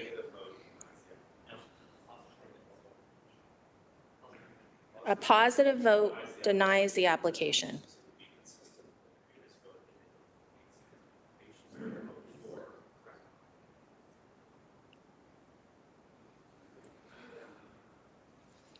And that vote carries 6-2. All right. Okay. Clerk, are we done with this? Okay, yes, amazing.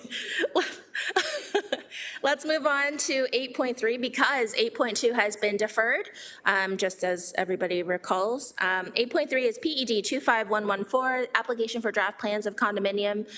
This is for vacant lands for lands located at 541 and 545 50 Road, Stony Creek, Ward 10. And Michael Fiorino is here, so I'm getting a big no. Okay, so I would like a mover and a seconder to waive the staff presentation. Councillor Beatty, Councillor Critch. And this is a hand vote to waive the staff presentation, please. And that looks like most, all. Oh, right, that carries, thank you. Matt Johnston from Urban Solutions is here. Thank you, Matt, for being here. And you're the agent for this file. And I'm, again, waiting until you actually get your presentation up and going.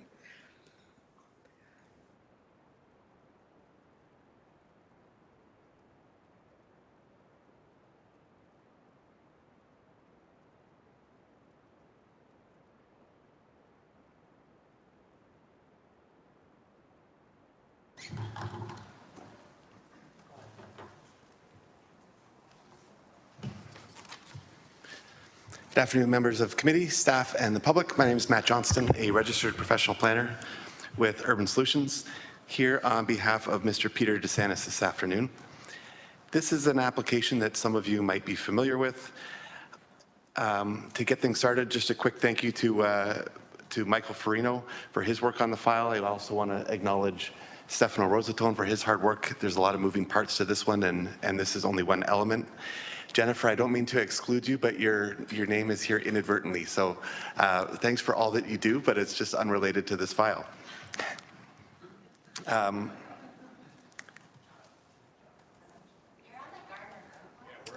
Yeah, this is the wrong PowerPoint.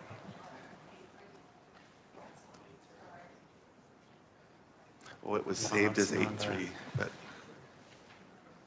There's no 8.3. No. I have a memory stick. Yeah, give me a memory stick, please.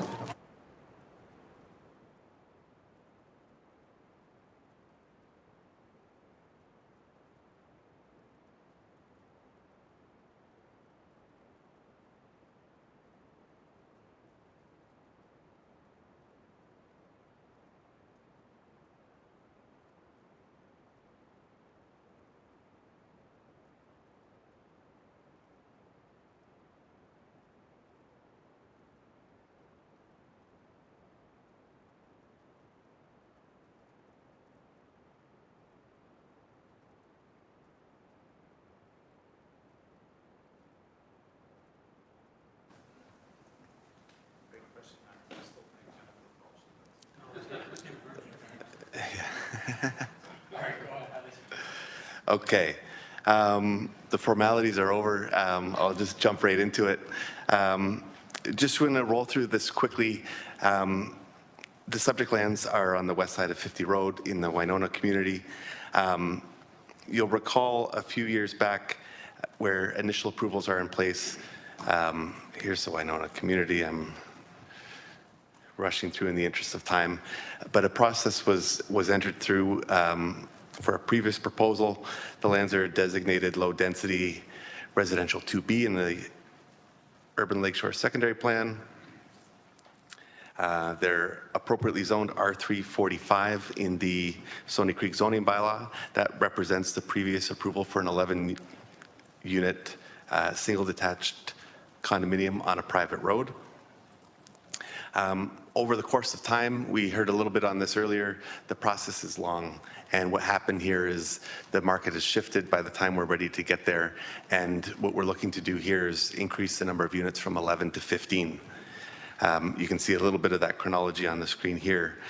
But what I really want to bring our attention to is this application is one of many to implement that change from 11 to 15. We've got conditional site plan approval to go from 11 to 15.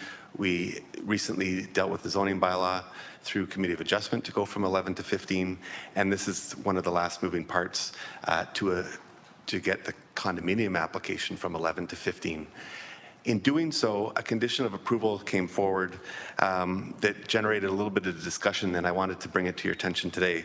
And that's condition contained in Appendix C, requiring a warning clause for private waste collection. What we see on the screen here is our classic T design for a private development on something of this size. They exist by the dozens all over the municipality. Those that predate current requirements enjoy full municipal waste collection curbside. Some of them are grandfathered where they allow for a communal pad out at the municipal road. What's happened under the current rules is a site like this is unable to enjoy municipal waste. Mr. DeSantis has been looking to advance the development, has sourced this out for proposals for private collection. The price tag comes in at $35,000 a year to collect municipal waste from this 15-unit development. Translate that over, that's $2,333 per unit per year that these new homeowners will have to bear. And that actually equates to $48 a pickup if you look at weekly pickup. And again, we're accepting the condition today. We've talked to staff.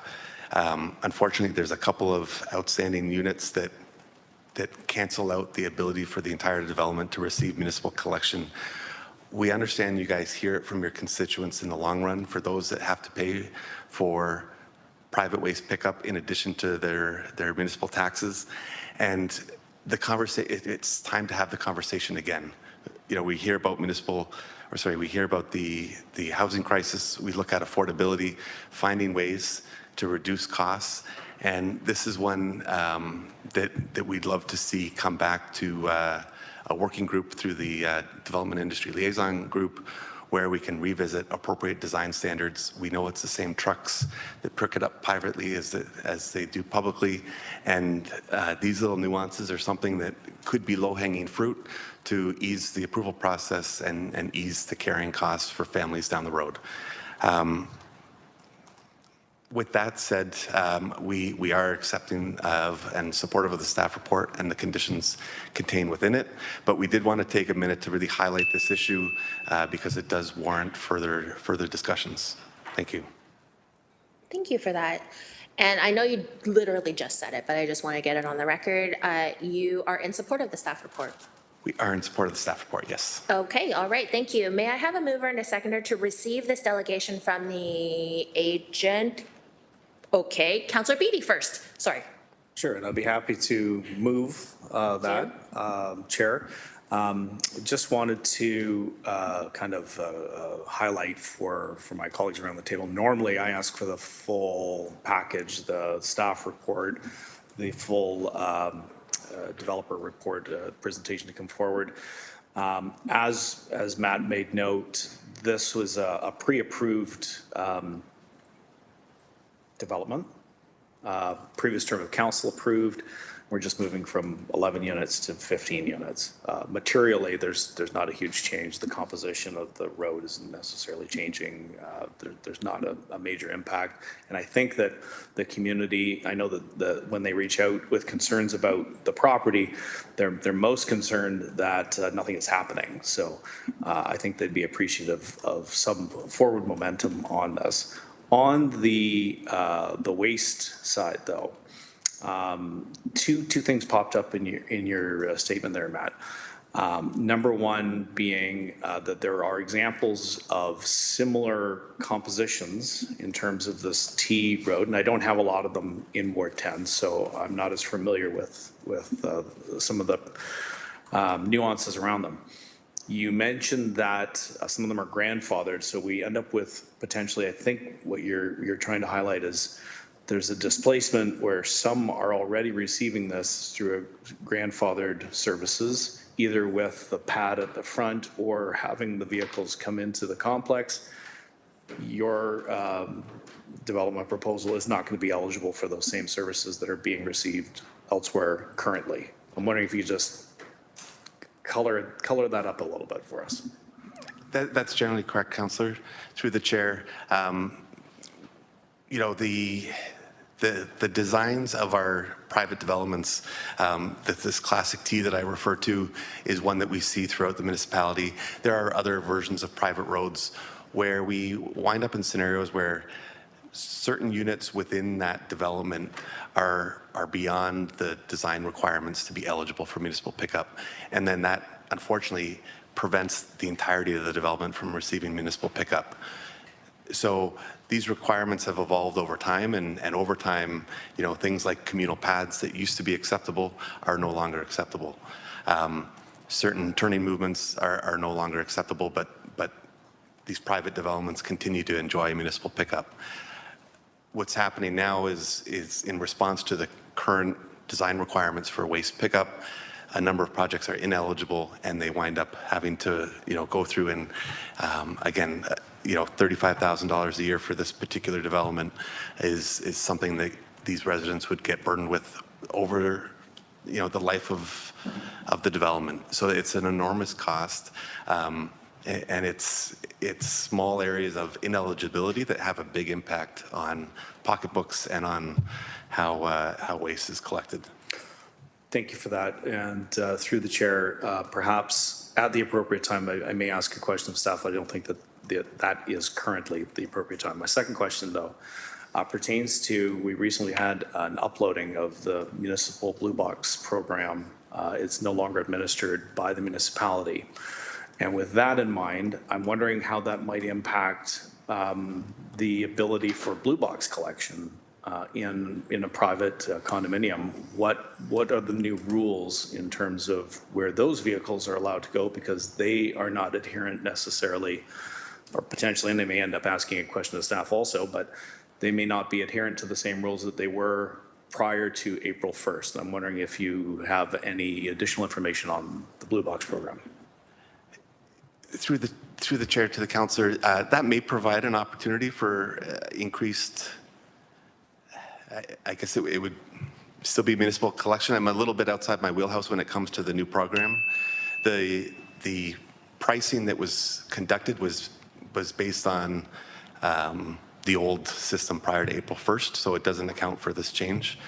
So it may offer some relief, but you know, it's an important enough issue that we really wanted to take a few minutes to highlight it today in what would otherwise be a very routine approval. So we did want to take a few minutes to highlight this. Thank you. Okay, and I totally put you on the spot, which wasn't fair, but I know that could be a consideration as we move forward, and at the appropriate time I'll ask staff if they have any ability to comment on the go forward based on the uploading to Circular Materials Ontario. Okay. Thank you very much. Councillor Pauls, please.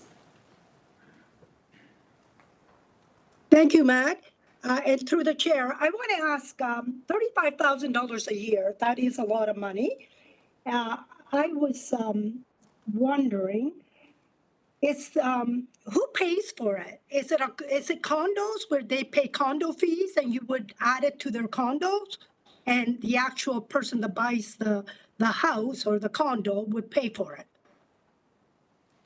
Through the chair, that's correct. So the condominium fees would be inclusive of the waste collection, accounting for the the reserve fund, as well as snow maintenance, et cetera.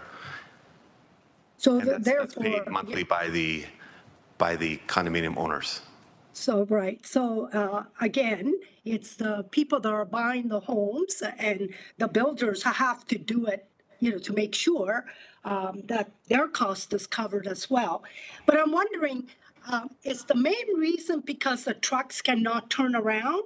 And if so, was 11 units enough to be picked up? And now that you have 15, you cannot get it picked up? Or was it both, 11 or 15? Through the chair, it's both 11 or 15. It's the length of, there's a number of factors to adhere to, but in this case, it's really the length of any required reversal. But it can be, that could be the issue. There's a few design things that have the potential to make a site ineligible. I'm just wondering, I know some are grandfather. I know I have some on my ward up on the mountain where one area, they pick it up and the other units, they don't pick up because one was grandfather. So I'm just wondering how we could help out. Like we would have to ask staff if there's any way we could do that. But I'm just wondering, the $35,000 a year, that's just the basic. Things will go up.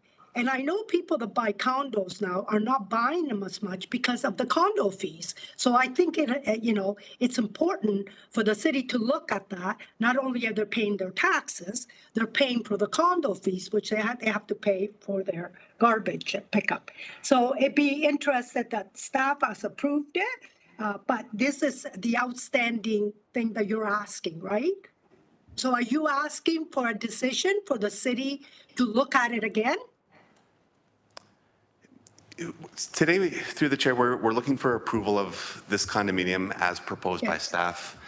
We understand it's a bigger picture issue that warrants discussion. If there's the will of the committee to direct staff to initiate an engagement process similar to the one that was conducted 2 or 3 years ago, that would be a great place to get to. I think it is time to have the discussion again. We had a good, robust one through the Development Industry Liaison Group, led to a lot of improvements, but there were still some discrepancies in terms of where we ultimately wanted this to land. And, we just continue, I understand that you guys continue to hear this from your constituents. We continue to have the conversation with staff. It's still not in a place where I think it could be. Thank you. Thank you, Matt. They're And separate then. Your ask is still to get approval first, so just to be clear that this is that ask is a separate ask, correct? Through the chair, correct. All right, sorry, Councillor Pauls, just wanted to get that clarity. And thank you through the chair and to Matt. This is not my ward. If it was my ward, I would maybe put a motion or an amendment to see if we can look at it again. So I'll leave it up to the council that's involved if they want to do that. But I understand the issue, and I think it's an important issue that we really should look at. Thank you. All right, thank you. Seeing no other speakers, I do have Councillor Beatty moving this. I do need a seconder for this, Councillor Kassar. And this is a hand vote to receive the delegation from this agent. And that is everyone. Thank you, and that carries. Now we are going to ask if there are any members of the public that wish to speak at this public meeting. Are there any members of the public that wish to speak at this public meeting? And for a last time, are there any members of public that wish to speak at this public meeting? May I have a mover and a seconder that there were no public submissions received regarding this matter and that the public meeting is closed? Councillor Beatty, Councillor Alex Wilson. This is an e-scribe vote, please. Vote is up.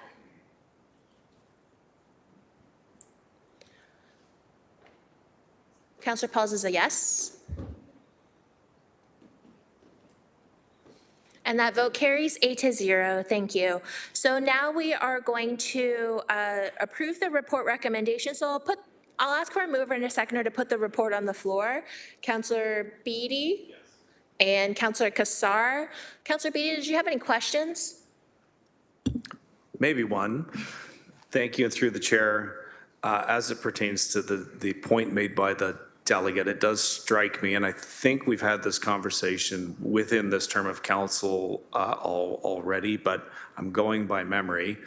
It seems like we have an unbalanced set of circumstances around the city where we may have allowed or currently do allow for pickup in this situation, but the go forward from here on in is that we don't. And I'm not sure how that plays out in terms of an overall approach to this. It strikes me that perhaps an all or nothing is the better way to deal with this. So maybe if there's an explanation on the waste management, I think it's a condition that's on the approval. I think that's how it was phrased. If staff can offer any more feedback on that, and or a possible go forward solution that might change the outcome for this and future developments. Director Del Bello, please. Through the chair to the council, I'll take a stab at that. With regards to the design, the current design does not fit the current flow for the garbage truck to properly continuous flow, because it's a T, it has to go in and back out, and that's not a continuous flow of the truck to properly and safely pick up the waste management for this site. We have included these conditions have been included through Public Works, through Waste Management on these types of design in the last several years, due to the fact of safety. The truck is backing out in an unsafe manner, could cause children to be coming and running out, or an adult or somebody to be walking and being hit by the truck. So that's why basically Waste Management has included that this is not the proper design for continuous movement of the truck to pick this up. We could have further discussions with Waste Management. Unfortunately, no one hears from Waste Management to further discuss their design, their policy in place for this design. But this policy, the way we put this note in there for the condominium, has been a continuous note that we have put in previous applications and in previous of this one also too, when it came to this committee, I believe 2 years ago. Thank you, Acting Director, and through the chair, great explanation. It sounds like if there was a remedy, it wouldn't be before this body, that it pertains to policy that it would be housed under the jurisdiction of the Public Works Committee, not necessarily through the Planning Committee. Am I correct on that? Through the chair, that's correct, yes. So, and I don't want to dispute safety issues, but I think if you've spent any time out in the real world, we see these trucks backing up all the time in other locations, and it's done safely. I would never want us to be in an unsafe situation, but I'd also like us to be aware of the reality out there. So perhaps there's another conversation to be had before Public Works that would lead to an outcome. Now, could I ask the question, if the current policy was changed at Public Works that no longer required what is required, would that change the conditions on this go forward? Let's say a year or two down the road, if the policy changed, then suddenly this would become eligible, whereas it is currently ineligible? Through the chair to the councillor, to answer that question, all depending on how quickly the applicant or the owner wishes to clear their conditions of the condominium. If they clear the conditions within a time period where this policy is still in place, then this condition has to be stayed in place. If Public Works changes their mandate or their policy with regards to pickup, and they have not cleared that condition, that could be looked at through the clearing of the condition. Just to clarify, sorry. If I may just add, Yeah, Councillor, please do, General Manager. Should depending on how quickly the applicant and the developer move forward to registering the plan of condominium, building the houses, even if they were occupied and initially there was private waste pickup, but as a result of the review, it was determined that they would be eligible for public pickup, then we would put in place a process in which they could request that service, and that warning clause on title would essentially become moot at that point in time. I can tell you that the growth management team are looking at some of our development engineering standards right now, as working with some of the consulting engineers. So I can have a conversation with my acting general manager, Jackie Kennedy, about adding this to part of that review.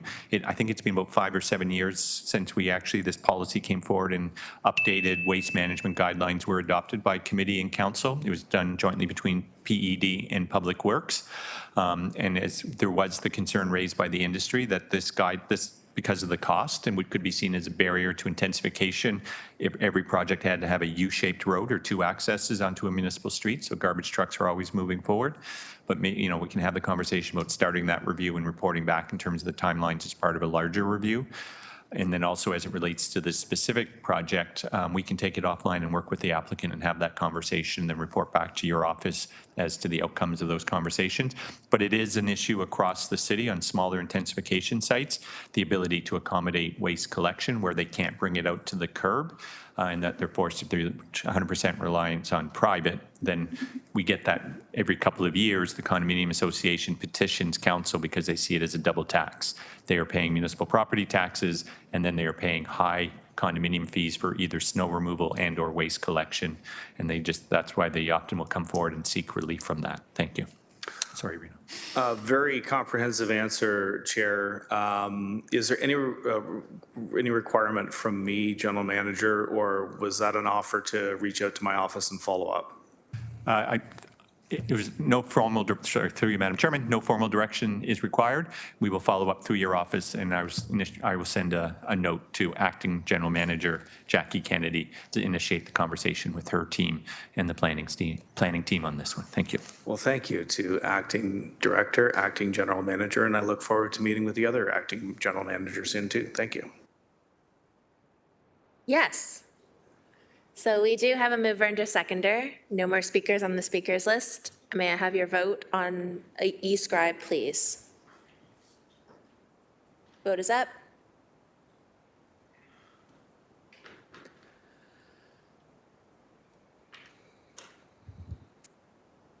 Councillor Pauls is yes.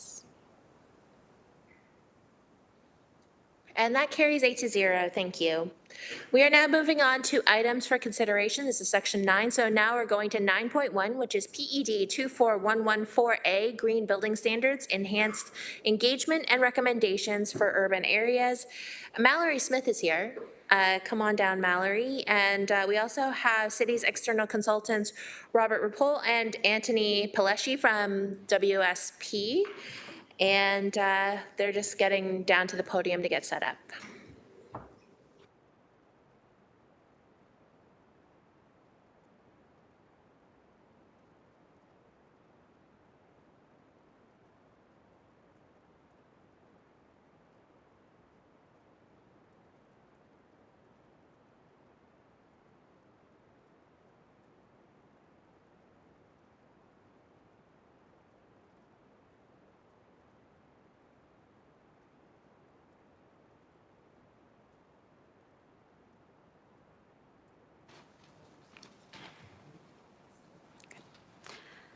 Good afternoon, Chair, members of committee, members of the public, and staff. This presentation is in regards to PED 24114A, the Hamilton Green Building Standards, and the enhanced engagement and recommendations which apply to the urban areas citywide. My name is Mallory Smith. I'm a planner on the zoning bylaw reform team, and I'm joined by Anthony Peleschi, an energy and carbon technical lead, and Robert Rapole, the planning and engagement lead from WSP, retained by the city to help bring forward the green building standards. Just quickly, an agenda for today. I will be going over the project context and background. Robert will walk us through the engagement and consultation summary. And finally, Anthony will provide a summary on the recommended changes to the Green Building Standards energy performance metrics. So back in September of 2022, staff brought forward a draft of the first version of the Green Building Standards, which at the time was called the Sustainable Building and Development Guidelines. The purpose of the report was to bring the draft before Planning Committee and gain permission to consult on the document. At that point, the guidelines applied only to low-density residential uses and were scoped in the performance metrics included and had very limited mandatory requirements.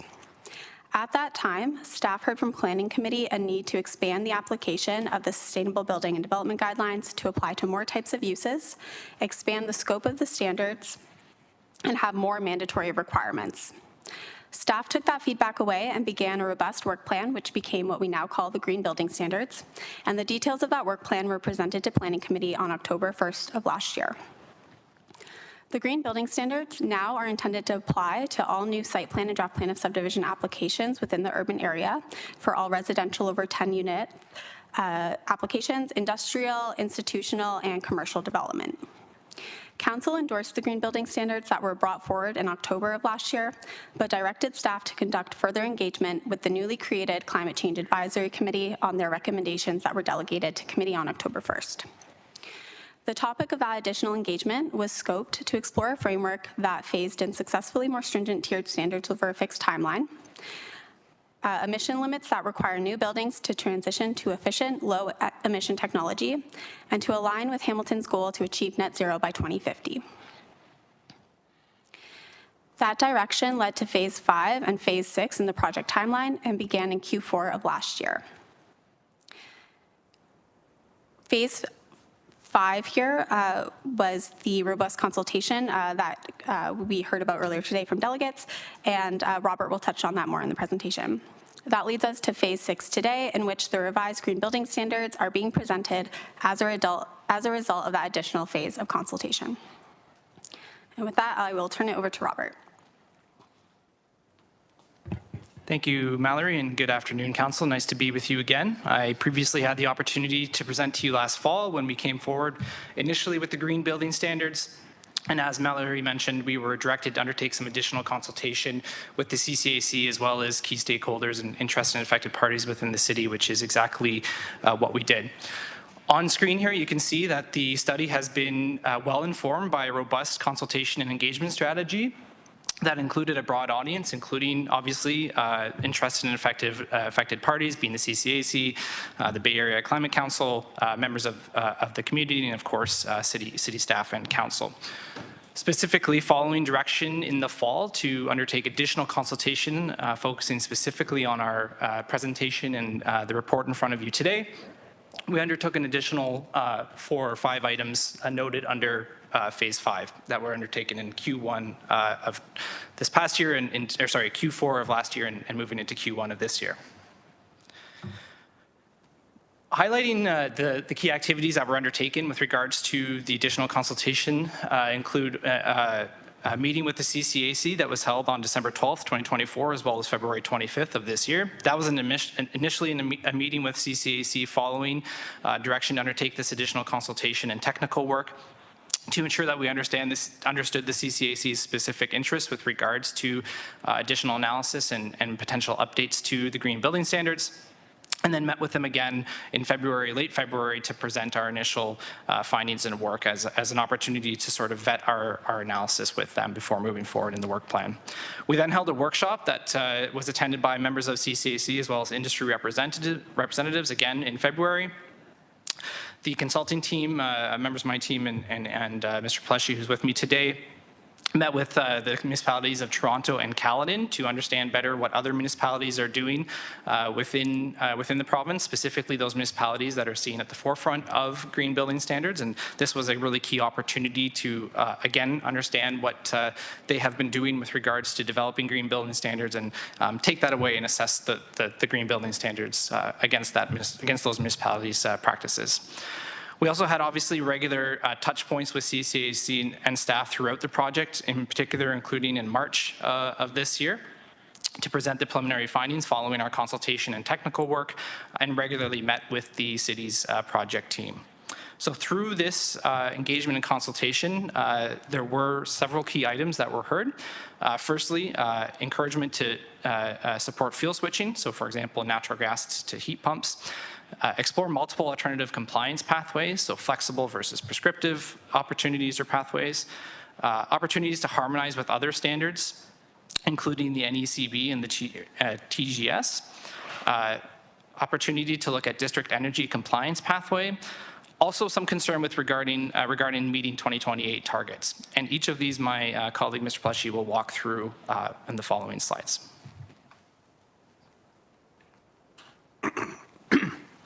Thanks for having me.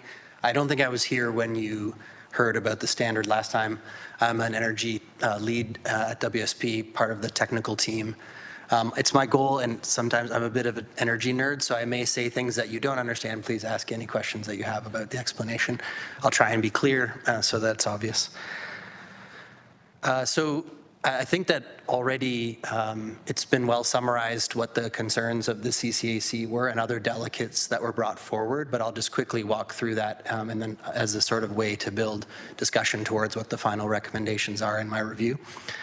So the original proposed requirements and the ones that were delegated on October 1st were essentially in alignment with Toronto Green Standard, the current version that is in place right now, version 4.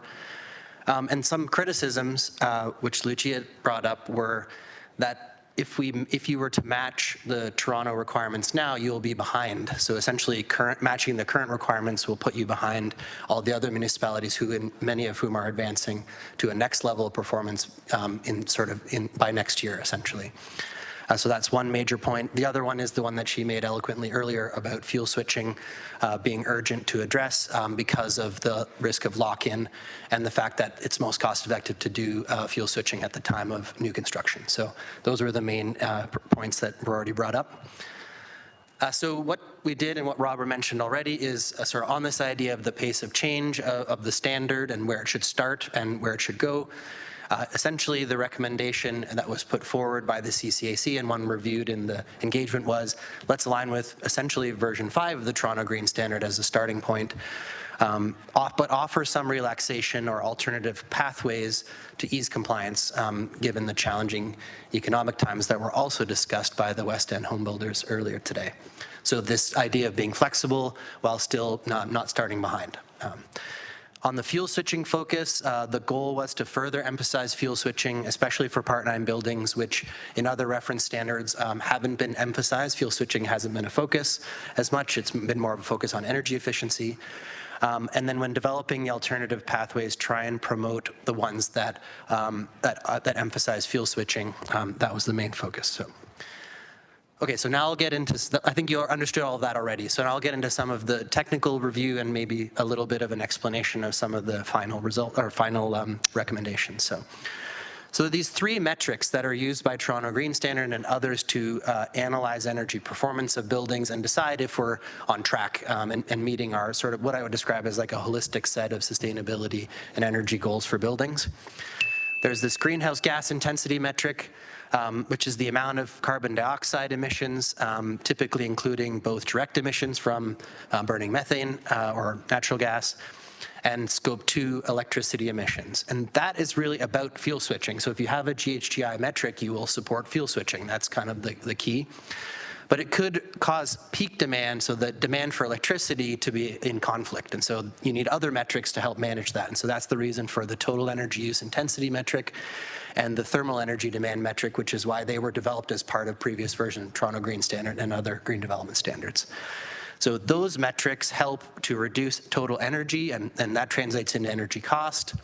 They help with what we call grid stewardship, which is reducing the demand for electricity needs, resilience and backup power, or passive survivability. These are all concepts of what do we do in climate precarious situations? How can we design our buildings to be better in a more precarious climate? And then energy cost savings for the occupants translate through those other 2 metrics more so than potentially for greenhouse gas emissions. Now, the risk is that those 2 metrics are a bit agnostic of greenhouse gas emissions, and so that's why you need a complementary set of metrics. They provide that holistic benefit. So there are 3 main ways that we describe as being key actions to achieving these goals, the holistic set of goals. I'll just walk through them. So the one that people are used to hearing about is we kind of put into load reductions, especially helping with reducing the thermal energy demand. Adding insulation in your roof is probably the most common one, upgrading your windows. And historically, they've been well supported by government programs for incentives. The second group, less common in, say, the long history of supporting energy efficiency in Canada and more recent, are ones that focus on fuel switching. That's the switch from heat pumps from furnaces or natural gas burning equipment.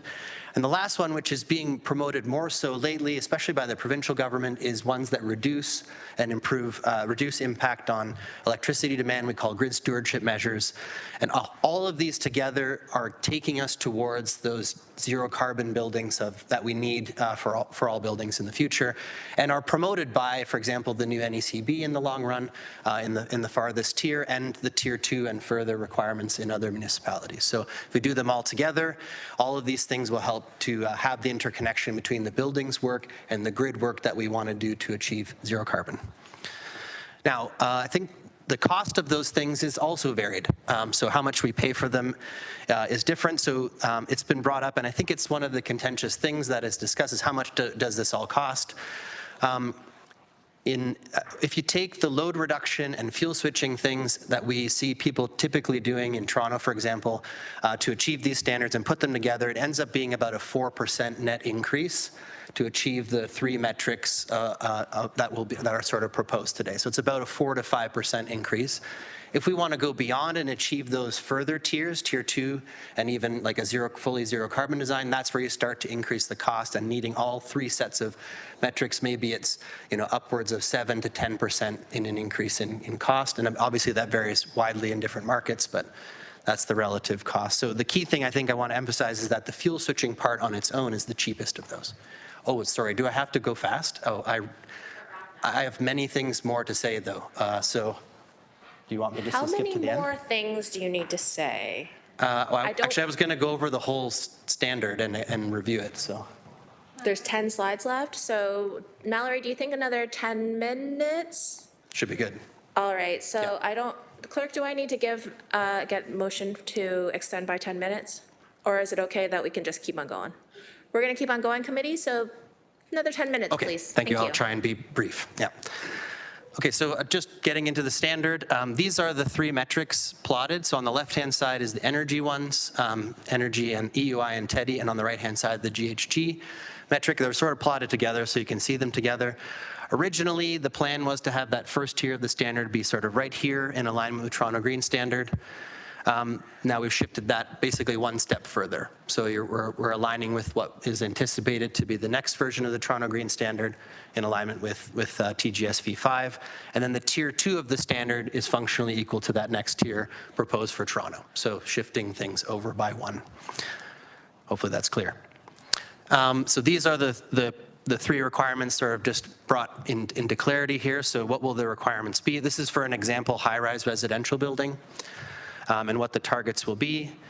And one of the important points that was discussed and brought up is making sure there are similar requirements for Part 9 buildings, having them also require greenhouse gas intensity targets, and that's why there's alignment there. That's not consistent necessarily across all of the different standards that are out there, but one of the things that we wanted to emphasize, fuel switching in Part 9 buildings. Okay, so one of the alternative compliance pathways that was discussed is this trade-off pathway, and this is something we learned about from talking with Caledon. How do we emphasize GHGI goals while also allowing the other potentially more expensive metrics to be softened? So if we were suggesting that one of the alternative compliance paths is to trade off between tier 1 and tier 2 in terms of the greenhouse gas intensity, but then allow the other 2 to be relaxed essentially. And so you don't have to be as strict on the other 2 metrics, the EUI and the TEDI, so that essentially you're reducing, for a lower cost, arguably, you're going further in terms of greenhouse gas emission reductions. The prescriptive options for residential, one is to implement, I think as Lucia was talking about, a cold climate heat pump that meets most of the load, doesn't meet the whole thing, so there can be some backup gas heating. But essentially that heat pump is the first stage of the heating. And then there was discussion about a district energy connection pathway for the downtown buildings. And that needs a little more work, but the goal I think in the test period of the standard or the first year of implementation is to work with those folks who would develop the requirements to make sure that the district energy lines up with the expectations of the broader standard. That also was discussed to add a 3rd tier, and this is strongly in alignment with the long-term goals of the city's plans to decarbonize, to get to zero carbon, to have a tier 3 added for the energy requirements, which essentially fulfills a zero carbon mandate. And what that means is making sure that not only are we designing in zero carbon, but we're also seeing people take the next step of buying renewable energy. This is voluntary, obviously, and so the next step is to sort of build a coalition of those who are willing to make this commitment so that you can show yourselves as leaders in moving towards zero carbon operations in buildings. And I'll just add, there's a sort of additional note that the goal is to close the gap between operational emissions, like how much we actually use in real versus what gets modeled, because we want to see, you want to see that goal. So that's one of the important next steps. And also there are a lot of financial incentives that may or may not become available in the next round of both federal and provincial offerings. And so how do you properly align those tier 2 and tier 3 requirements to take best advantage of those incentives? It may be worthwhile to discuss that and advance it, in the next round, developing the tier 2 standard especially. Okay, and then just a last note that they're looking towards existing building regulations is also something that other municipalities are doing and something important to keep in mind. This is just a quick summary of the changes. I won't go back into detail, but essentially aligning with V5, relaxation, alternative compliance, emphasizing fuel switching, and especially when we're offering trade-offs. Those were the main changes. And I guess, was this back to you, Mallory? Yeah, go for it. Thanks, Anthony. So in conclusion, part of this engagement also helped inform the implementation plan, which is being presented at General Issues Committee tomorrow, April 30th, report PED 25117. And that report will cover 5 key implementation areas, being the planning process, incentives, standards and monitoring, date of effect and transition provisions, and communications. Thank you. Thank you. Mallory, Robert, Anthony. So speakers list is open. Do we have any questions? Councillor Alex Wilson, please. First off, just a huge kudos, thank you to the team and also especially Mallory. I think doing like engaged work where you're asking for critical feedback and getting lots of folks to weigh in and say, hey, what do you not like about it is very difficult. And just like the only feedback I've heard is people felt really included in the process, that their feedback was really heard. And so just want to start off the top with just like a real thank you for facilitating this process to get us here today. And that's really the root of my question is the recommendations make sense to me. I'm just trying to understand as we look at future iterations, because this is a yearly or every couple of years, we're going to be looking at updating this, making sure we're in line with those standards. Are there lessons in terms of our consultation, in terms of who are our stakeholders for this journey? We've talked about the industry, we've talked about our climate committee. As we move forward with those annual reviews, who's kind of the priority for that inclusion or as we're implementing moving forward? I think that's just how will we continue to consult, how will we continue to engage in future iterations and updates. Thank you. Yeah, so I think through the implementation plan, we will touch on our annual review process and what our plans are. I think that will be largely data-driven based on metrics that we will be tracking throughout monitoring how the green building standards are being applied.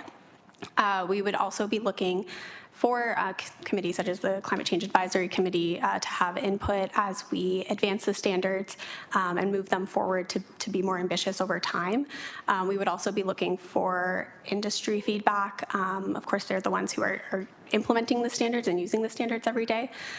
So I think there were a lot of people around the table during these discussions, and we would be sure to continue that moving forward. I think that was really important in getting the green building standards where they are.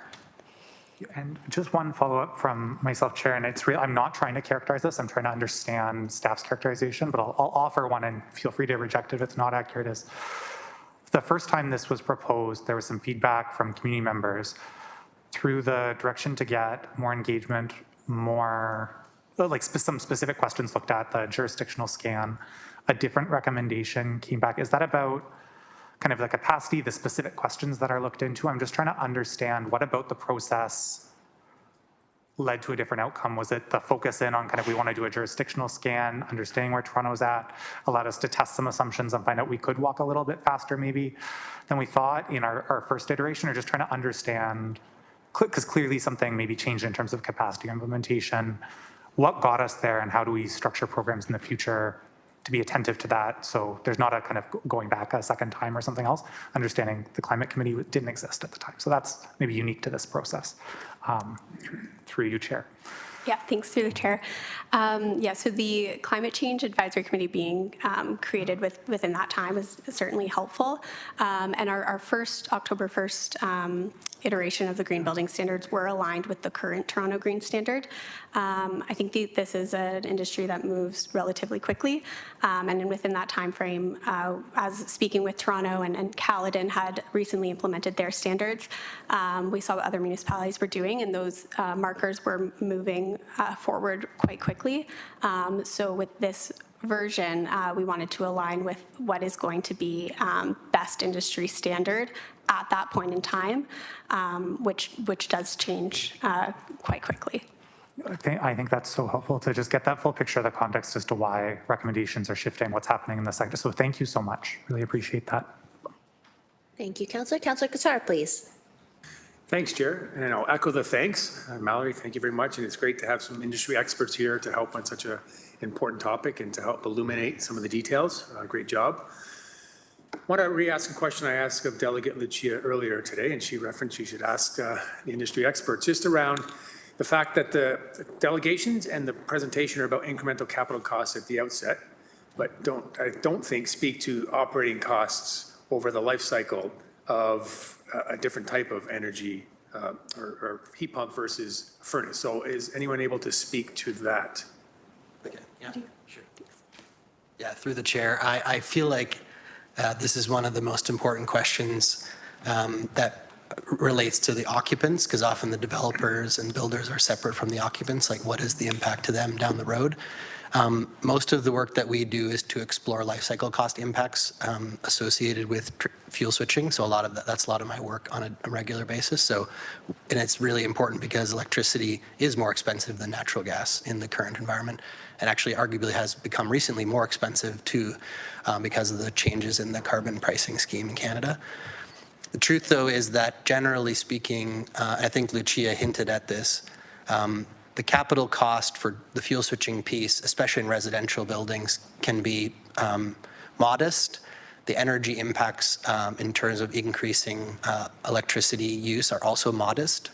So it's not a massive increase in energy cost, especially using heat pumps. It's maybe on the order of, it might add a little bit, maybe double the total impact over time. So if it cost 1% extra on construction, it might add another 1% equivalent over, say, the lifetime of that heat pump, say maybe 20 years. So it's not a huge additional cost over time. But when you add in other improvements, like improving the insulation, adding demand reduction strategies, PV and other investments that do have a cost benefit, you can get to cost neutral or lower. And so looking at those more holistic packages really benefits the developer owner and hoping that you can get that package. So that's why that focus just on fuel switching has a risk from a cost benefit perspective, although it is very small.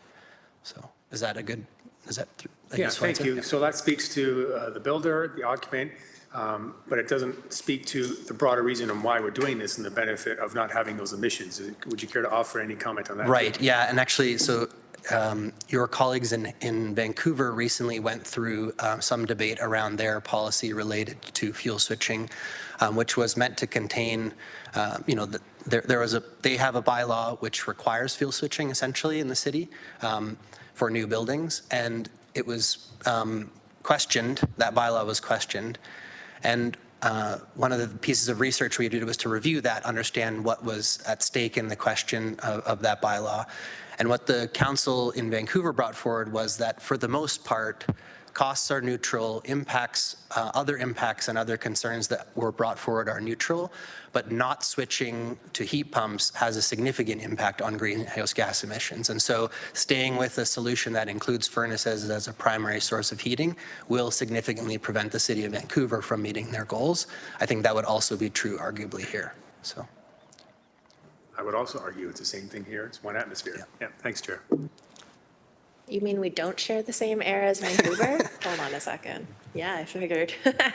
All right, thank you so much. I have a question. Since my vice chair and my second vice chair are not here, Past chair, will you take the chair, please? Go ahead. So one of the consistent criticisms, and this is sort of off of what Councillor Alex Wilson has been asking, was the development industry is saying that we're creating our own sort of customized green building standard that is perhaps maybe not in line, but yet we keep consistently hearing that we're modeled after Toronto's green building standard, which is a lot more strict and robust. So how do we definitively answer that particular criticism, which is every single municipality seems to be coming up with their own GBS, and it's not like, so how do I answer that particular question? If you can help me with that.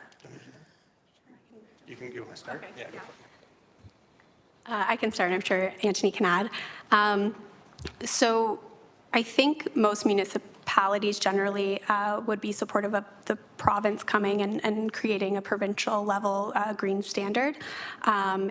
Until that happens, municipalities are stepping up and creating standards at the local level. It was important to us to align with other municipalities within Ontario, and we did look at other standards that exist and did align where it made sense for Hamilton.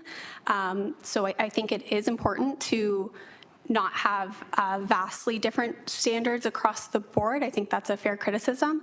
But municipalities are working together and we are talking together, and we did consult with multiple municipalities throughout the process to ensure that was happening. Excellent. Then my second question through you, Chair, is along the same lines of we're trying to be nimble, we're trying to be flexible, we're trying to figure out how do we stay abreast and on top of that.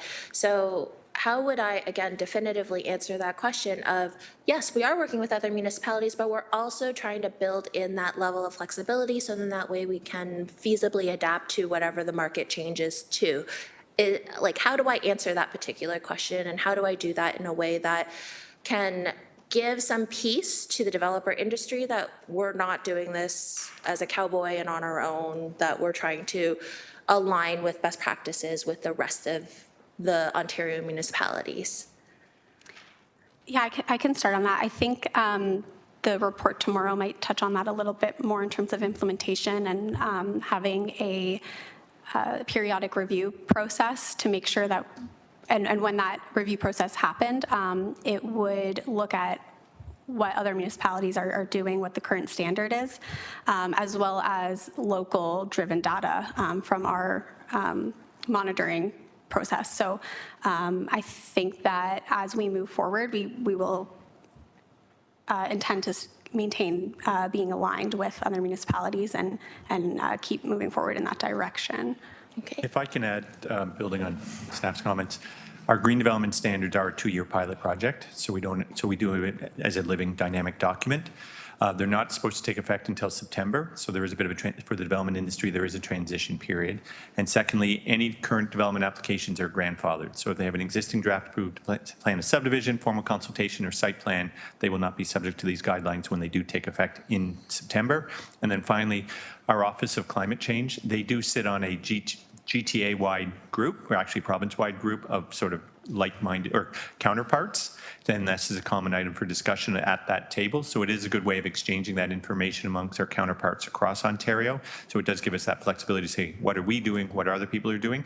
And to your earlier point, it's as much as each municipality is developing their own set of green development standards, there's a high degree of commonality amongst what those standards are. So much as the same way development engineering in Hamilton has their own standards, and you will see other municipalities have their own standards, at the end of the day, they're fairly close. So it's not like every time you go to a municipality, you are doing something unique and completely different. So I think we've tried to build in that sort of best practices and that flexibility, which gives everyone, and then with the transition regulations, give people that comfort level to move forward with the implementation of these guidelines and these standards. Thank you.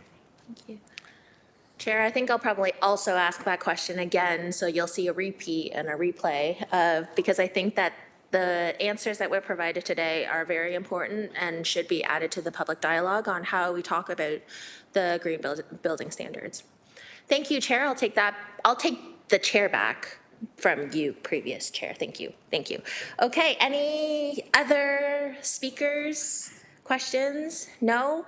All right, thank you so much. We do need a mover and a seconder to receive this presentation. Councillor Alex Wilson, Councillor Cassar, and this is a hand vote, please, so may I have your hand vote? And that looks like everyone. Thank you. So we now move on to the next step in this, which is a mover and a seconder to receive the written submissions. Councillor Alex Wilson, Councillor Kassar, also a hand vote. Yes? And that looks like a yes. Everyone's on board, that carries. Okay, now we are going on to approve the recommendations in this report. So this is, I need a mover and a seconder to approve the recommendations. Councillor Alex Wilson, Councillor Kassar again. Any comments, discussions on the actual report now? Councillor Kassar. Thanks, Chair. Just wanted to ask Acting GM Robichaud a question to expand on his comments from a moment ago and just give committee some perspective here, because there's this report today. There's what we approved back in October, which was the green building standards, most of it. This is just an amendment.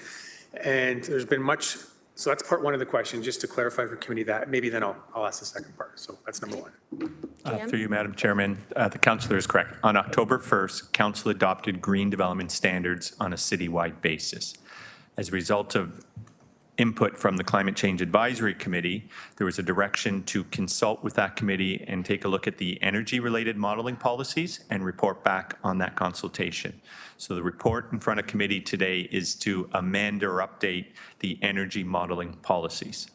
Tomorrow at GIC will be two staff reports. One report as directed back in October on the implementation plan, which there was a slide highlighting that, as to how we will move forward with implementing the green development standards. And then there is a second report at GIC where we are proposing a suite of financial incentives, both specific to the Bayfront area. They have its own unique set of incentives. And then on a citywide basis, there's two elements. One is to do a study grant so that it offsets the cost to proponents to do the background studies to inform the green development standards. And then for development that is subject to the green development standards, there will be a series where staff are recommending a tax increment grant program to offset the costs where they are exceeding the minimum thresholds under those green development standards. So it's unfortunate it's the timing, but between the two planning committee report and the two reports at GIC, it provides that comprehensive set of green development standards, implementation guidelines, which I mentioned, take effect on September 1st and only relate to site plan and subdivision applications. And then there'll be a separate report tomorrow at GIC dealing with the financial incentives. I think that's also an important consideration. An individual redeveloping a lot to build a single family home would be exempt from these standards, although we do have through the Climate Change Office looking at financial incentives to encourage people to do things. So it really would relate to industrial development, commercial development, or multifamily residential, and providing grants to assist them with that work, or tax incremental grant to offset the costs where they're doing that multifamily residential, industrial, or commercial. But for the Bayfront area, we're looking at providing grants to encourage businesses to upgrade their existing industrial buildings, because the work that's being done out of our Climate Change Office and reported also is industry is our #1 greenhouse gas emitters in Ontario. So that's why we're trying to focus on what can we do to help support industry, whether it's upgrading an existing building or whether doing a demolition and constructing a new building. So I hope that answers your question. Thank you very much. It very much does, and it also answers my second question. So the good GM was prescient in that regard. So yeah, just to summarize, green building standards and what we heard from delegations earlier and the costs associated with that are what we've already approved. What we've heard, I think, is the cost for the fuel switching part and energy usage very minimal. And also coming tomorrow is a report that is about incentives to encourage the kind of building we want. So yes, there's concern on costs. There's also things that the city is doing or recommending, staff is recommending tomorrow that committee approve to help facilitate the kind of development that we want. So I think that's important for us all to understand is yes, there's concern on costs, but it's not just the standards that were approved in October. It's not just what's here today. There's more coming to tomorrow. And I think to make a good decision, we need to consider all of that. Thank you. Any other speakers on the report, please? Seeing none, let's go to a vote on eScribe, please, to approve the recommendations within this report. Vote is up. Chair, I can't access the vote. And I just want to make sure that my vote was recorded for the last two votes as well. Apologies, Councillor Nan, you should see that now. So for the last two votes, they were hand votes, so I think that those were, unless you were talking about another, you scribed to, okay, all right. Councillor Pauls is a yes, Councillor Pauls is a yes, and Councillor Francis, are you still online? I don't see him, so we'll count him as absent then. That vote carries 8-0, thank you. We are now moving on to 9.2.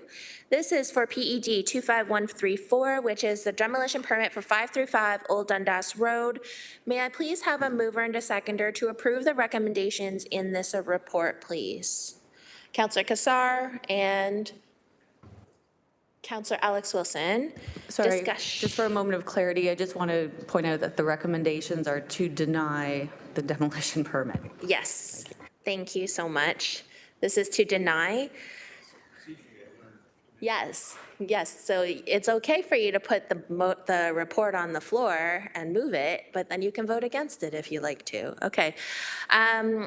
So at this point, we are trying to approve the recommendations of the report, which is again to deny the demolition permit.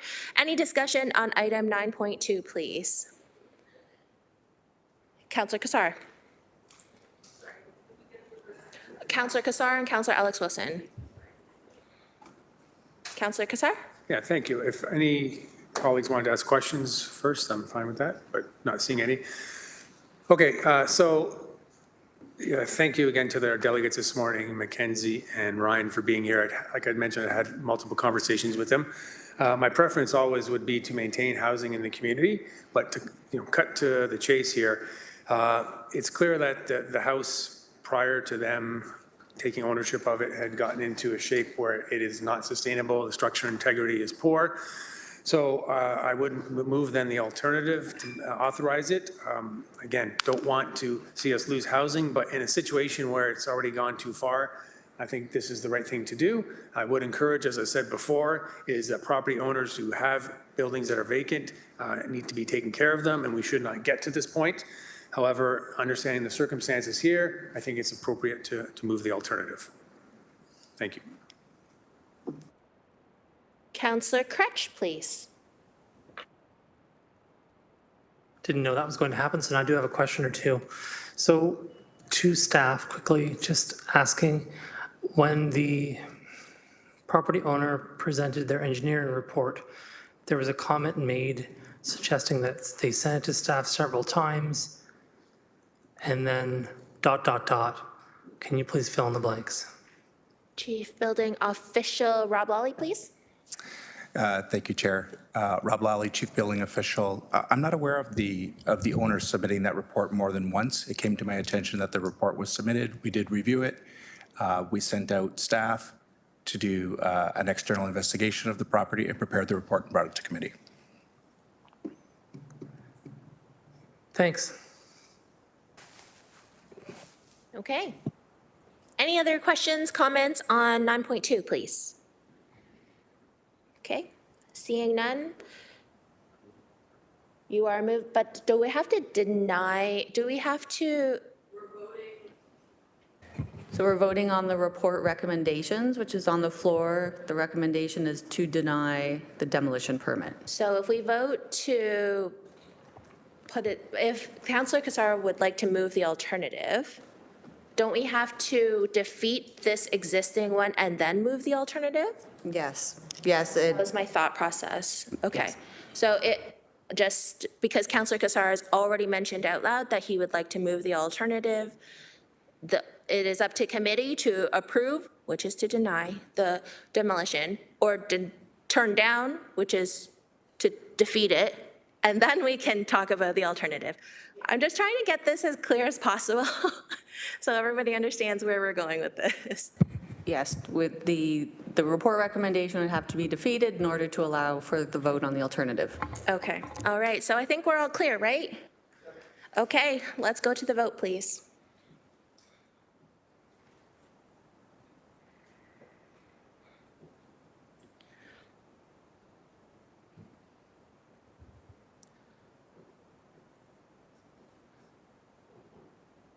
Councillor Pauls is a yes.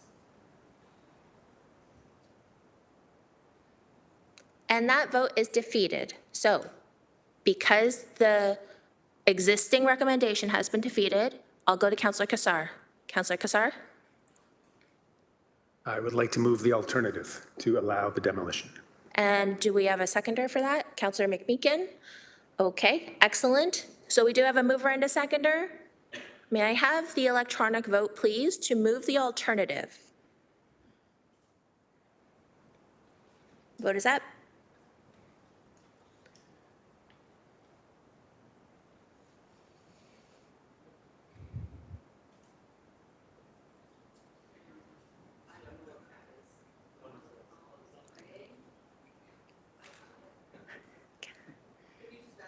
Councillor Pauls is in, yes. There's a thumbs up there. And that vote carries 7-1. All right, thank you very much. We are now moving on to 9.3. 9.3 is PED 25077, Municipal Addressing and Street Naming Bylaw Related Policy Updates. Committee, if required, we do have Sarah Rogers and Max Ione that are here. Would you like to see the presentation? No. Okay. All right. Then we're gonna. Do I need to waive the presentation? This doesn't say on my roadmap. Sorry. No. No, I don't need to waive that. I can just go straight to the. Trying to stay consistent with. We're okay. All right, so then we're gonna do a mover and a seconder to put the report on the floor, essentially to approve the recommendations in the report. Councillor Alex Wilson, Councillor Jeff Beattie. Discussion on item 9.3. Councillor Alex Wilson, please. I appreciate this change to the policy to enable a lot of the work that's been going on with the Farm 911 program that Councillor Taddison, staff, and the Agricultural Rural Affairs Committee have been spearheading. With thanks to staff for this report and for these changes. Excellent. Very nice, short, sweet, succinct commentary. Any other commentary at all or discussions on 9.3? Okay. Seeing none, we're going to move to the vote. Please, this is an electronic vote. So Alex Wilson and Councillor Jeff Beattie, vote is up.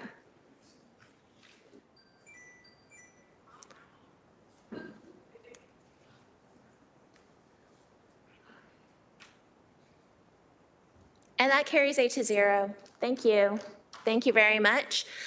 9.4 was withdrawn. So we're going to go to 9.5, which is PED 25137. This is the adjustment to school crossing guard locations. Let's put this, again, we're going to put it on the floor. So may I have a mover and a seconder to approve the recommendations? Councillor Beattie and Councillor Alex Wilson. Any discussion on item 9.5? Councillor Cretch, please. As it so happens, there's a request to take 2.75 hours away from the Queen and York crossing because there's a lunchtime crossing going on, but there are no crossings. And so I really want to understand the impact this has briefly because there's a future plan there with respect to crossings of children. It's not happening yet, but it will happen. So is the same mechanism able to be used to increase the crossings? Is it going to cause a staffing complement and a kind of budget approval? Like when we're taking it away, it seems like it might be one process, but to bring it back, it might be another. So I'm just trying to understand what the pull and push on that is so that when it comes forward in the future to say, oh, this other time we might need to have crossings for supporting something that's happening, that it's not going to be hard to do. Manager Buffett, please. Yeah, through the chair to the councillor, it's actually just a reduction of 2.7 hours work to 1.65. It's just the lunchtime crossings are being removed from those three. So the point themselves aren't being removed whatsoever. It's just the fact that those schools removed the lunch break and moved to nutritional break, so there was no kids crossing at lunchtime. Yeah, I understand that But part. if we ever wanted to, say the lunch was reinstated and we needed a crossing guard again at that point, it can be another adjustment similar to this report. And so it's not going to have, when would it reach the level of a staffing impact is my question. I guess I should have asked it a different way. I understood what you said, and I understood the report. What I'm not understanding is At what threshold does it meet a concern for us to say, oh, we might have to consider hiring or another budget allocation? Like, that's all I'm asking here is like, when is that triggered in this kind of crossing guard world? So through the chair to the councillor, the points that were being referenced today, at least, or any other one that is already a staffed report, meaning we have a hired guard for, increasing their hours is never a concern with the staff itself. We'd just be reporting on the increase in hours back in a report in this annual adjustment. Okay, thanks so much. Appreciate it. Okay. I am looking for any more questions, but I'm also hoping that my online colleagues will turn on their cameras so I can have quorum. That would be awesome. 7 is quorum. So at this point, we can't do anything until we actually have quorum. So perhaps if any of my online colleagues are there, can I please have any of my online colleagues just turn on your camera, please, please, please, please, please. It would be great to just turn on your camera so I can vote and we can get on. Again, can I just make a call out for any of my online colleagues to just turn on their cameras?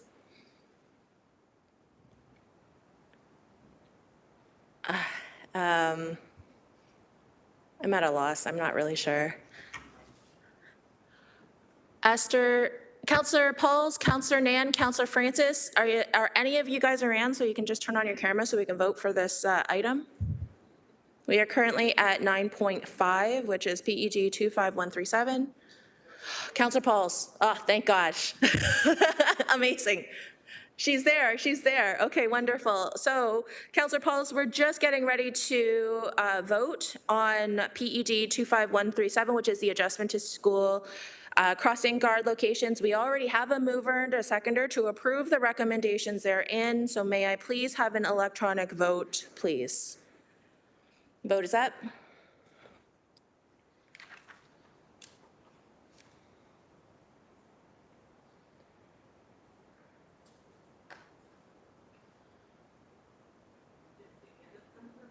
Did Councillor Pauls a thumbs up or thumbs down? Thumbs up from Councillor Pauls. Okay. And that carries 7-0. Thank you. We do not have any motions. However, we do have a notice of motion. So, Councillor Pauls, I just need you to hang in there with us because we need you for quorum. So, Councillor Kossar, could you please introduce your notice of motion? And I understand you wish to suspend the rules. Yes, just for the notice of motion, it's my fault that it's not a motion. If you recall from council, this was about the urban boundary expansion evaluation framework, and staff had brought forth a recommended amendment. We said we just bring it to planning committee. So I think committee members are aware of it. So that's what it is.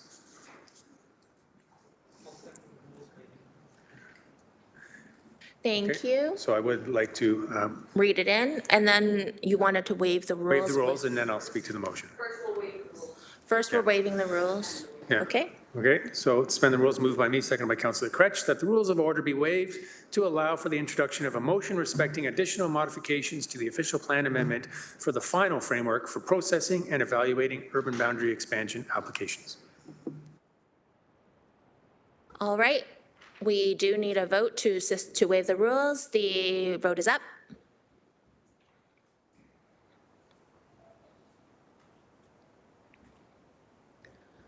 And Councillor Pauls is thumbs up.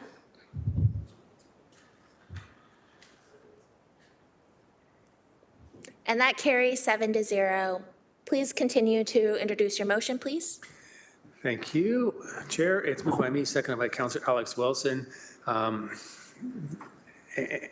the amendment is quite long. It really is just the what we approved and amending Appendix A and Appendix B. So if I summarize in the interest of time, basically the language being added is that the evaluations will include the value and contribution of rural and natural heritage lands to the environment and municipal infrastructure. And that's it. And it's found in 3 places between Appendix A and Appendix B, which we discussed a little bit last week. And when we look at the motion, there is bolded text that says, as amended. Okay. Any Sorry, Councillor Crutch, there was some, there was some, okay. Excellent, all right, if there's no questions, comments, or concerns on this one, may I have the vote, please? Vote is up.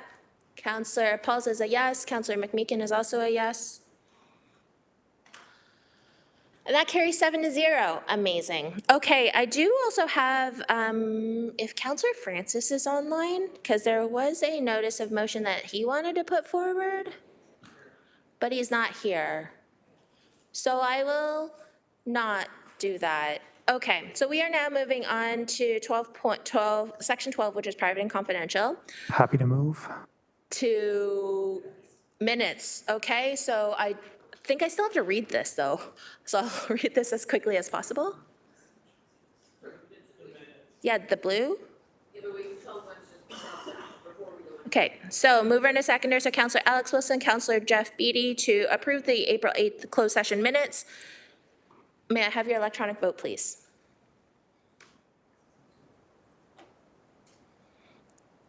Vote is up. Councillor Pauls is a yes.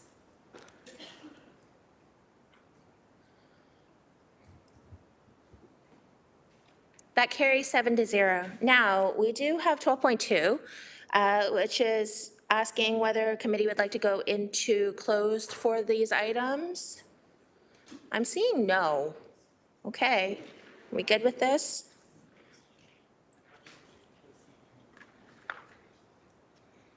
Okay. Okay, hold on, let me go. All right, so since we are not going into closed, I need a mover and a seconder for the closed session recommendations. Councillor Alex Wilson, Councillor Crutch. Now, I need your vote with hands for all in favor or, oh, it's an e-scribe vote, sorry about that. It's on the interwebs.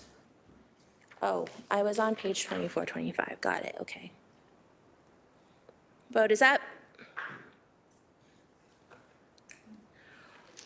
Oh, I didn't read all of this stuff, sorry. Should I continue reading this? Oh, okay, sorry. Sorry about that, I got mixed up with all of this. So we're talking about 12.2, which is LS 25003, appeal to the Ontario Land Tribunal for lands located at 2876 Upper James Street for lack of decision for official plan amendment, zoning bylaw amendment, and draft plans subdivision in Ward 11. We do already have a mover and a seconder to approve, one, that the direction provided to the staff in closed session respecting report LS 25003 be approved. Two, that the directions to staff in closed session respecting report LS 25003 be released to the public following approval by council. And three, that the balance of the report LS 25003, including Appendix A, remain confidential. And now I need your vote on e-scribe, please. And that vote is up.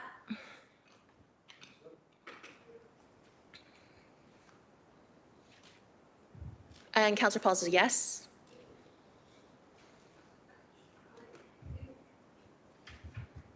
And that vote carries. Thank you. Seeing as there are no further business, we are adjourned at 3:24 p.m. Thank you. Have a great rest of your day.